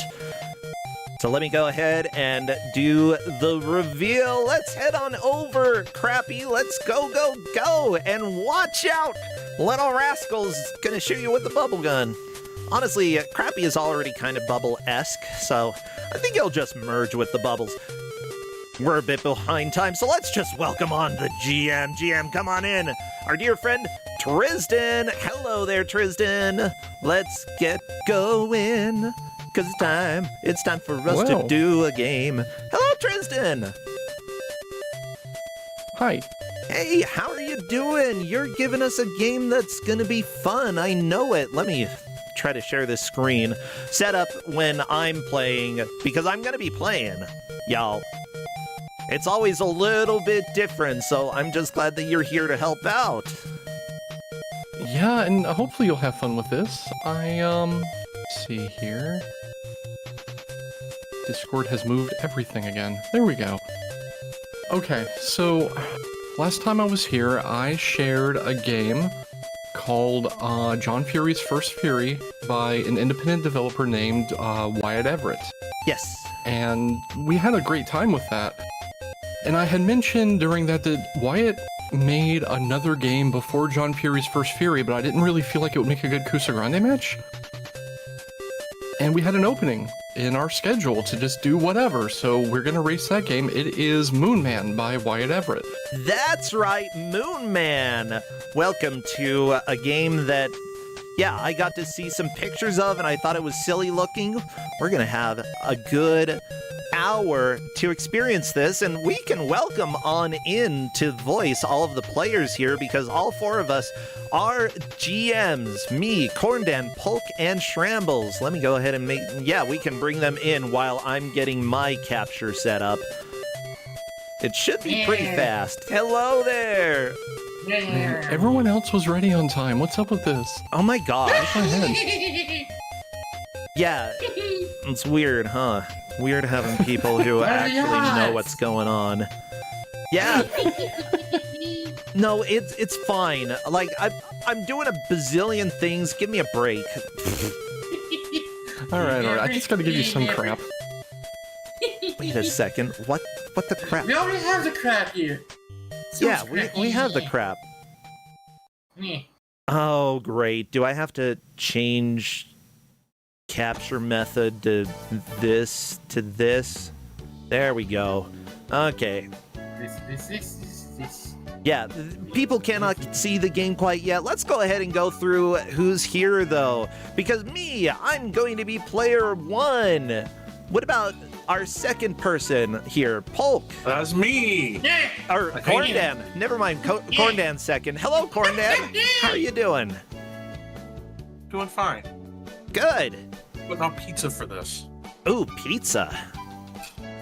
Good choice. Okay, I enjoy a good pizza or two. Yeah, you usually do a Sunday pizza, right? Yeah, we do pizza every Sunday for like the last 3 or 4 years. Oh, I love little traditions. They're always fun. Yeah, our third player, though. Who's our third player here? Polk. Hello, Polk. We're already talking to you. Hi. Yeah, Polk, what about you? Are you eating pizza? Should you be? Not at the moment here. If I did have to come here, I had to cut off a game of Magic a little bit early. Okay. Where I made a goblin eat a whole beach. And then I had to drop out. Oh, no. Yeah. Well, and finally... 1910, yeah, finally we've got Shrambles. Hello, Shrambles. I'm just here so I don't get fined. Well, you might get fined That's anyway. a deep It's cut. hard to say. Yeah, I'm just here so I don't get fined. Why are you gonna get fined? I'm just here so I don't get fined. Okay, I'll allow it. Well, That's fine. here we I'm are. just here, so that's just fine. So, big question. Are we going to need the bars at the top and the bottom of the screen, or is that just going to be blank space for the game during the entire time? Well, if you hit escape, it turns it from this letterbox to like full screen, sort of. Okay. Like it fills in those bars. Well, I'll go ahead and make sure that's... pauses the game, though. I'll make sure that it's captured just so that... Sorry, everybody. Tiny adjustment here. Bit. Guess what? We've got letter bars on the game. Bit. Perfect. Yeah. Thank you for helping us set up this chaos because, we didn't have a spot filled and we wanted to do something. Rules of this are that if somebody loses, whoever comes in last is literally dead. I can't change that. That's just how life goes. Let me make sure. What are the controls just so that I know for sure? This is a keyboard and mouse game. The controls are WASD to move, space to jump, and mouse and left click to shoot your gun once you have it. Perfect. Okay. And E to interact with things. Oh yes, and E to interact with stuff. Okay. Well, I think I'm ready. Are you all set? I'm Pope. No? I don't know who this all said. Is it over here? Let me get the bot timer rigged up here, and yeah, do you want me to do the countdown then? Sure. And please... Let me go ahead and look at the match chat. Everybody, if you have your best not Michael Jackson, but close enough, emotes appropriate for or the moon, go ahead and spam those because we're gonna do the countdown. All right, I'm just gonna do it here. Do it. Yep, 3, 2, 1, go. And I see movement, so let's fire up the timer, and... Cool. So, the basic gist of this is the first game released on Steam by Wyatt Everett. It is free, just like John Fury's First Fury was. It is described as a game inspired by a certain person. I have no idea who that could possibly be, but the basic gist is you live in a horribly capitalist, corrupt city. Scary. Where your girlfriend has been kidnapped and you owe the mafia $20,000. Okay. That's the entire story. So you have two goals. First is to get through all 9 levels of the game. And the second is to, by the time you get to the end of the game, collect $20,000. You will not be getting to the end of the game in 1 hour, so don't worry about the money, just progress. Cool. I'll still collect some money because I like money. Hey everybody, if you like money as well, you can always subscribe to the channel. How do I reset? I'm collecting the money just because. I accidentally went into the bonus room. Whoops. Yeah. Try tab just reset in the last Oh, there we game. go. Yeah. You don't want to do the bonus? Well, okay, I'm just giving everybody a nice little head start, Jumping is So a the little bonus- bit inconsistent from what I'm feeling so far. Do you have to be moving horizontally for a while in order to get a big jump, or is it just... There are mechanics involving the jumps. Okay. I suspect there is something you are missing. Yes, I figured it out. Okay. Uh-huh. Good. Oh, shoot. Okay, that's fine. I think I got to a checkpoint. Bam. So something that prickled at the back of my brain while I was playing this is this feels like some person's weird take on a guy fan game. Almost. Yeah, like, See that? I can see that there's challenge to this game. Again, this was developed by one person, right? Yeah, one person. It's like I said, the same dev as the last game I gave out. Yeah. Honestly, I feel like wanting to go play Quake shoot. now. Yeah, I'm really concerned that I might accidentally not click continue when I go back to the menu, because oh boy. Yeah, that's a concern. If you accidentally select new game, immediately hit tab and try to continue instead. Hopefully it doesn't save if you hit new game. We might find out, well... though. Yeah, at the very least, everybody. That's fine. Welcome to Kusogrande. This match technically doesn't count because we are all game masters, but at the same time, it really counts because we really want to win. What else were we gonna do, right? Well, you guys care about winning. What do you care about pizza? I know. Yeah. I care about pizza, exactly. I care about pizza too, but I know don't... you go Super Saiyan when you don't care about winning, so... Only sometimes. If it's RoboCop, sure. Yeah, Okay. the scary thing about Kuso9rande when playing as a zombie is that Kuso9rande destroys matches when there are no stakes. Hey, that's like a pizza instead of steaks, right? Oh, now I want steak. To be fair, that's how I fence too, right? When it doesn't matter, I fence a lot better. Well, that's offensive. So what we're saying is whoever wins gets Kuso9rande's pizza. That's what it sounds like. Okay, whoever wins gets Kuso9rande's pizza. If you can get over here to eat it before I do, sure. Everybody, I need a plane flight like stat, okay? If anybody has a private jet, now is the time to give it to me. Remember, there's still the $100,000 milk run speed run bribe that you can do. If anybody has 100K and wants me to speed run milk run, or just wants to give me 100K, I'll speed run milk run. Yeah, forget about the milk run. Just give me the 100K. Yeah, you can just give it to me, no questions asked. That's fine. Mood? No, I want to, like, I'm hoping when we do physical copies for the NES game that I'm making that, like, we can get a little bit of money so that, because it's been a lot of work, and I've been not living on much while working on the NES game. I'm hoping that we can, like, manage to make a little bit to make the time worthwhile. Oh, there we go. Yeah, so how's progress going? I mean, yeah, this is Kusogrande where everybody who's playing is on the call, but it's completely fine for us to know where everybody is because stakes aren't on the line here except for Kuso9rande's pizza. And death. Yeah, Tristan, how are things going so far? It looks like Shram might be a little bit ahead. Everyone is kind of in the same little wooden city block area, and then Shrambles has found, like, the San Francisco Bay, yeah. effectively. Ooh, I can see it a little bit. Pretty.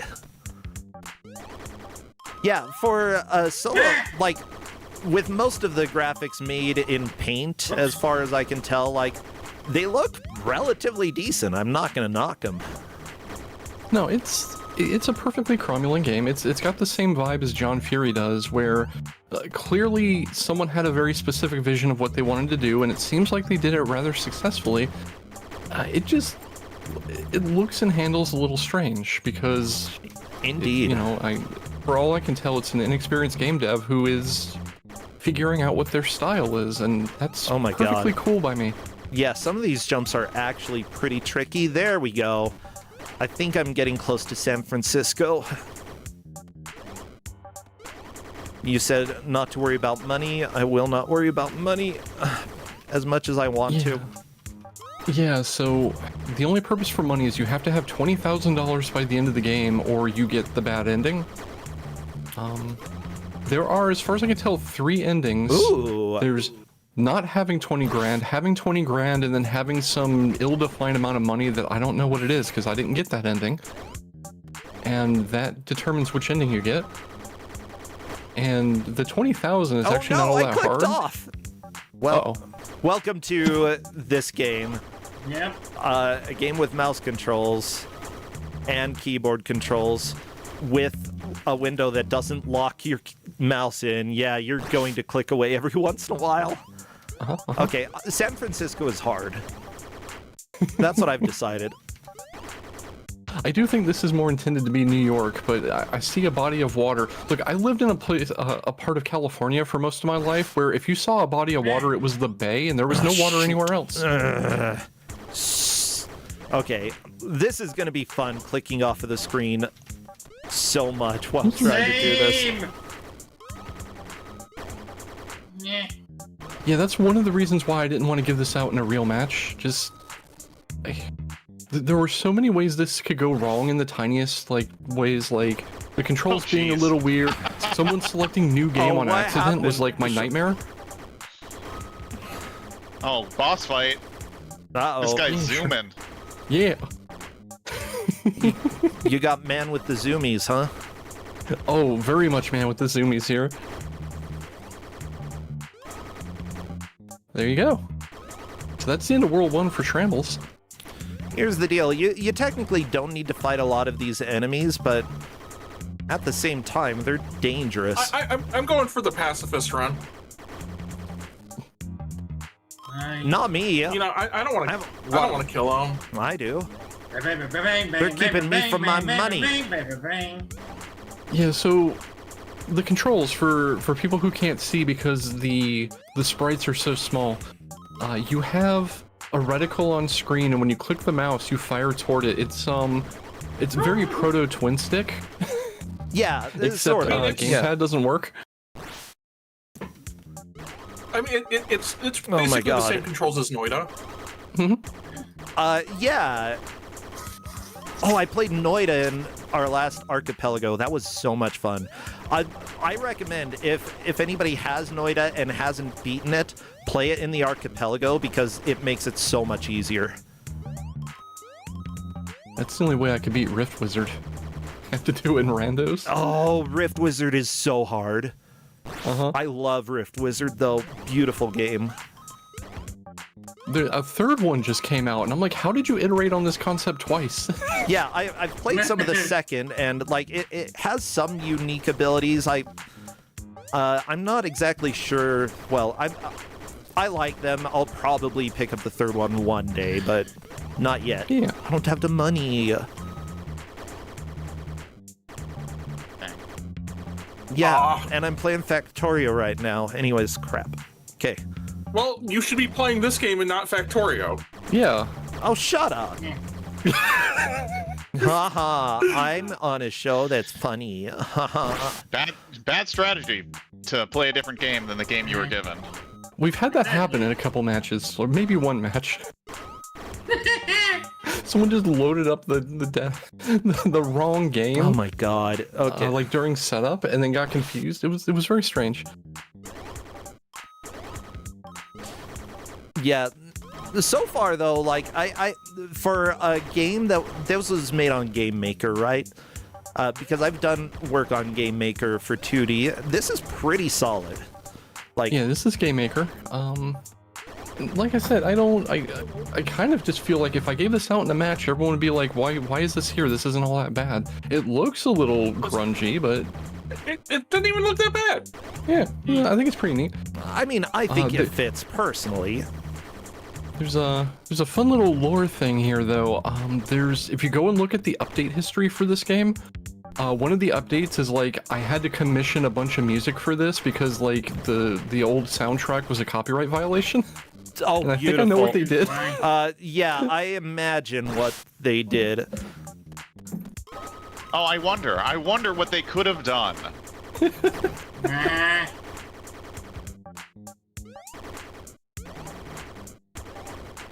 know what? Let's see if this makes things go faster.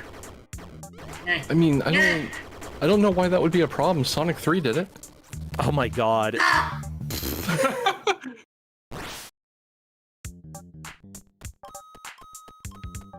Bling, bling. Okay, this area is a problem. There we go. I don't like this hallway. Good, good. Okay, one thing as well, having blocks that are the same color that you have to stand on as part of the background, not a big fan. Yeah. I mean, you can see the black part of the platform, so like that's understandable. I think the main thing that I criticized when I was playing through this is there are a lot of situations where you just have these straight hallways and you're using a machine gun with spread, and your enemies have laser precision. Yeah, that's a bit of a problem. Okay. Oh wow, this is a choice. Yeah, welcome to Terraria for Shambles here. And what the? Dang! Okay, beautiful. Okay. Here we go, Tony Hawk. I don't know. I'm still stuck in San Francisco, so you guys are all.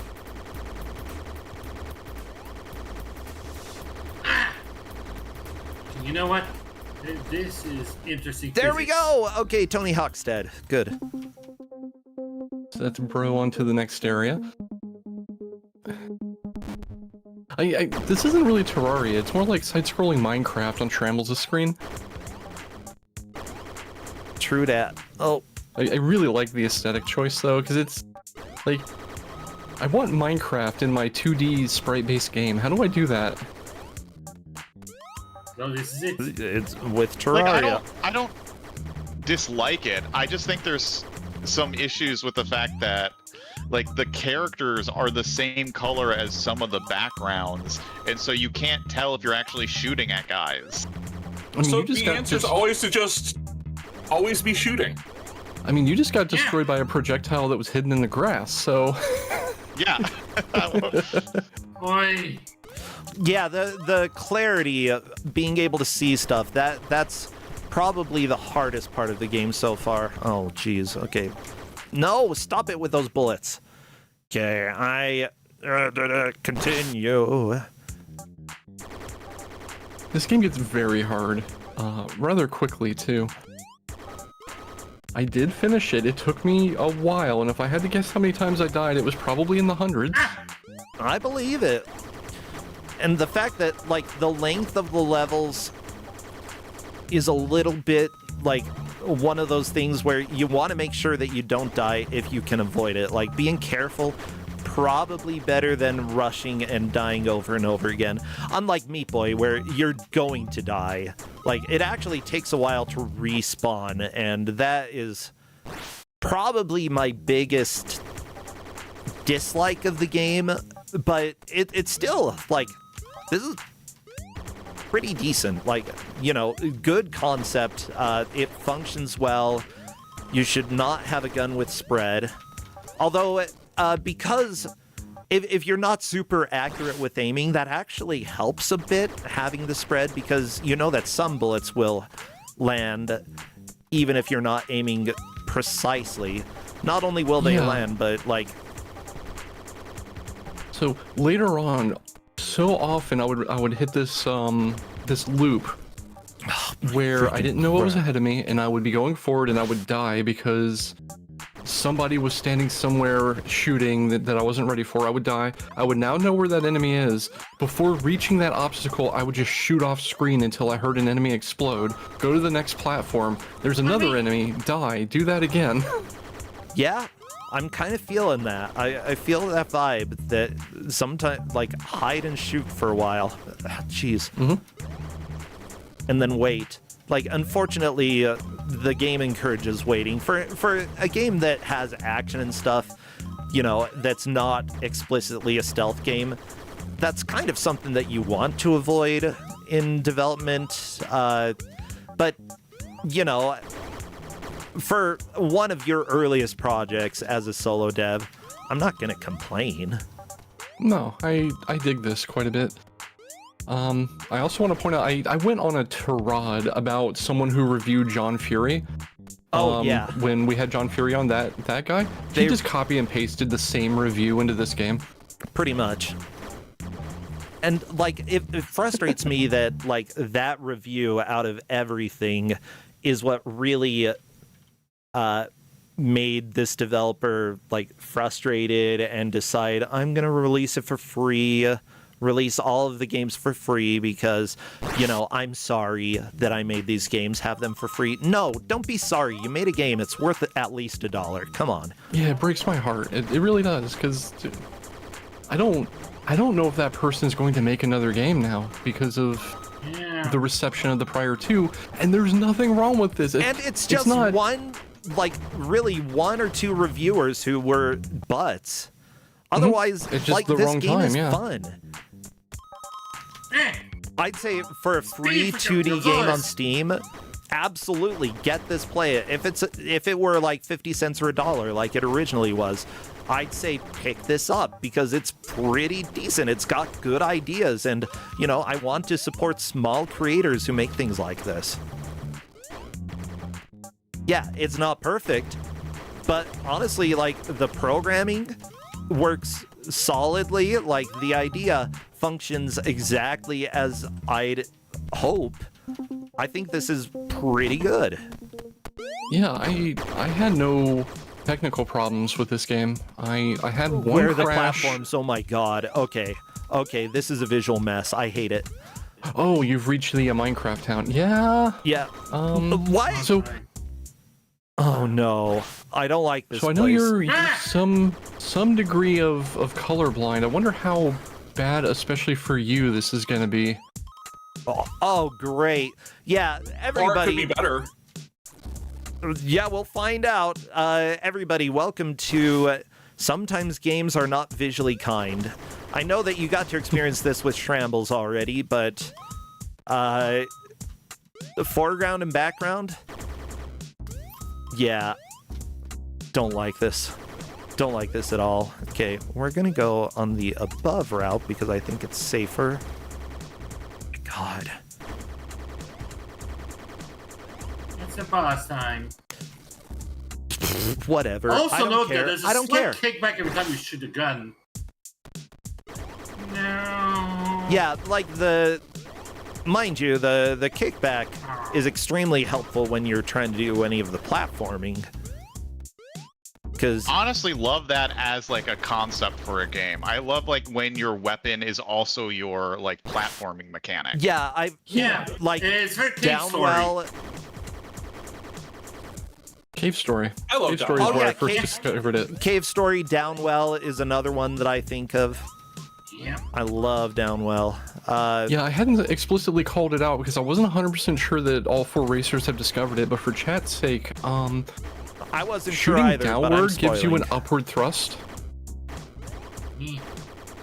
I mean, I definitely already called it out by mentioning wanting to go play Quake. True enough.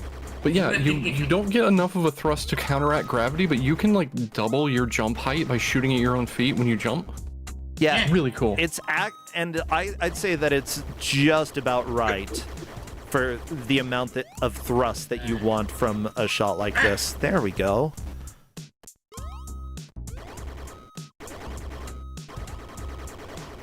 So Shrambles, you're like one of the mystery tournament experts here. How do you generally go about approaching a game like this? So a lot of it in Freak, like when I'm frick. racing in a mystery tournament or even in Kusogrande, it's kind of just figuring out like what are my mechanics, what can I do to go fast. In this game, like I could dodge all these enemies if I wanted to. It's fun. But like it's a risk reward kind of thing. Yep. Yep. How confident are Like you? the dodging enemies bullets? also do contact damage Jeez, to you, so freaking- you just die Yeah. when you touch them. So that is kind of like I found the a risk secret reward. level. Yeah, Ooh. Alright. There's secret levels? there are secret levels That's cool. that there's a lot of cash in them. For the most part, y'all don't care about cash. I actually almost soft locked my game getting into a very late game secret level because it was freaking hard. Really? Beautiful. Yeah, one of the final secret levels, you just spawn in a giant room full of water. There's floaty gravity and physics. There's no floor, and you are expected to just machine gun fly around the room fighting stuff. Oh, one thing. New enemy type. One thing to new enemy note type. is that there's no like variable height when you're jumping in this. It's like a one height that you have. So it doesn't matter if you hold jump or just tap it, you're jumping the same height. What matters is if you're shooting or not. Yes. Yeah. So The enemies are Tremors has now reached- Yeah, the enemies are now literally behind the background layer. No. No, they can shoot through... Okay, they can... Enemies can shoot through some platforms now, I guess. Okay, thank you. So yeah, here in the purple fog zone, enemies can just walk into the background layer behind the background tiles. Why? That's great. Because it's a I'm video happy for game. that. I feel like I'm... That's no... Oh, that's why it's not a platform.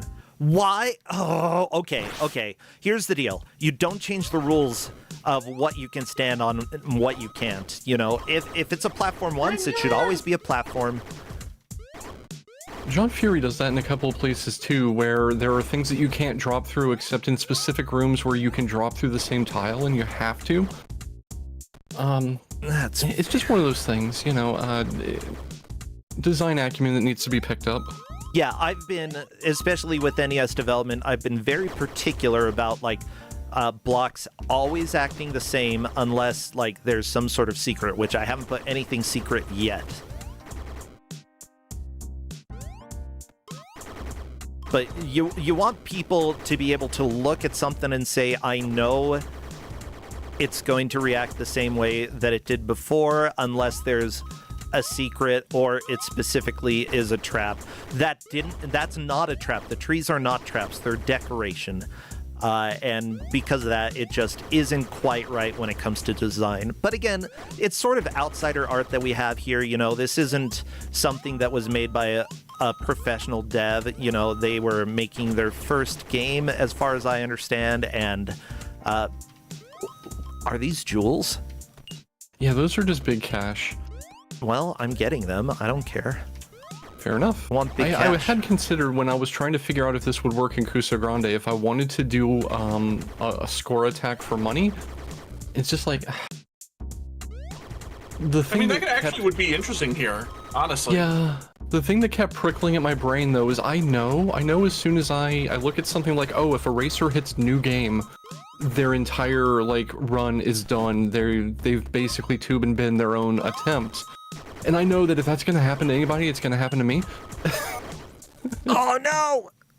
Oh, but I want big money. I want big money. I'm one of those people, and do those kill you?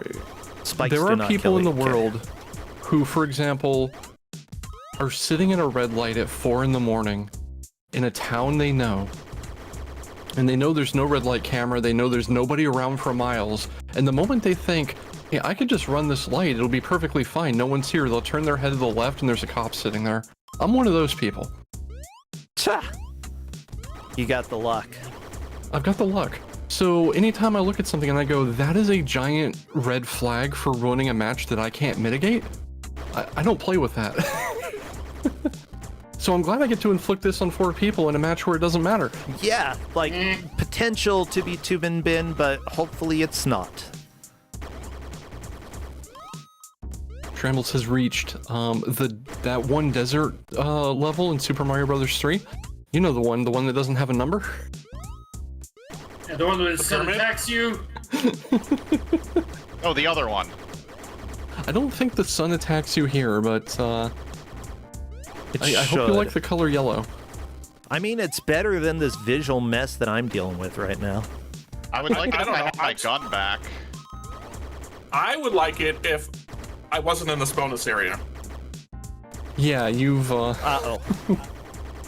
you've experienced the bonus area potential soft lock, but yeah, for the desert level, Plot has taken Shrambles' weapon away. So Not have fun with this. You actually do get new weapons. You get the ability to switch between 3 different guns with 1, 2, and 3 very late in the game. We're not going to see it here, but it's really cool. Cool. You say that, now I'm considering that a challenge.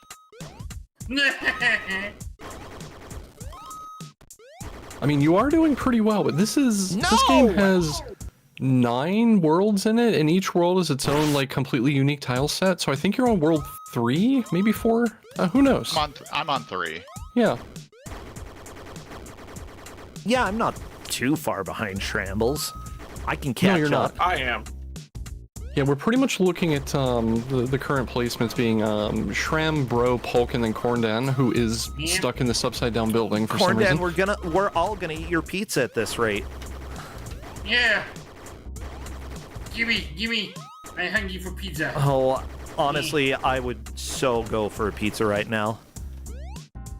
Same. I mean, you could have pizza too. Ooh, the sequel. I can't believe they made a pizza too. It's just sequel bait. I'm fine with that. Pizza 2? I don't care if it's as good as Pizza 1. I'll take it. You can't really do... I mean, you can do pizza incorrectly, but bad pizza is its own genre of pizza. Oh my god, I So do many remember types. getting a bad pizza. Oh shoot, I clicked off. Don't kill me, don't kill me, don't kill me. Okay, thank you. No! Of course I... Fine, whatever. Shut up. Are you fine? Because you don't sound fine. I'm fine. So, Tristan, I have a question. I know we have money, but why do we also have points? I don't know. Well, because killing people isn't money. Yeah, so It's Your just... number go up. there's no use for score aside from being score. Money, like I said, determines what ending you get, and they don't do anything arcadey like give you score for cash at the end. When you pick up cash, you get the points right up front. So it's just there. Thanks. The only thing you get score for that's different from cash is shooting enemies. So I guess if you wanted to do a score attack of this, it would just be all cash, all enemies. Yeah. Like, hey, anybody wanting to get I have the picked up- record on Twin Galaxies, there you go. You know your strategy. I mean, I like the idea of like a minimum score run for like the good ending. Yeah. Okay, I finally to purple. Ooh. I know Shrambles was here like ages ago. Not that long ago. Yeah, I'm actually doing lap 2 right now, Brasentia. Shut up. Shrambles has graduated from neon yellow to ice searing white. Beautiful. With a touch of yellow. I'm just here for Terraria, okay? Yeah. Yeah. Ah! Finally. Give me the greens. Yeah. No bonus. That keeps getting me killed because I can't see where I'm at. Yeah, everyone's had that that little issue here. No, this was a dead end. Oi. Oh, I made it! Ooh. Let's go. Speedrun mode. Oh. Speedrun mode gets me killed. Okay. That's okay. Speedrun mode 2.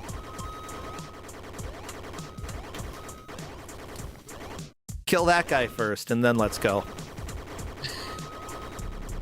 Oh, nope. We are at about 29 minutes left. We're halfway Oh my in. god. Okay. You can go in there. Haha.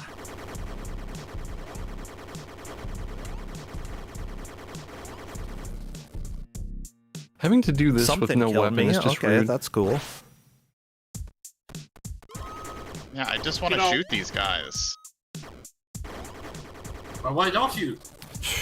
Oh wait. Oh, hell yes. If I had no weapon, maybe I would be more careful because my goal is to just machine gun everything. Yeah.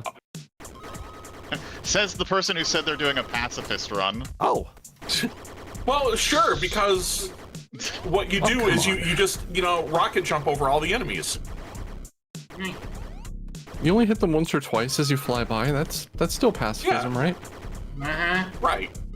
Yeah, it's not mortally wound percent. It's passive. It's fine.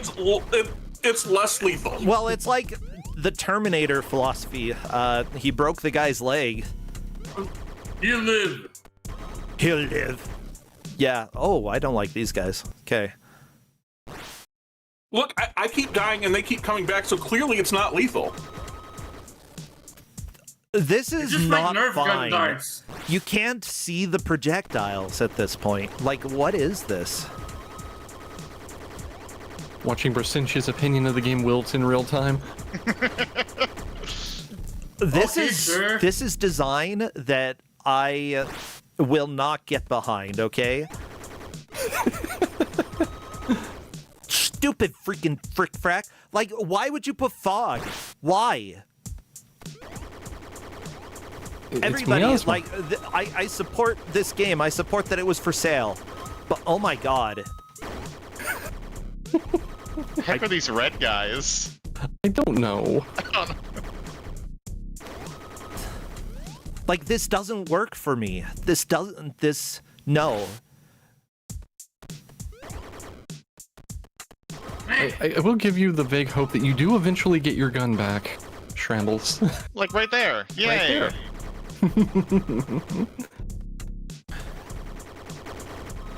I get a giggle and get a fearful that it's Oh, no. better, is it? I'm being What? meat boyed. Eh. Okay, also make the cursor more pronounced. I wish that were a thing. I have a hard time seeing the cursor sometimes. There Alright, we welcome go. to the bad future. Not the bad future. You can tell it's the future because all the platforms have the word future scroll in them. Oh my Future god. spelled F-U-T-R. No! Wow. The fooder. Welcome to the fooder. Yeah, as it turns out, Shrambles is kicking our butts. But I'm trying. I'm trying to show that we've got butts too. Shambles is just good at video games. Shrambles is just delivering on a promise that was made What was the promise? to kick everyone's butts. Dang it! That's it, Shrambles. Speedrun time. Again. Oh boy. Speedrun mode 3. That's right, we're on mode 3 now. I hate raised that the question sometimes on I if can Kirby jump on can even trees. kick. Kirby can slide kick. Oh, I've played Smash Brothers. Kirby can definitely kick. Yeah. Also, you see a big hammer. Actually, they removed the kick in Ultimate. They gave him a hammer smash instead. That's, Well, I refused that in my headcanon. My. I can't judge. I have developed the weirdest headcanons for things in the past couple of days. okay. This platform design is starting to piss me off. Bad jump, bad jump. Oh, okay, that was an entrance. Cool. Also, I'm not describing every time that I'm clicking off the game, but trust me, it's happening more than I'd like. It happens What a did lot. you think? Oh yeah. You just hope you don't And die then you when can't it see happens. and then you can't see the projectile, and then you die. Okay, it's boss time, And then and you there's die. fog. I think it's boss time. It is boss time. Okay. Welcome to this. We've got Jumping Girl. I'm sure this plot makes sense somewhere if you sit down and think about it, but oop. Ah! It's fine. Ah! That wasn't Son of a.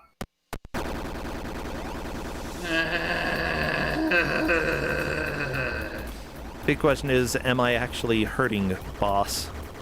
I don't know. Okay, I think that answers the question. Since I can't continue on, I must fight. If it helps you, Percentia, I did the same exact thing you just did. I went all the way to the right before I realized I had to fight this guy. Well, I mean, I don't want to fight. I think we're getting confused on who the pacifist is supposed to be in this one. Man. There we go. Ah! Ha ha ha. You've done it. Yay! No! Now you get yeeted through time. Woo! Yes! Desert time. Okay, oh no, your weapon is gone. Okay, that's okay. We can do it. Pacifist time. Also, something I didn't call out, but at the low resolution, it may be hard to tell I love on the the wavy overlay, but graphics. this area definitely does heat waves. Yeah, I like it. I forget what the technical name for that effect is. The like waving and shimmering from having a heat differential from like asphalt. I mean, sort of an optical illusion, almost a... what is it? Why can't I remember the term? Not hallucinating, we're... I mean... Heat haze, that's probably good. Yeah. So that's the entire screen, and the background is like warping and stuff. Yeah, kind of like a mirage, except we're not seeing fake things. I was thinking of mirage, but I also wasn't thinking of it because I couldn't remember. I get greedy. I want the big jewels. I want them. Greed, rat. What else? What kind of sin are we gonna follow up with? I have a few sins in my life.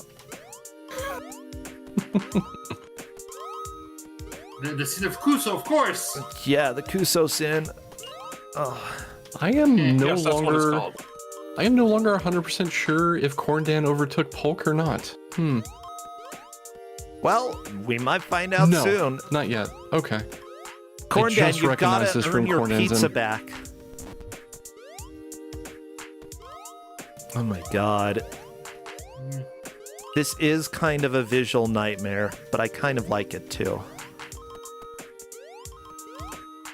Like, this is visual nightmare that I enjoy compared to the last level, which was fog. Welcome to fog. Okay, not risking the water. Oh my god. Why? Okay. Okay, first try, baby. Let's go.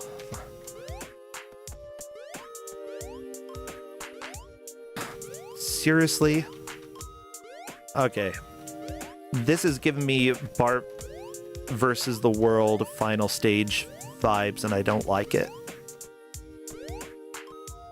The repetitive jump on the next platform, jump on the next platform, jump on the freaking next platform. There you go. No, I jumped too far. There we go. No. Good.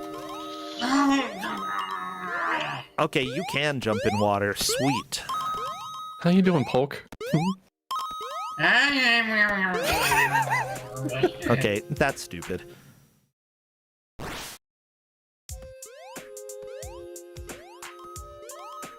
I might owe Polk an apology after this. Nah.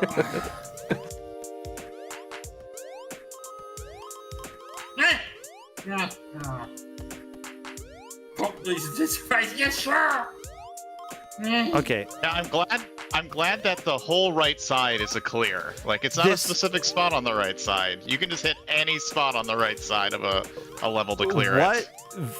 Who chose these colors? This is offensive. I barely can see what is supposed to be a platform and what isn't. Like, this is bad. It feels like the dev tried to texture actual platforms instead of background tiles, but I don't know how well it comes through when you're actually playing the game. Like, you can sort of tell, but yeah. With the haze.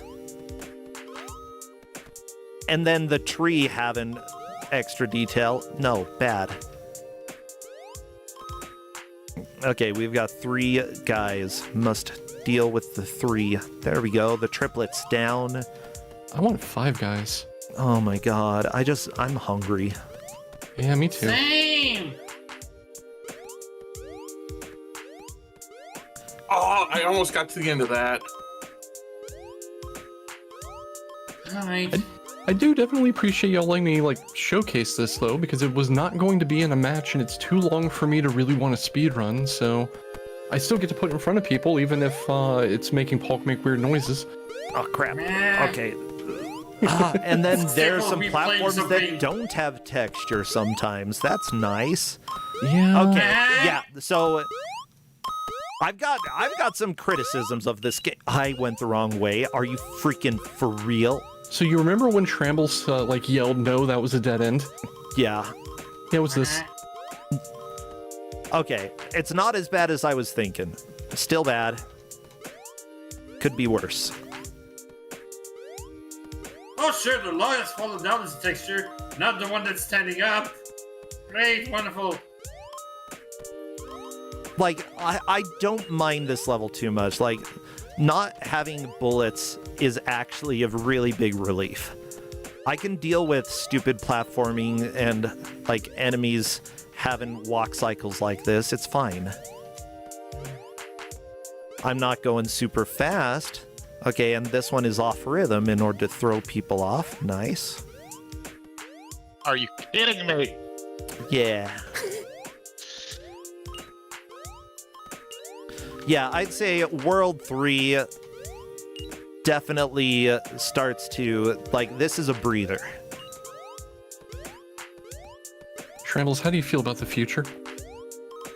Grim. Oh no, no, don't make me. Why would you? I just want to finish the level. Classic bro reaction. This is a breather. Oh no. Well, it's still a breather, it's just now I get more cool, breather. And I don't want more breather, I want to finish breather. Okay. I don't want to cure cancer. I want to turn people into dinosaurs. Indeed. I think that we all want that in some way. Nah. Oh.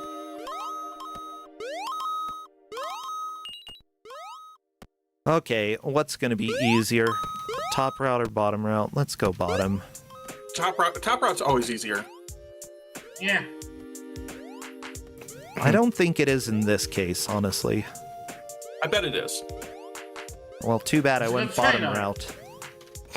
Oh my god, I almost died. I almost died on the stupid longest level in the world. Ugh. Almost dying taking the bottom route. Yeah, Yeah. Should've listened but to me. I didn't die. I lived. It's just, I started not thinking, and when you stop thinking in a game, that's when you die. I thought people died when you killed them. Well, I mean, that's not when I die. When I kill people, I'm still very much alive.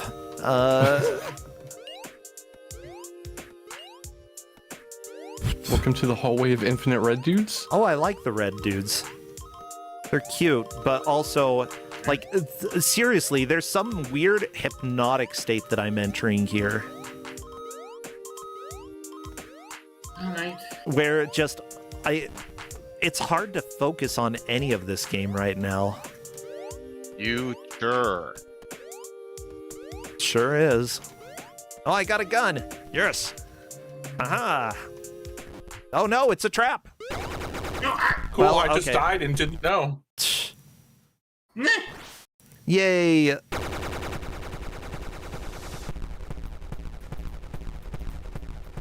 I'm fine. We're Corden good. and Polk are definitely on the same room at this point. Yeah, I've caught up. I'm gonna get Hey. that pizza! Yeah. No! Woo! Okay, I'm in the future. I'm catching up. So, bro, what do you think of these platforms? The fact that I got stuck and couldn't move on it. Great. Okay, I'm not sure that was on purpose. It shouldn't have been. No, I didn't experience that. Okay, No, I didn't, Mark. I didn't. Oh, that's a lot of bullets. that's fine. See it? Future. You know what? I like the future platforms. I think they're I skipped endearing. the death plane.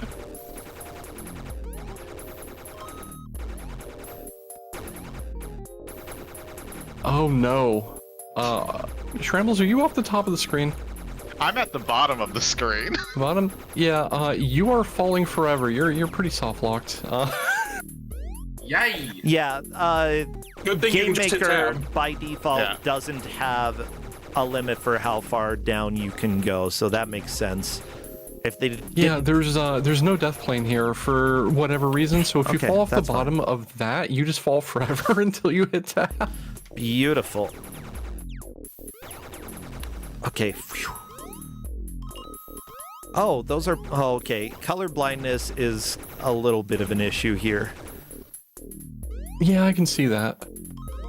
Like, yeah, it's not like Pig of the Peach bad when it comes to colors, but it's more a visual cacophony, just having all of these vertical lines in the purple.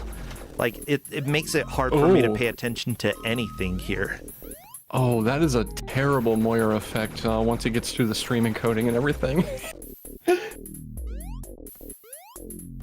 I believe it. Oh, there's green. I want green gem, but I'm not gonna get it because I have to play the game. I have to Shrambles is on this bullshit. Oh, sorry. Aye. Speak your truth. Future platform. Oh. Oh. Yeah. Okay, can I skip all of this? Good. What is this invader stuff? Okay. Yeah. I wanted to skip a bunch, but unfortunately I have to wait for the future Oh, I almost. I just forgot to jump again. Okay. Speedrun? There we go. Beautiful. Early future is great.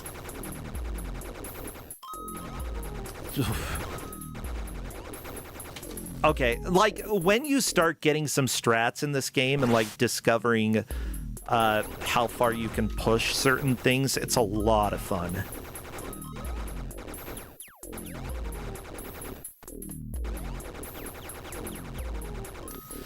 I was going too fast. Going too fast. Yep, I can. Wow, Yeah, that's on me. Shrambles, this looks nightmarish, whatever's happening for you. Yep, jumped too early. Dang it.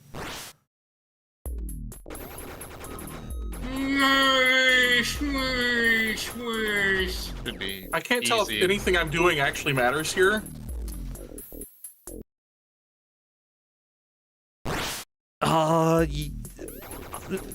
Apparently it was. Dang it, I'm gonna have to wait for this cycle. I don't want to wait.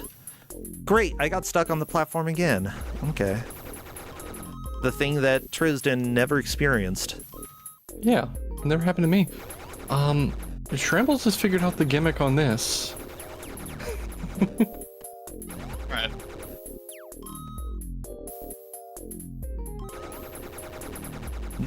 Dang it! I'm embarrassed I didn't solve it earlier.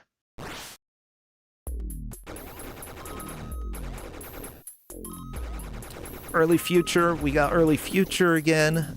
Dang it. I'm getting too greedy. This is what happens, you know. You try to go too fast and then you start dying over and over and getting in that cycle. Weapon. This is typical starting to just like get a little bit tilted and you stop making progress because you just want to go fast, and you shouldn't. You should keep playing the game the way that you've played before and then get shot anyway, because this is Moon Man, the game where you're a man who looks like Michael Jackson but aren't. Legally distinct Michael Jackson. Exactly. Oh, we got no gravity. Uh-oh. Yep.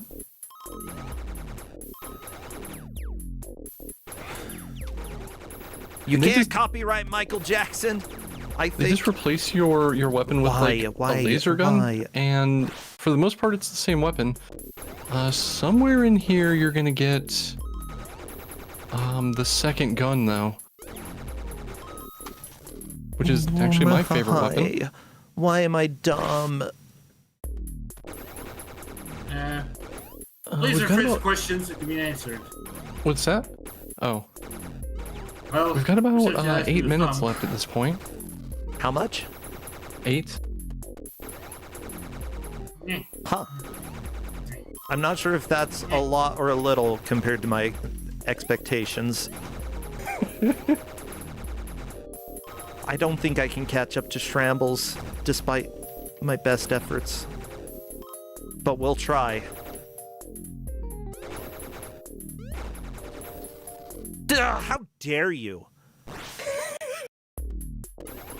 Yeah, that's the thing. Like, when you start getting deeper into some of these levels, you just want to go fast, but it punishes you. Yeah.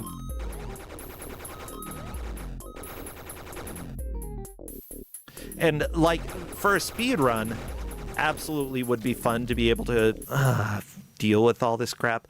But as a blind race, you just start being dumb and dumb and dumb, and you shouldn't do that. I'm gonna do pink.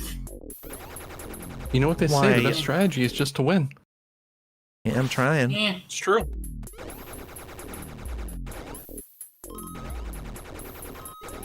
I want to know why I blow up when I hit water. Really? Super drowning powers? I didn't blow up when I hit water. I swam. Is this the one? Is this the end? Nah. Oh my god. Okay. Come on, come on, come on. Like, I know I still get pizza, but I want more. Well, you got to get here in like the next 15 minutes. Again, everybody, private jet time. We can do this. Bro, we'll do it for I'm the pretty promise sure- of pizza.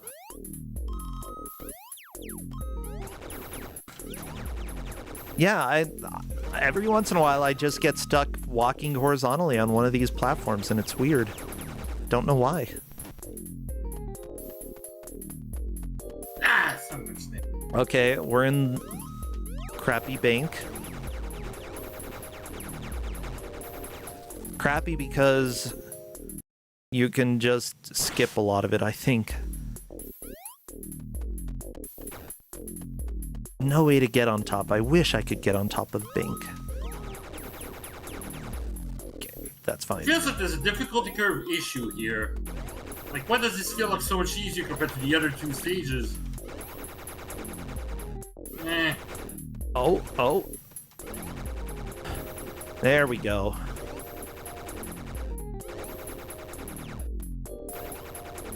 This is how you speedrun this level. I mean, this is how you speedrun space. There we go. Oh, no. No, not the future! Dang it. The future came back to get me. That's okay. So we skipped. The bank has some good skips to it. I like it. I don't know what that is. I think that was a gem. Okay. No, I want... the fortress of Pew Pew. I don't like this fortress. Too much Pew Pew. Ooh, green. Okay, it did have green though, so that's cool. I think it was green. Now I'm good. Why? All right, well, that's two people who have made the strange noises now. I think I can call this a success.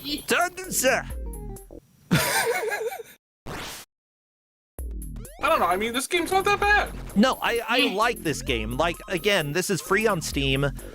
Everybody, you're free to try it out. It's actually a lot of fun. I would say that it's got issues. And, like, I absolutely understand why you wouldn't have it on Kusogrande because of the fear of clicking new game, which luckily none of us did. Yeah, So I'm far. surprised. I clicked bonus instead, but that was early on. Now we can also tab out of that. So I have to go get a key. I don't want to deal Yeah. with... Yep, welcome to Angie place. Okay. Security. No! You're here, but No, I'm I the clicked moon off! man. Am I alive? Oh, God.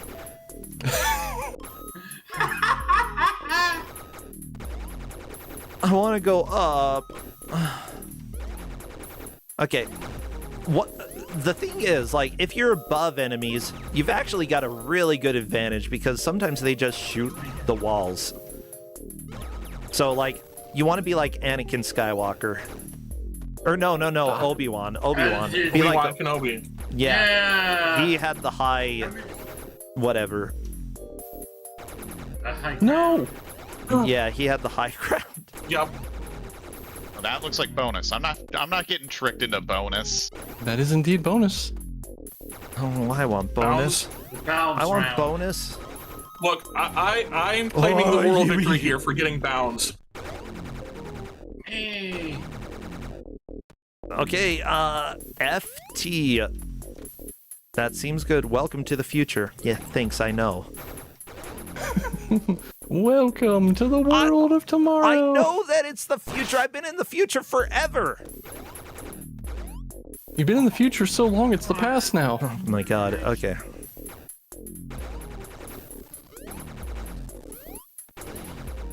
The future is behind us. Oh god.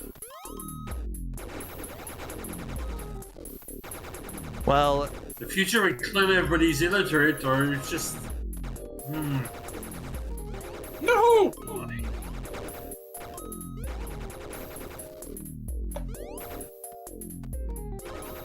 red blocks don't scare me. Ooh. These... Maybe they should. They don't! Why would a red block scare me? Ooh, color red. Ugh. Level Is it because red. of color theory? Is that why? I'll just go down here. Oh no. All right, yeah, you are soft locked. We've got about 1 minute left. Okay. 1 minute left, fine. You know what? Bonus time. Oh boy. So, the bonus scenario, which I didn't think anybody was going to look at. Frick frack is that? The bonus scenario takes place after the main plot. You get the good ending with like the $20,000 and everything, and then the big bad, who is presumably not completely, defeated, burns Moon Man's house down, and now you're on a quest for revenge. Blue on blue. Thank you. Thank you for putting blue bullets on a blue background. Blue, blue, blue. I don't care. I mean, because I wasn't gonna get any further. Yeah, fair enough. Yeah, makes sense. Nine. Well, that, All right, that's everybody, time. how did I manage to keep playing the game and hit the timer that close? I'm going to take that as a win. Hey, guess what, everybody? I won the game and the match. Actually, You did not win the match. Dang it. Yeah, All right, you're so right. The placements here are Trambles, then Bro, then Polk, then Corndan. Trambles got to space. Bro got to pretty much the end of the future. Polk started the future, and Corndan went into the wrong scenario entirely and has been disqualified. Beautiful. Right, so I got the furthest in that scenario, so I went. Well, I think that at least I've shared my opinions of the game. Yeah, what about others? How do you feel about Moon Man? Game's fun. I'm gonna finish it. I will add one little thing here at the moment. I did not put pause on anything here. The screen is just frozen currently. It's not moving anywhere. Did you soft lock the game? It's possible. Oh, Nothing baby. is moving. Let's see if the tab does anything. Nope, tab does nothing. It is completely frozen. Okay, so we experienced one soft lock the entire actually, after the match. No soft locks during the match. You soft locked. You fell off the bottom of the screen like a minute ago. That doesn't count as a soft lock if you can hit tab. Ugh. I go But with I the can't. Tab does technical nothing. definition of a soft lock, okay? Technically, I had the control to exit out and continue. Soft lock these.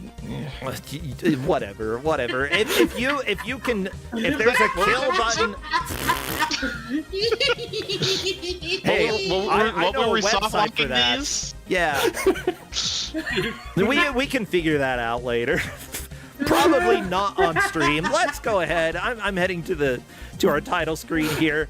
Moon Man. I recommend trying it out. It's actually pretty fun. I'd say kudos to the dev. You should be selling this for $1 still. I would like to give you money. Like, honestly, it's worth it.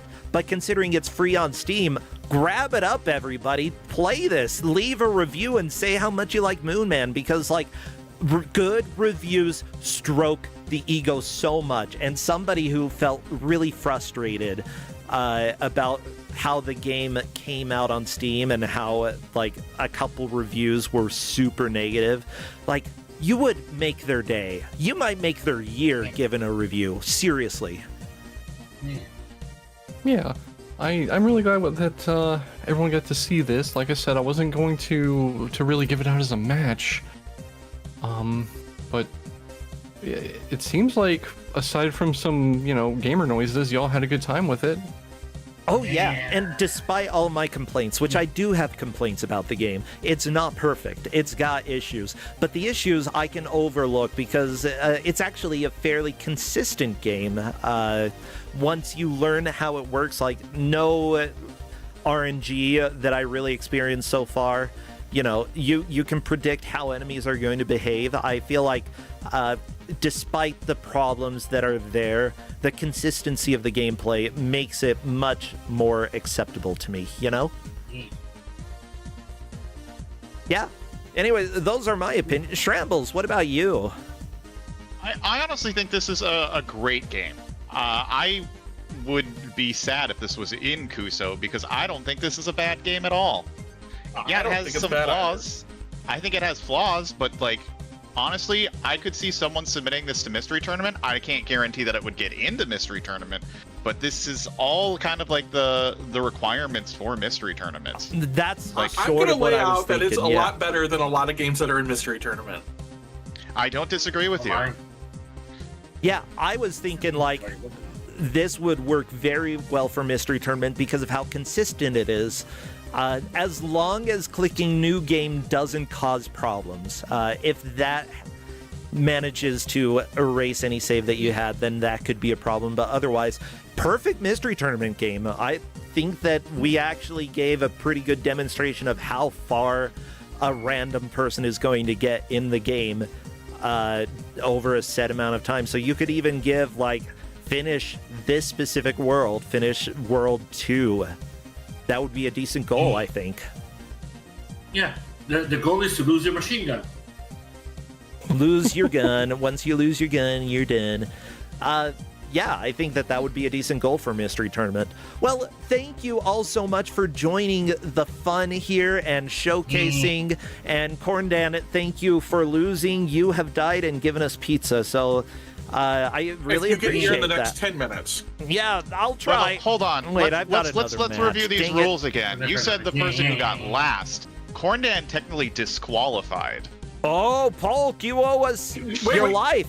Hey, to be fair, right? I was in the DLC, which happens after the main game takes place, which means technically I'm first. You That's did sequence break. I think we're going to have to debate this later. Well, yeah, refs. Or Okay, pizza. everybody, go ahead. If you have anything you want to plug, please do. Kuso9rande first. I don't have anything to plug. I have pizza. Okay, plug It's in gonna go pizza. in the oven right now. That sounds good. What about you, Polk? Find me at Pokitsune at twitch.tv/Pokitsune. Wednesday, usually we have the Chaos Cafe with Ferron and a whole bunch of other streamers. We do all kind of stuff there. And I usually do chocolate at point here. Yeah, all a fun day. Yeah. Sweet. Who's next on the list? Shrambles. Did Shrambles So leave? I don't have anything personally to promote, but I will say we have our top 8 decided for Mystery Tournament 20. Yeah. And we will have top 8 sometime in August, whether it's the first, second, or third week of August. So come around the Mystery Funhouse channel to see the top 8 for Mystery Tournament 20. That's awesome. Perfect. And what about you, Tristan? So, as we've been saying a lot, BBG signups are open until the end of the month. Big Bad Gameathon. Show us your jank, your kusoge, your weird stuff that doesn't get a lot of attention. We love that kind of thing. And also, License-a-thon is in 2 weekends. I got into that with Hachimon. Yeah, I'm doing that Hachimon run rocks. at the end of Friday. On the 26th. Over at twitch.tv/license-a-thon. That is so fun. And yeah, like, watch other events that are happening within the community. You know, there are a lot of talented people who are helping out all over the place, and you definitely should all support those events, join them, watch them. We try to let people know when they're happening. So remember, License-a-thon, when is it again? Just so that I don't forget. It is the weekend of the 26th. Perfect. Is Lights-a-thon. Very soon, everybody.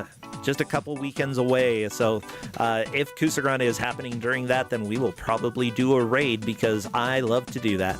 Well, thank you all so much. We'll go ahead and let you go and get ready for the last match of the day. Yeah. Thank you, friends. Awesome. Bye. Everybody, this is Kusogrande, the Bad Video Game Tournament. Honestly, we are at that point where we gotta get ready, so let's go ahead, Crappy, and head to the reveal. Oh no! Don't dance! Who has hotter moves, Crappy or Moon Man? I don't know, Moon Man only had a few moves. Crappy has the wiggle. Has the wiggle down. Like, here's the deal. Do you want to learn a million dance moves and only practice them once, or move one dance move and practice it a million times? Ooh, Escorina's right. Moonman has a gun. That's scary. Let's go ahead and head on over to our GM and hopefully be less scared. It is Novasol. Oh, Novasol, I still have your nuke picture. Uh-oh. Novasol? Novasol. I miss you. Novasol. Novasol. That's the wrong picture. This isn't a nuke. I know it's the wrong picture. I forgot to... Well,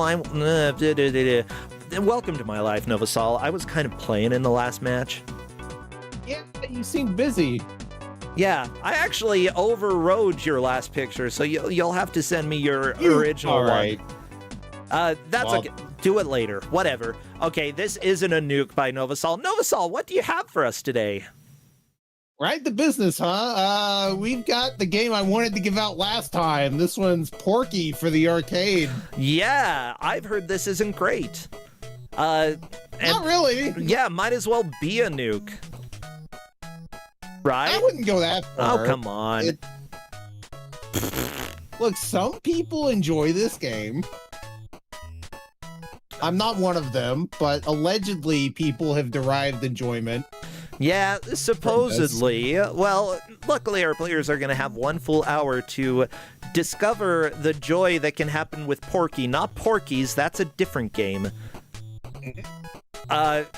Which, mind you, is usually what I think of when I hear Porky. And honestly, if we had that, then your GM picture would be pretty accurate, I gotta say. You know, maybe one day. There's a day where Porkies can come to light. No, today we've got a certified banger. Yeah! And luckily the Princess Tomato music to help us get ready for this. I'm excited. Well, Gravesh, Juniper Theory, Swirl Dreams, and Tommy Tamsworth will be playing Porky and trying to get through as much as they can. Is this going to be a score attack? Yep. Ah, good old score attack. Perfect. Well, the hour to see who gets a high score is going to be full of thrills, mystery, and probably a pig, which I'm not the biggest fan of pigs personally, but you know, whatever. It's a cartoon pig. I'll get along. The pig is like driving on the right side of the car. This concerns me that this is not a U.S. game, which already makes me judge it.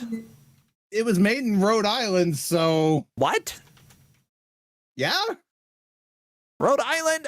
Why are you making the... Oh, maybe it's because pigs don't know how to drive. Maybe.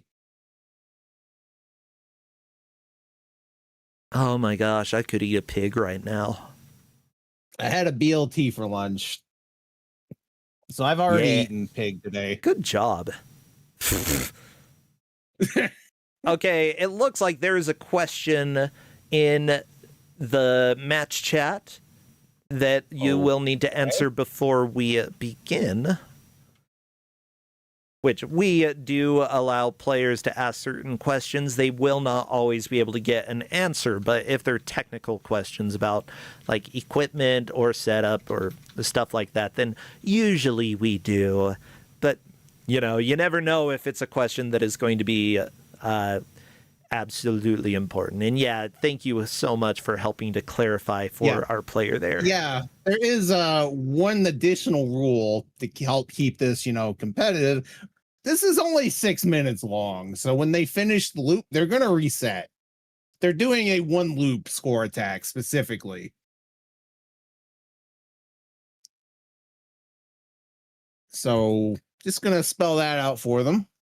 Okay, and it looks like they have all reacted to being ready. So what would be good emotes to spam? I know that we got pigs, sausages, wolves, and cars and explosives. There's not a whole lot going on here.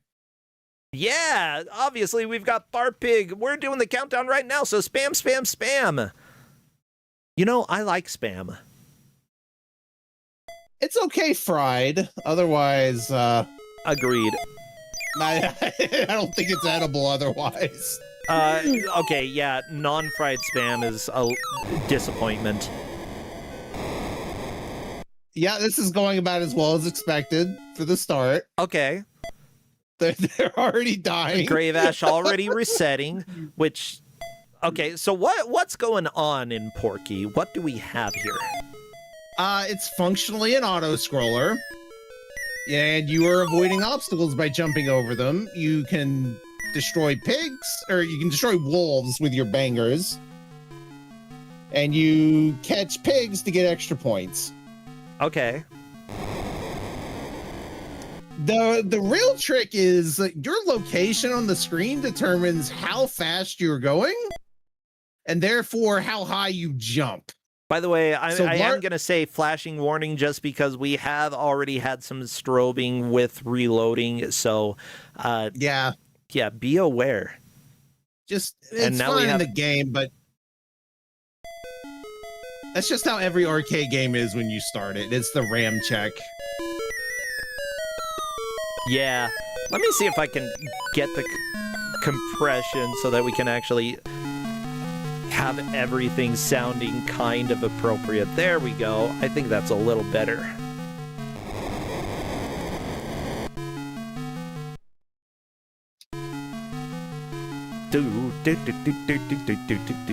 This music is so, like, nonchalant. Well, see if you still feel that way in an hour, because this is all you're gonna hear. Yeah, I mean, I already don't like it. I gotta be honest. Like, it's fine, but, you know, it's not music that I would necessarily be playing a game, or, like, see a game in an arcade and think, yeah, that's something that I want to play. Maybe that's why there's no sound during the demo. It knows that I don't like it. It knows. Games that don't have sound in their track screen feel really cursed. Yeah, they are obviously up to something. Why is it? Oh, that's why. Okay. I am being pinged. Yeah, ping it, baby. Well, we've got 1 full hour of Porky, so I hope you all love this. Luckily, we have referees who are helping to track this match. Oh, I didn't read out the referees for the last one because there were no referees. Cool. For this match, we've got Allopig. Fahrenheit's wonders if ham wings taste good. I don't know. Salmon Buffalo is bringing home the bacon, and finally, Pork Griffin with backup referees. Redford needs more terrible Moon Patrol knockoffs in his life, and Fluffy Squirrel can't think of any awful names. Oh my god. OFFAL. I appreciate that.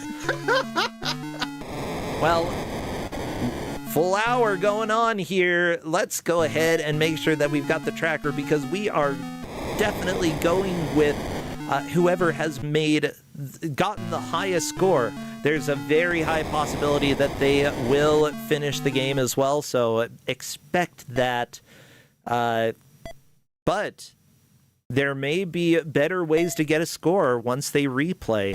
Honestly, collecting the pigs, I think, is pretty important here. Yeah, you get 5,000 extra points if you get all of them.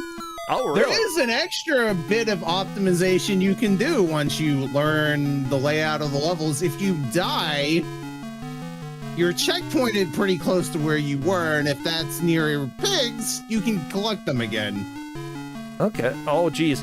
Oh, this is freaking the Google default you can't reach website game. The dinosaur running game, you know? Mm-hmm. Okay, so it looks like Grave Ash has learned you go to the left, you manage to slow down. If you go to the right, it speeds up a little bit. So, like, it's auto-scroller E, but I know this You do music. get to control your speed. This music is on... I don't remember who made this music, but it's also on Milo and Otis. Oh my god. And I cry every time. Oh my god. Here's the deal. There's a game based off of Milo and Otis, and I can't remember the name of it right now. It's on NES, and it doesn't have that crying music, but I love that movie so much. I've played that game.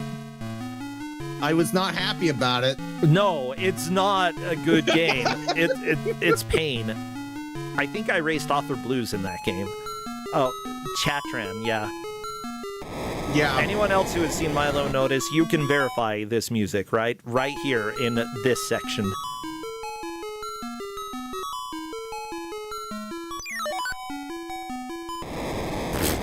That cactus is so big. Stupid cactus. I know. I love how mean of a trick that is.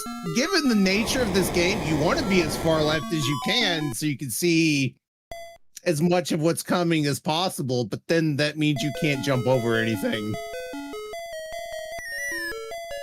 Yeah, I love that, like, you try to look up Porky, and almost everything that comes up is Porky's. Because that's just, like, people are like, oh, who cares? Who cares about Porky? Nobody knows Porky. Porky's. I don't know if it's accurate, but there are databases of how many arcade cabinets are out in the wild. This one only has one reported case of someone having it. Really? Ooh, Swirl Dreams is in a scary cave. Yeah, there's a few of those.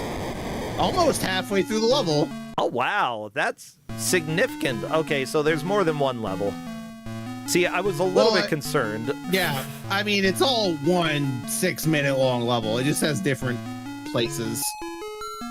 You can see their progress on the bottom. Yeah, the arrow pointing over where they are is more or less where they... Well, it is where they are. Yeah.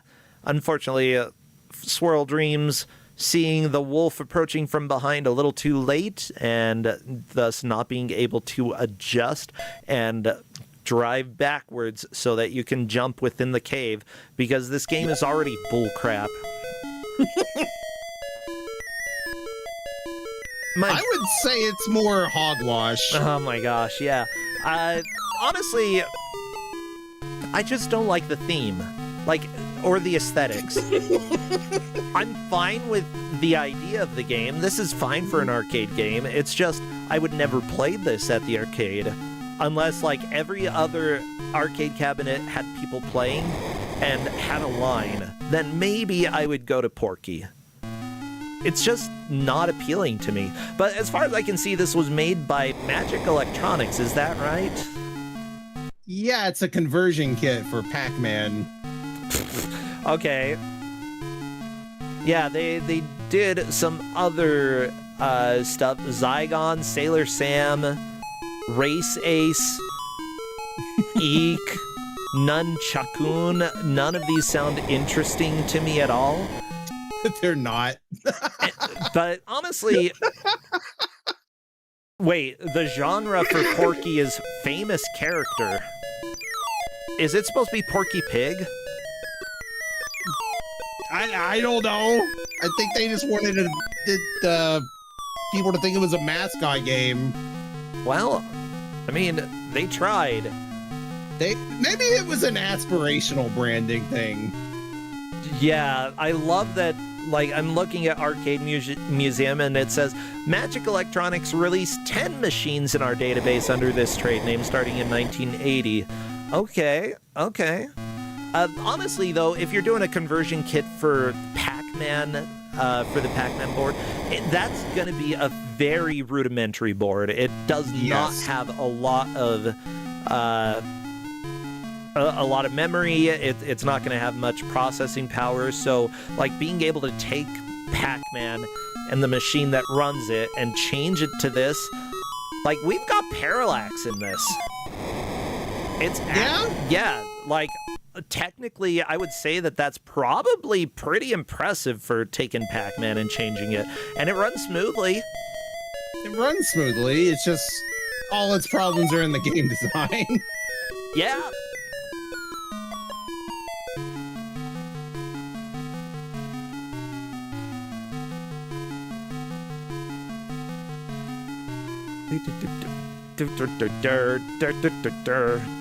Well, I don't see any information about the story. Wait.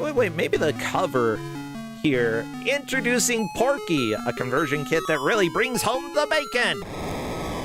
Oh my god. It's one of those things where if I try to scroll in, it makes it smaller somehow. Thank you. Magic Electronics has just created a way to breathe new life into your tired old Pac-Man. It's Porky, an action-packed adventure game that combines the thrill of a driving game with the skill of a shooting game. Smoking sausages. Just randomly in the middle for some reason. Players help Porky shoot piglets from the sky while evading the big bad wolf at the same time. I don't think you shoot the piglets, You do not. them. You collect them. Okay, so the description of the game is actually inaccurate. Okay.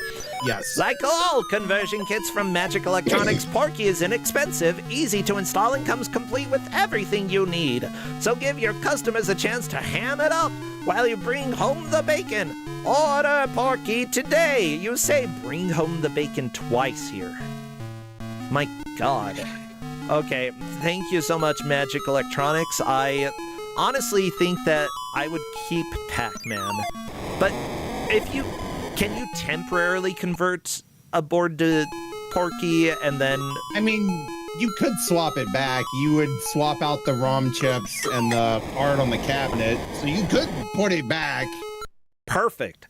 In that case, I'd say if it were relatively cheap and I liked it, then yeah, doing the conversion from Pac-Man would be worthwhile. I mean, Pac-Man, everyone's played Pac-Man. Who cares? Stupid Pac-Man.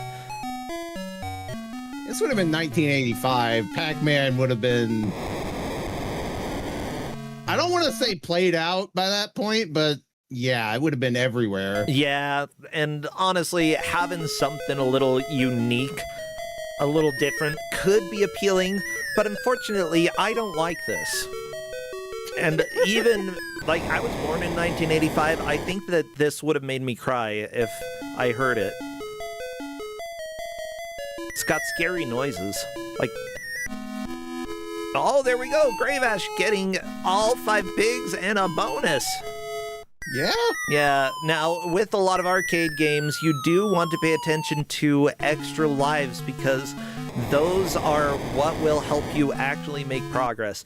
There are often certain point thresholds where you will get a 1-up, like 30,000 points. Grave Ash pretty close to that right now. We could see here if 30,000 points is the threshold for the first one. I don't know that there are extends in this one. Wow, that's rude. Yeah, and I love the chat is saying this sure is Moon Patrol. It sure is. Moon Patrol was better. Moon Patrol was, yes, it was much better than this. Yeah, it was hard. I played it on like the Atari home computers, Atari 800. I believe it was one of the few games that we had as, what was it, a cartridge. Yeah, we had a cart of Moon Patrol that you could plug directly into the computer, which was kind of cool. Certainly, like, I didn't play it much, though. I don't know. It didn't have the vibes for me. I think because it was an auto-scroller. And I don't know. I'm not a fan of them myself. I think maybe it felt too polished, which is weird for... No, like, seriously, like, for old Atari games, part of what I loved was that they had a specific crappy feeling to them.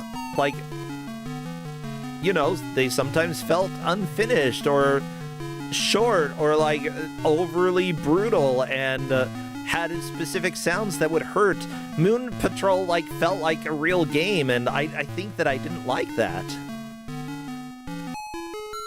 Yeah, I guess as an Atari customer, you would get accustomed to the Atari feel. Yeah, like, old Atari games had very much a feeling to them that I don't think appeals to most people, but it certainly appealed to me.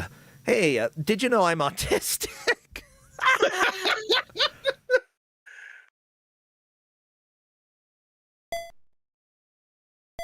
Anyways,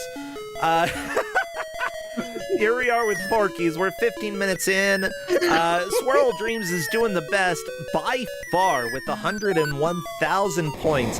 This match actually matters a decent amount. The last two players will be eliminated, so players want to come in the top two. And right now, it's certainly a race for second place. Juniper Theory holding third place, just behind Grave Ash. I expect these places to change a significant amount. Do not crash into the TNT.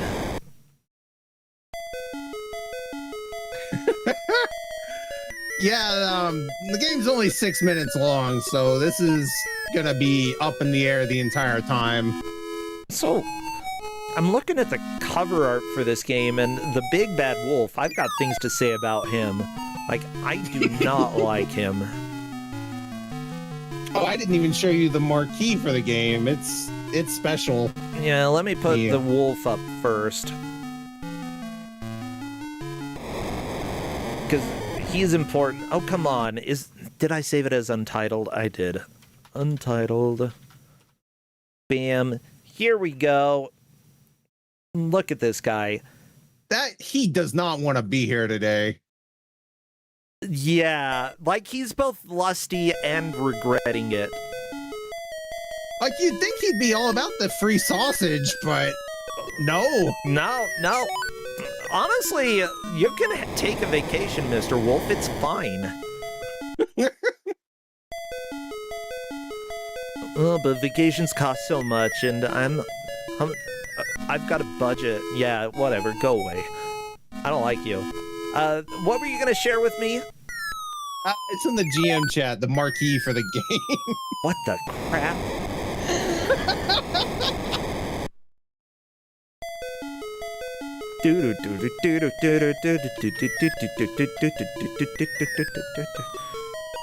Do I want to save over the ugly wolf? Of course I do. We gotta show the marquee. Okay, here we go. I gotta zoom in on this pig here, okay? So here we go. We've got pig with... I'm not sure. I assume it's a cigar. Yeah, he's got a cigar. How is he holding the gun? He has a very long arm. I think the shadow might be his other arm. 'Cause he only has one hand on the wheel. Yeah, it's true. But where's the rest? Where's his body? Like, okay. The power of his stand. Ooh, good point. Yeah, he could be. He's a JoJo character. Yeah, Mr. Porky here. Yeah, let me just say, if they were trying to capitalize off of Porky Pig, they might have missed the mark here. A little bit. Yeah. At least he's... Oh, no, that's not a seatbelt. Like, the left side of his body is gone. His head is sticking through the windshield. So is his hand. somehow holding onto the steering wheel. Like, this is just messed up. This is not how cars work, okay? The tires they're going a different direction. He's trying to go straight. They're trying to go to the right. His right. Cars rebelling. That's what I'm seeing here. We got a freaking gun that almost looks like a laser gun.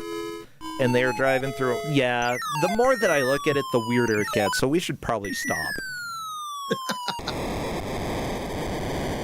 We got a whole 40 minutes of this. Oh my so God. You gotta officiate. In Mets chat, Juniper was like, "Man, I really didn't want to get an arcade game," and it's like, well, that's kind of all I deal in. Well, Grave Ash very likely gonna get a new PB here with 47,500 points. That's cool. This music sucks.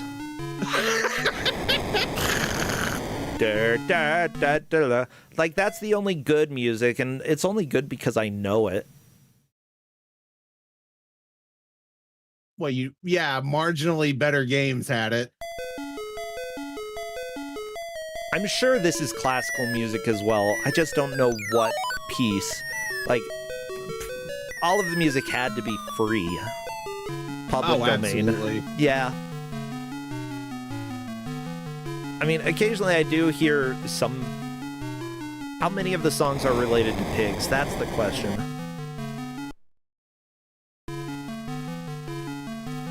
I mean, I don't think there were a lot of classical works about pigs. Maybe I'm wrong.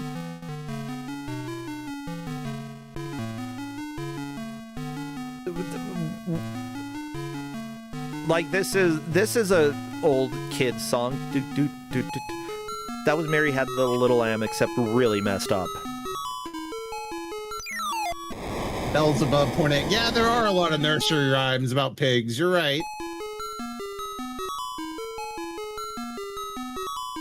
I have a very bad ear for music, so I could not tell you.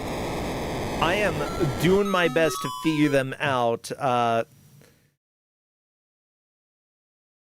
The more that I can look, okay.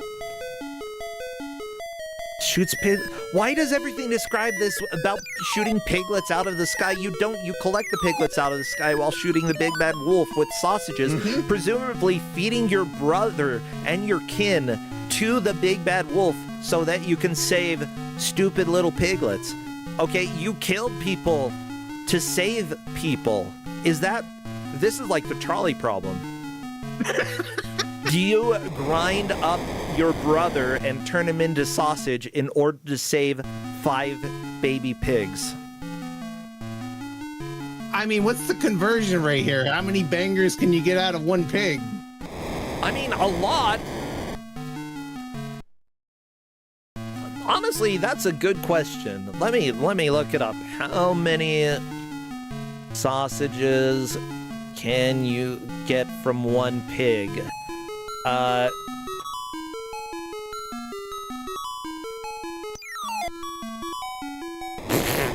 finding more about making human sausages, and I'm gonna go ahead and not look that up. Are you Googling long pig? A long pig? No. Okay, random post says 20 kilo of sausages per pig. Okay, if you put all the shoulder meat into the sausages.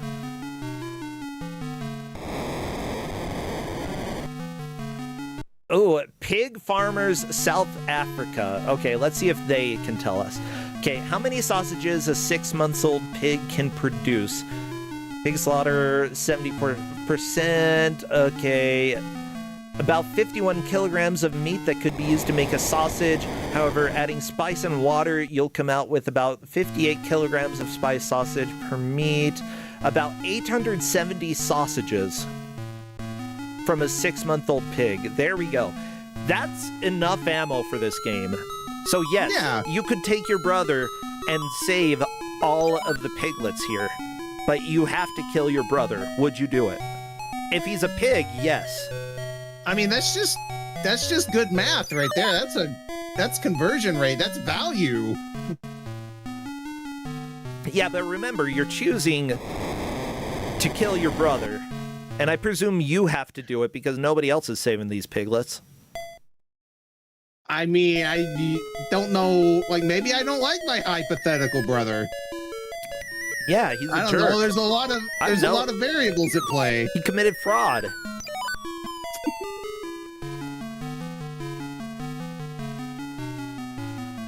I don't know that fraud is worth the death penalty, but... Well, I mean, he's a pig, too, so, you know, if you got a pig committing fraud, why not eat them? That's farmer logic for you. Rancher logic? I don't know, whatever. Swirl Dreams getting a bonus. That is a... Swirl Dreams. Like, Swirl Dreams is doing very well, but Juniper Theory onto the cave, too. Yeah, that's very much a new personal best. Oh, yeah. Watch out, Wolfie from behind. Oh, there you go. Good job killing the Wolfies. Oh. No. Oh! That was a good move. Oh, my God. Okay. Yeah. Like, Juniper Theory has this part down. Oh, how? Okay, you're out of the cave. Now you have to deal with the hole. Well, nope, too bad. That is a new personal best for Juniper Theory, locking them in second place right now, right behind Swirl Dreams, who is currently on the cave as well. Yeah, Swirl Dreams knows about what comes after the cave, which is a hole that you have to be going max speed to clear. Beautiful. Oh yeah, we have talked about hot dog crimes in this chat before. It's no surprise that we are back on that topic. Interesting.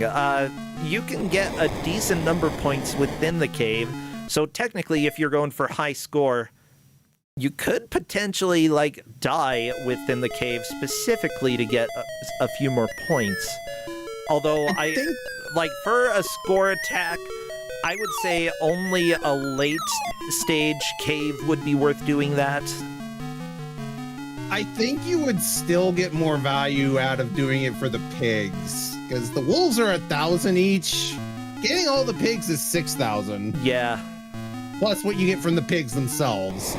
I think Juniper Theory, like, has a more reliable way of getting through the caves. It freaked me out, but, like, the final, very slow, not wiggling up and down wolf is impossible to hit with your brother's sausages. So, I know, I made up the lore that you killed your brother. I don't care. It's canon now. Because this pig understood the trolley problem in a way that is not cool.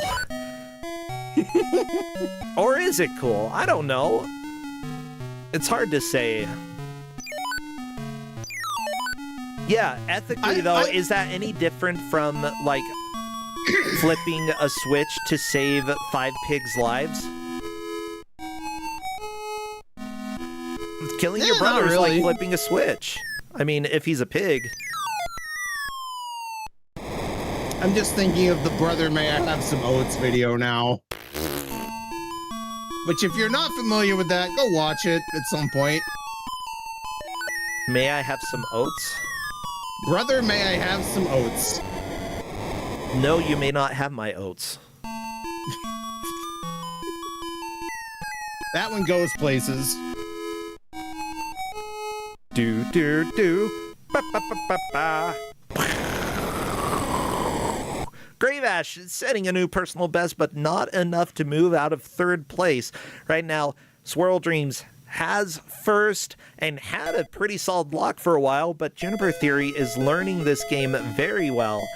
It seems like this game also has basically no RNG, so it is learnable. You can figure out, like, memory is going to be very important here, figuring out strategies that are reliable for you, not to just get past certain areas, but to get score out of it.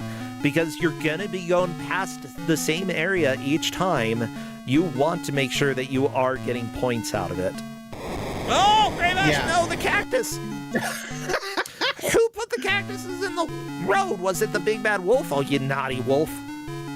gonna shoot my sausages at you. I'm not sure that wolf has any agency. It doesn't even have a body. It's true. I don't know. I don't think it's moving any cactuses.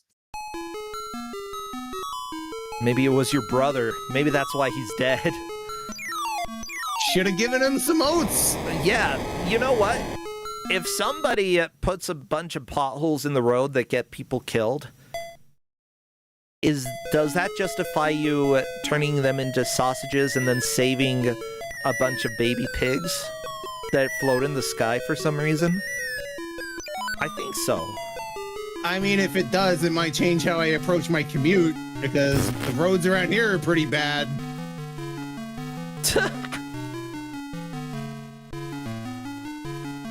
The tall, skinny gods will eat your brother, says F.S. Hammersmith in chat. That sounds like something I would read in some mud online, you know? F.S. Hammersmith is quoting the video I mentioned. Oh! Something about oats. Brother, may I have some oats? Brother, may I have some oats? Okay. I'll need to try to remember that later.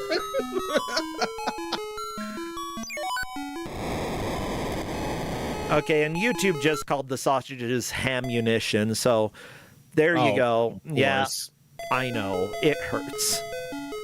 It hurts us all.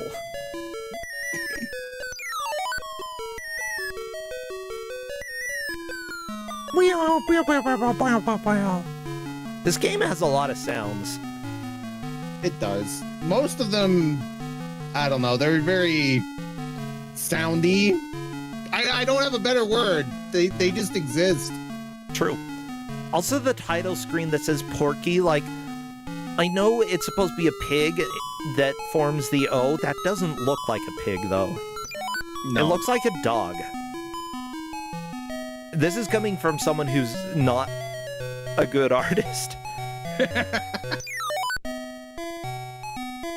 But you know what? Let me talk about the things that are good about this game. The graphics, great. Getting the parallax to work on, like, an old Pac-Man machine, congrats. The game runs well. I think that, like, the game is fairly reliable. Input, I don't know about that, but the fact that there's no RNG, it makes it pretty, like, learnable as a game. Like, it's got all the elements of, like, technically, this is pretty dang good. Yeah, from a technical standpoint, it's fine. The only Sure. You know what? Fine. The only real hang-up is your hitbox is kind of weird. It's basically just the front of the car. Yeah, and also, like, trying to avoid the, like, cactuses. That's annoying. And also, there are some cases where, like, when you make it to an obstacle the first time, you're just gonna die, you know? Yeah. There's no way to adjust to it, so it's got it's brutally unfair for somebody who's playing an arcade game. And with a game like this, it just feels like making things brutally difficult. It feels like the game just stole it from you. Not that it's your fault, you know? It feels like it's the game's fault, and you usually want to avoid that as much as possible. Even if you are being unfair, make it feel fair. You know, I said the hitbox was the front of the car, but no, the back wheel also is one. Yeah. Tommy Tansworth died tapping a cactus with the back of the car. Tommy going way too fast for this series of jumps. That is game over. Back to the beginning. And it looks like we had a leaf change. Grave Ash? What? Out of nowhere. Did Grave Ash even make it inside the cave? Because if not, how? I have noticed Grave Ash is doing that little exploit with the bonus pigs that I mentioned. Okay, by exploit, do you mean just collecting the bonus pigs? Well, if you die near them, you will respawn before the pigs, and the pigs will respawn too, so you can get the bonus a second time. Gotcha. Yeah, that exploit, if you just need to lock in a score at some point, not a bad thing to do. You know, stringing together songs that have no relation to each other, that are not in the same tune, but just randomly swap between them when you move on to a new section of the map where the arrow's pointing, that is such a vibe from the era that I don't think any modern game really captures that. No. Oh, landed right on the bomb. Don't jump Free on match. the bombs. Well, that's okay. Free pigs. No! Well. Mean if you're going for the free pig exploit, too bad. Oh no, Juniper Theory, unfortunately forgetting about how ramps work, jumped right before it showed up, realized I need to ride the ramp, backed up, and yeah, it just wasn't fast enough. Juniper Theory approaching the ramp again with not enough speed. Oh, and the third time, enough speed to get over the cactuses, but unfortunately into the pothole. Oh my god. Okay, like, some of these potholes look like they were made by nature, but some of the holes look like they were designed as part of this. What the crap? Who designed this road? Someone clearly dug fresh holes. By the way, Stream Hatman, thank you for resubscribing, and I miss Corndan doing that as well. Thank you both so much. I managed to survive because of people supporting the stream, both here on Patreon through tips on PayPal. Thank you so much. I very much appreciate it. Yeah, I'm really hoping when the NES game comes out that, like, I can stop sometimes being like, I'm out of money, everybody. Can you help me?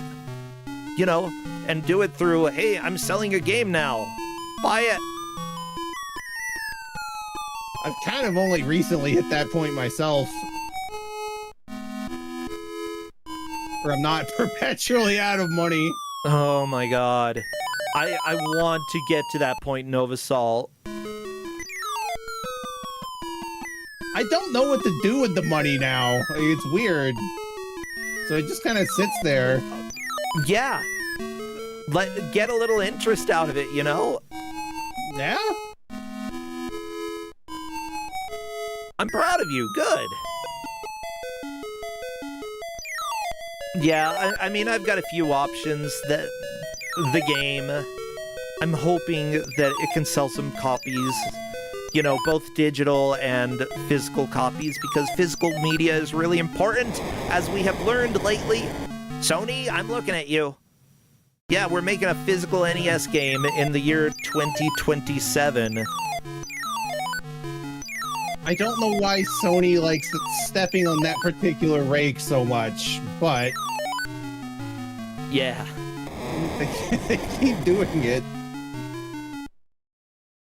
But that's why we're gonna do it, and I believe we've confirmed that it does actually, like, even though it's just a prototype right now, it runs on an NES. We've confirmed it. Yeah, that's harder to do than it sounds. Oh, that is a new, not a new personal best for Swirl Dreams, but pretty close. I think this might do it. Yeah, Swirl Dreams back into the lead.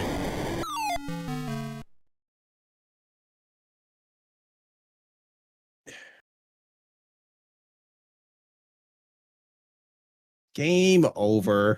I just want to see someone clear the massive hole after the tunnel.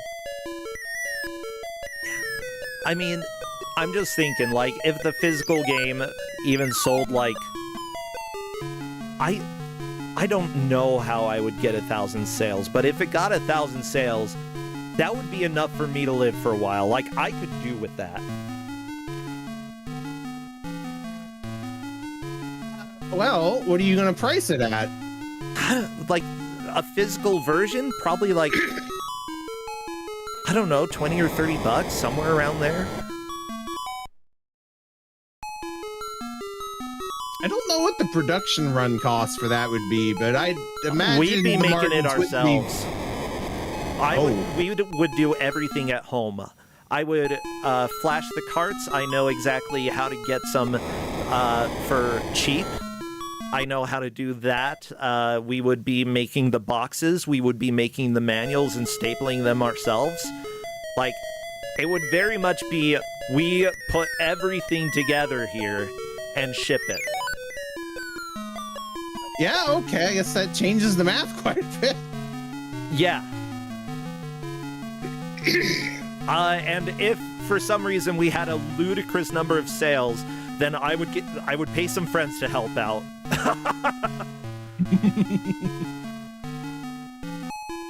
Yeah, oh no, NES chips are so expensive because of the price gouging that's happening right now. No, I know some ways. I just need to, like, once the game is ready, I'll have to do some calculations in order to figure out, like, what is going to be the best method to get carts for this game specifically. Because there are some that you can buy completely blank, but there are other methods, like, games that have a lot of prints, a lot of copies, but definitely nobody's buying them. Turns out you can reflash those. Yep. But they have to have the right memory management, blah, blah, blah. Why are we talking about this? Because this game's boring. I gotta be honest. Yeah. Yeah, this is kind of mean to do to them. But yeah, hey. Actually, wait, someone in Kusogrande who's been playing Gunstar Heroes, he runs a used video game store. He could be my official supplier. Just give you the hookup for all the random sports games that get traded in. Yeah, like, seriously, nobody... We have those so preserved. They are so preserved, and there are still going to be plenty of physical copies out there.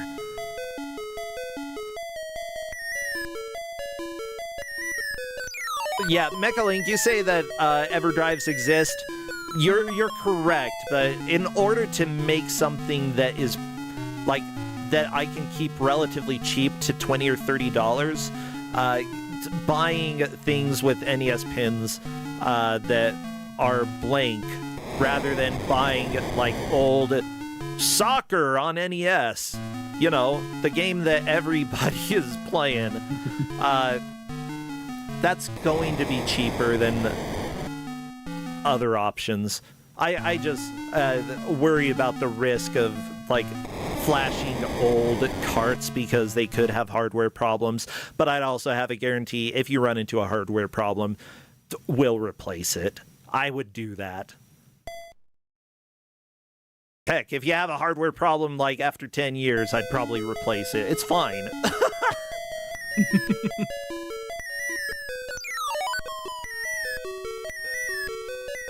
Squirrel Dreams got so close to the giant hole and didn't make it. No, that stupid hole.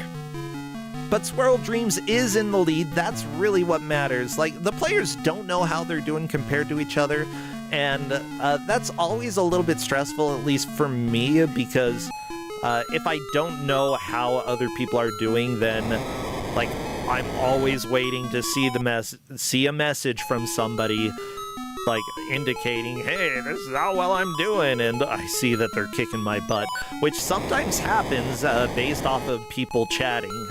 But whenever I do get an indication for how somebody is doing, if they manage to blab about something that happened, then it gives me an idea, okay, I need to speed this up a little bit, I need to get more consistent, or, like, they're doing something that seems reliable and I haven't figured that out, so there's something there. I've actually had matches where people have talked about something and I've been like, oh, that means I'm doing very well.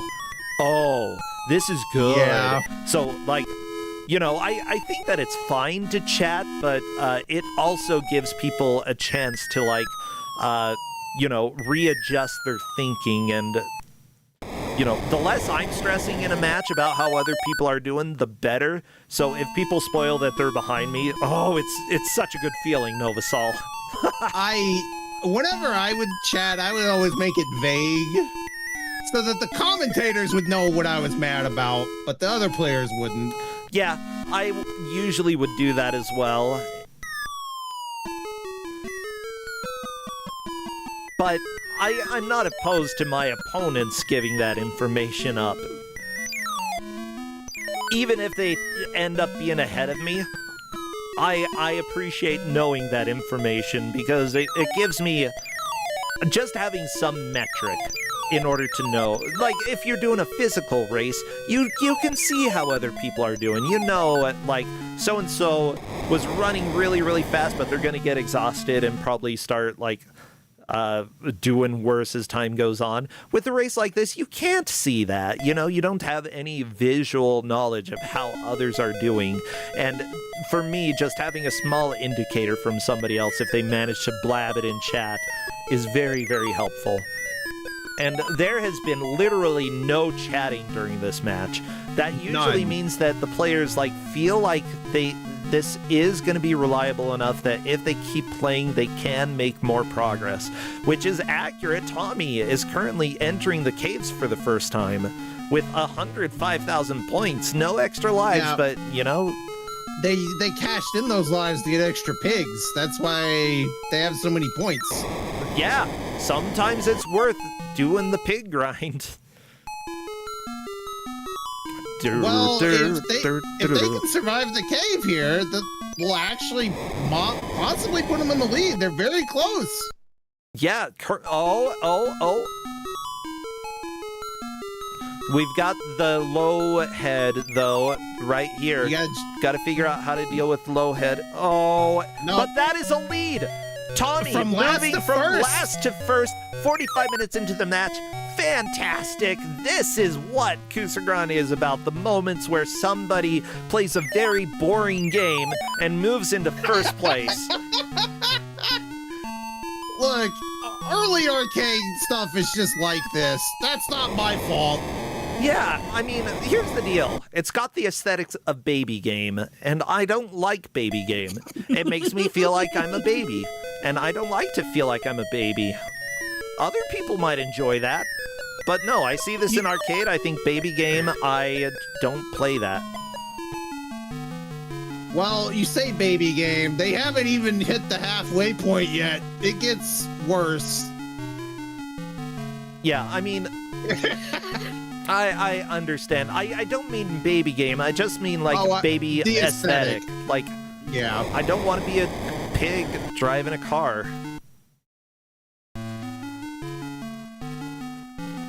And maybe that's really judgmental of games. I feel embarrassed if I'm playing certain games in public, you know, Novasol? Have you ever had that feeling? Go to an arcade, you see a game and you're like, I could play this, but I would be so embarrassed. Nope, I have never felt that way. Really? If a game's fun, I will play it no matter what it looks like. That's why I'm Hedge Mage's Hatchet Man.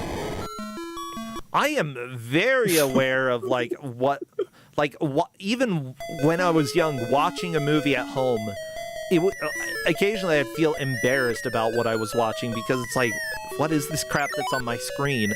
Are people gonna judge me because I'm watching this? You know, do they think I enjoy this crap? That's a them problem. I think that's a me problem because I'm thinking that. You know, that's correct. You're right. Yeah, and you should be self-aware and anxious about that one instead.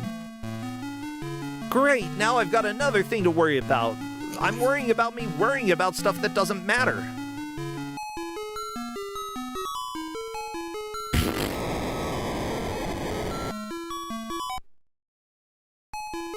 So we've got 12 minutes left.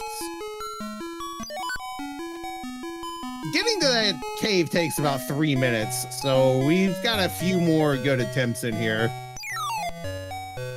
Yeah.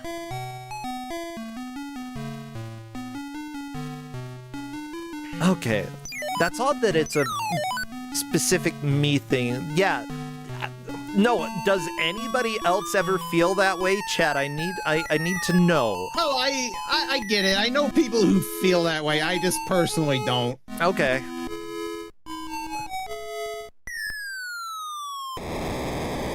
it helped that I was a very large, very jacked dude, and that I don't think they would have judged me, lest they wanted to incur my wrath. Yeah. I mean, even now I worry, like, if I'm playing on something on Steam, will somebody look and see that I'm playing it and then think things about me? I mean, it depends, like, I mean, I've never... Okay, maybe I have. Have I played anything that's been explicit on Steam? I don't recall. I think things like, that... if you were playing, like, an AI-generated furry porn game, I might judge you. Otherwise... Not really? Okay.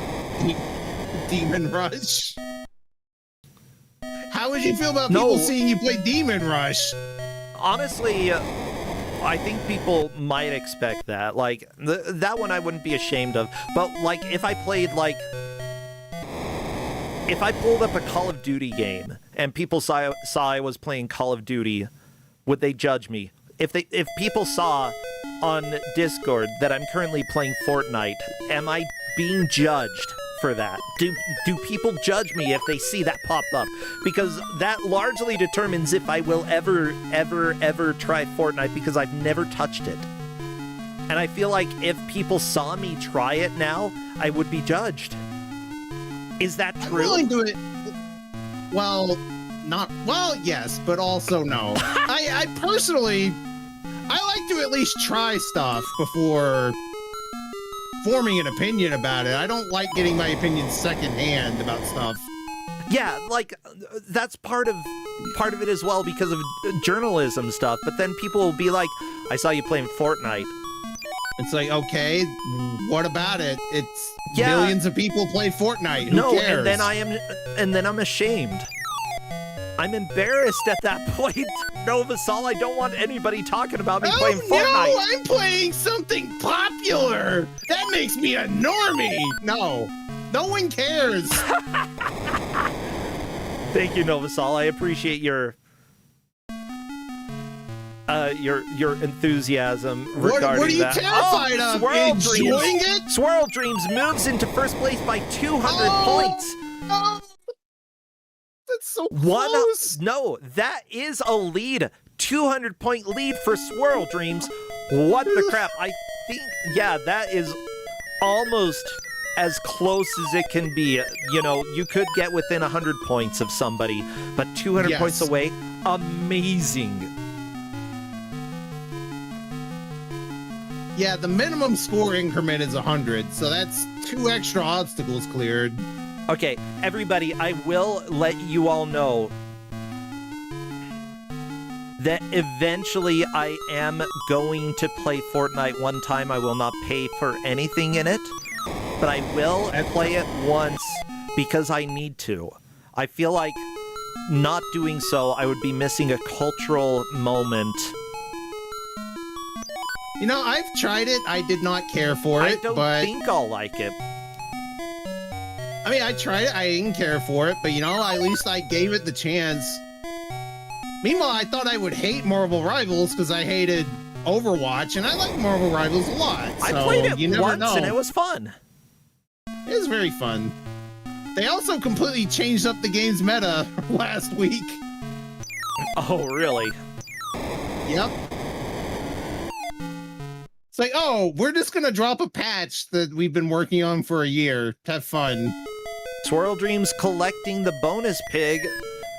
That's really, really helpful early on. And yeah, it does look like there are extra lives. I haven't quite spotted when it happens. 50K? I think it's 50, I think. That's basic.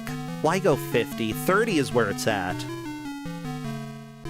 30 and then 100 and then 200 and so on. You get more money right, this way. Because more people will want to play the stupid pig game, right?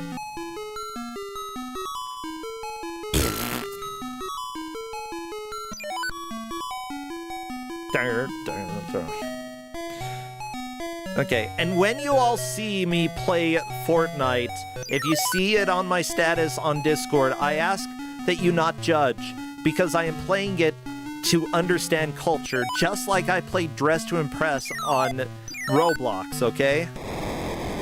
It's to understand culture. Actually, I really enjoyed that game. I never won a single round of Dress to Impress. You weren't part of the in-group. Yeah, and they made that very clear. They were very much like, you are not us. And we're judging you. Novasol, I aspire to make a girly game one day. I'm going to. And I know exactly what it's going to be. It's going to be somewhat similar. It's going to be a very girly, maybe high school aesthetic Among Us, except that actually has depth to it, instead of doing stupid, boring tasks. Okay? Define depth. I want to know what you're doing here. Oh, it's going to be social deduction, baby. And it's going to be called Drama Queens, and it's going to kick ass.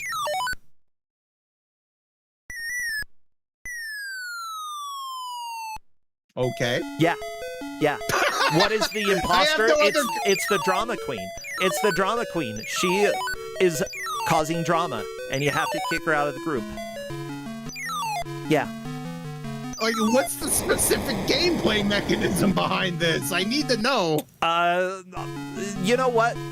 It would take too long right now, but elevator. That's the reason. Elevator pitch is girly Among Us with more mechanics, but largely Blood on the Clock Tower gives me a lot of inspiration for like what would be going on. Let's just say that anybody who knows Blood on the Clock Tower, I would be really like doing a lot with that, except in a way that it can have a computer in charge instead of a person. Like, that's one of the biggest things. I love Blood on the Clock Tower. It's like my favorite social deduction game. Yeah, it would be very similar to that, in my opinion. A lot of social talking to each other, talking about each other. It would be a very gossip-heavy Novasol, which is perfect for a girly game, okay?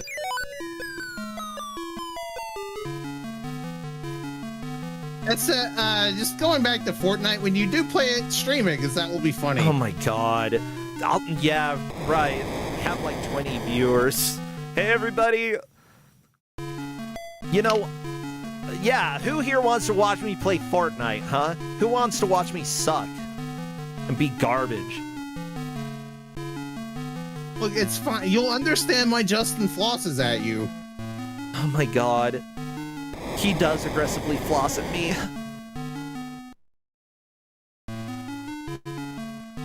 And score count. By the way, I completely agree that Blood on the Clock Tower having a human storyteller and moderator is a huge strength, but I would want to do something in a way that doesn't require that, because I feel like nobody would want to have that role when playing online. Everybody would want to be one of the players. So, like, figuring out how to make something that has some of that depth without requiring an experienced, dedicated moderator, storyteller. That's one of the big challenges that I'd like to address. And I think that there are ways, specific gameplay changes. It would have to be different. You can't keep it one-to-one. You know, and that's my opinion. Score count. Yeah, you have to change things. It cannot be the same. Oh, Swirl Dreams doing good dodges. Is anybody going to be able to have a good push here at the end to beat Swirl Dreams? I don't think so. I don't think there's time. As it turns out, this game both, like, does not appeal to me at all, and it takes too long. It's a 6-minute game that takes too long, yes. I mean, we've got 2 minutes left. Sure, Grave Ash, you got some pigs. Congratulations. Can you beat your past high score? I don't think you're gonna have time. I mean, especially since maybe? Swirl Dreams is running up the score. That's a new personal best. Oh, wow. 134,800, beating your last personal best by 10,000? Really? Okay. Yeah. Well, fantastic. Yeah, Swirl Dreams is not losing. Like, I believe in Swirl Dreams. Grave Ash, though, 91k moving into the cave. I don't know if there's time to get through here, though. You gotta speed. There's not enough time. Like, there's not enough scoring opportunities in here. There's no bonuses. There's no bombs to jump over. But the cave's not super long. No, but then it has the Pit of Doom right after it, so we haven't seen anyone even clear that. I do recall some people getting to the cave and then getting a new personal best right around here, though. Ooh, death in the cave. 1 extra life, though. It's just not gonna be enough. I don't think it will be enough. Very close. Unfortunately, that means that Grave Ash and Juniper Theory are likely the ones eliminated. We will see here in the very end, though, if there is any weird thing that does put Grave Ash out of 3rd place. But yeah, this is the only thing to watch right now, Grave Ash. Oh my god, that last wolf. That was tight. Wait, 124k? What? Grave Ash? Grave Ash did it! Grave Ash is out of 3rd place into 2nd. That, everybody, is what matters. The final push. And that is time. What the crap, Novasol? I was telling you, we gotta watch Grave Ash because that was important. I was hoping that there would be time, and there was. Just barely enough time to affect the outcome. It was still so boring, that ending. My God, what a move. Dream, Swirl Dreams, that is, taking a very clear 1st place. Grave Ash stealing 2nd place right in the last, 10 seconds. I'm not even kidding you. How could this race be so close and so boring at the same time? Tommy coming in 3rd place. And finally, Juniper Theory honestly made some fantastic attempts, wrapping up with 4th place. Great job to everybody. It should... oh my god. Oh my god. Okay, well, let's go ahead and welcome in Swirl Dreams.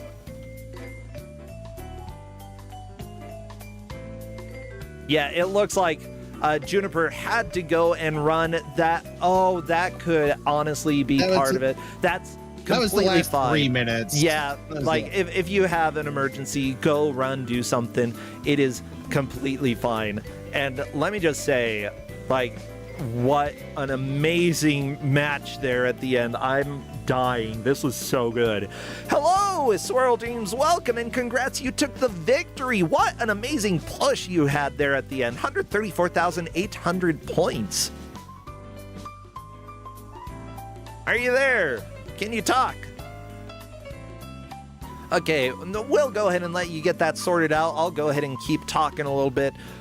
Yeah, great job. If any of the players are filtering in, Tia Kal, thank you for resubscribing. I highly appreciate that. It's just, I have rarely seen changes that matter this much in the very end.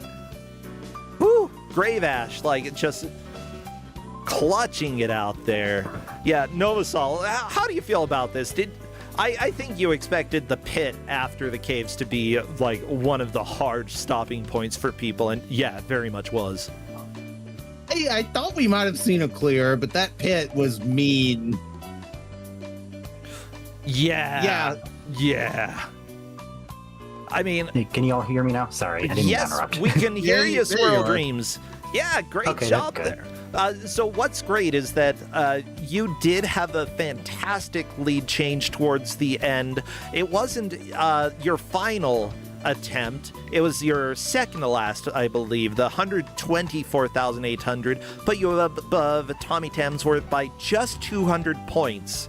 And then after that, you improved it by 10K, really locking in the lead there. But what was really exciting was Grave Ash in the very end, just managing to move slightly ahead. Well, not slightly ahead. Like, I think it was the final 3 seconds, as somebody in chat said, that Grave Ash moved from 3rd place, which would be elimination in Kusogrande, to 2nd place, managing to stay in. That was an extremely thrilling moment. Like, this game, I don't like this game, but it was a very cool ending, and I really like to see a good match. Grave Ash, yeah, the final 3 seconds. Otherwise, you would be out of Kusogrande. Yeah. So, yeah, okay, I didn't love the game. What about you, Swirl Dreams? What do you feel about this game? Do you feel any life left in you? This sort of fixed kind of runnery kind of platform thing, I actually kind of like it a bit, even if it's a bit on the difficult end. Okay. I kind of there were a couple things I didn't like. Like, there's that one bush with the wolf near the start, like the 4th point, that was just, the only way I could usually get that is if I jump and be a very precise shot at the right time. Because of that bush, if you move too slow, you can't get over it. Yep. So... Yeah, there's the pothole immediately after, right? No, that's a different one that I'm thinking. No, it's a little bit later. And the cave, I get what was going on at the cave where the respawns just keep happening, but, like, it's really hard to time the cave right. That's why I only got through a couple times. Yeah, what was fun, we saw Juniper Theory one time, like, just go into the caves, and I believe was speeding as quickly as possible and just jumping over everything, if I remembered correctly. Got through a first try. It was ridiculous. Going faster seemed to help in the cave, at least from what I saw. Not necessarily in getting points, because Juniper, or it was either Juniper or Tommy who went through it, and yeah, they weren't shooting anything, but they got through. Yeah, I saw a little bit for this game. I was like, going through the whole game didn't seem like the best way to go. It seemed like to look at the few places to point press at, like, you know, with all the piggies or whatever, dying a couple times with the piggies kind of, you know, get you a lot of points with the bombs, the pig bonuses, and the wolves. Yeah. Exploiting that, I think everybody did at some point, which was the right idea. Mm-hmm. And then in the cave, like I said, I went for shooting everything and just tried to time it because it's just a lot of points still in the cave, even if you don't get through it. Yeah, I honestly didn't think there were that many points to get, but Grave Ash proved us wrong right there at the end, getting tons of points in the cave. Yeah. Yeah. It was a ridiculously good ending to this match. I loved it. Nice. So yeah, were there any flaws per se with this game? I know that we talked about the hitbox being kind of stupid. Yeah, I did notice a bit of the hitboxes being a little bit weird. Some of the positioning with enemies is just really tough. Like in the second pig segment, there's that one wolf that comes in during the second half. Like, it's like bouncing, and it's like really tight, precise timing. You have to be like going all the way quick to just kind of eke it out. It's really weird. Yeah, I do know that spawns were specifically set up to troll you. I mean, for a game that's essentially an auto-scroller, just you can control the speed a little bit, makes sense that they would want to add that challenge, especially for an arcade game, you know? Yeah, there weren't very many copies of this out there, though, so it wasn't the most popular game in the world. And hey, it's only 6 minutes long. Yeah, what's the problem? Yeah, we saw the problems. The problem is the game. Well, fantastic job there, Swirl Dreams. Yeah, is this a game that, like, you would ever return to if given an option, or are you like, nah, we're good, done with this? No, I'm definitely in the I would want to return to it. I don't want to get it down perfectly. I like these sort of really precise kind of games, even if they're a little bit trolly. So yeah, well, a lot of people said that this is like almost bootleg Moon Patrol. So if you do like this type of game and you haven't played Moon Patrol, give that a shot. No, I was thinking that the whole time. Oh, I was like, okay, yeah, this is kind of like Moon Patrol, except a little bit more trollish than Moon Patrol. Well, perfect. In that case, yeah. I love that you were thinking that, because a lot of people were who knew Moon Patrol. Fantastic. Swirl Dreams, what are you doing these days? Do you have anything that people should know about? Anything you want to plug? Well, I guess the thing I should talk about is like my rhythm gaming stuff that's been going on. Last weekend, I was at Anthrocon. I had ran the DDR tournament there. Oh, sweet! Yep. I've been to Anthrocon a lot of times, but I didn't get to go this year. Dang it!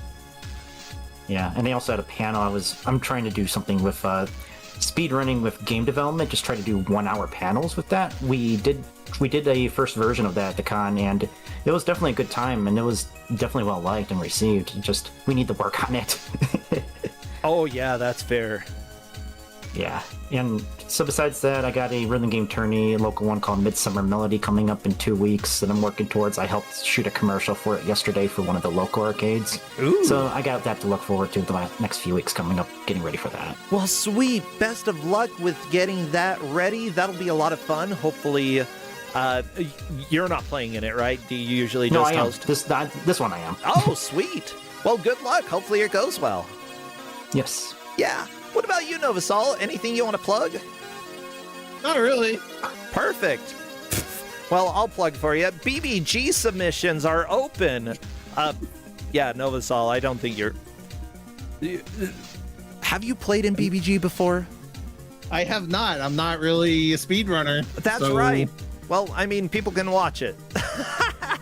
And also, we are fine with non-speedrunners helping out as well. Like, we've got a good community over there.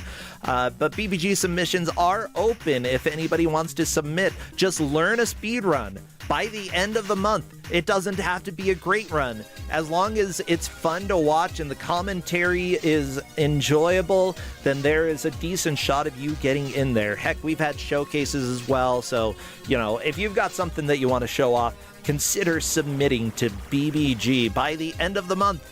BigBadGameathon.com, I believe you can head over there and see stuff. Other than that, I am working on the NES game still. I'm hoping to have a new version of the demo out by the end of the month because I get to showcase it at Anthro Weekend Utah, actually. So that is going to be fun. I'll be sitting in a chair for multiple days and doing not much else. Other than that, thank you to everybody who supports. I very much appreciate it, as well as all of our volunteers. We're going to go ahead and do a raid because we're done for the day. If you want to see what's coming up later on, you can always check out our schedule, !schedule here or on the Discord. We'll get you the schedule, and you will be able to check out what is happening. Who can I raid who's interesting? That's the big question. You know what? Whatever. Gildersneed's just started streaming. We can go bug Gilder.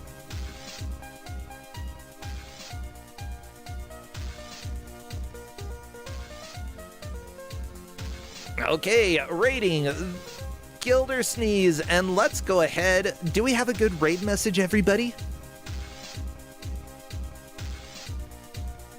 Let's just raid Oink Oink.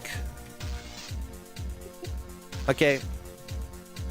I mean, Future is good as well, but we had a pig game just now. We can go Oink. I think Gilder will know that we're just being pigs. We're all a little piggy over here. Okay, well, thank you so much, and hopefully see you soon. Take care, our friends. This is Kusogrande and Brosencha. Take care. Bye, Swirl Dreams. Bye. Bye, Novasol. Later. Bye.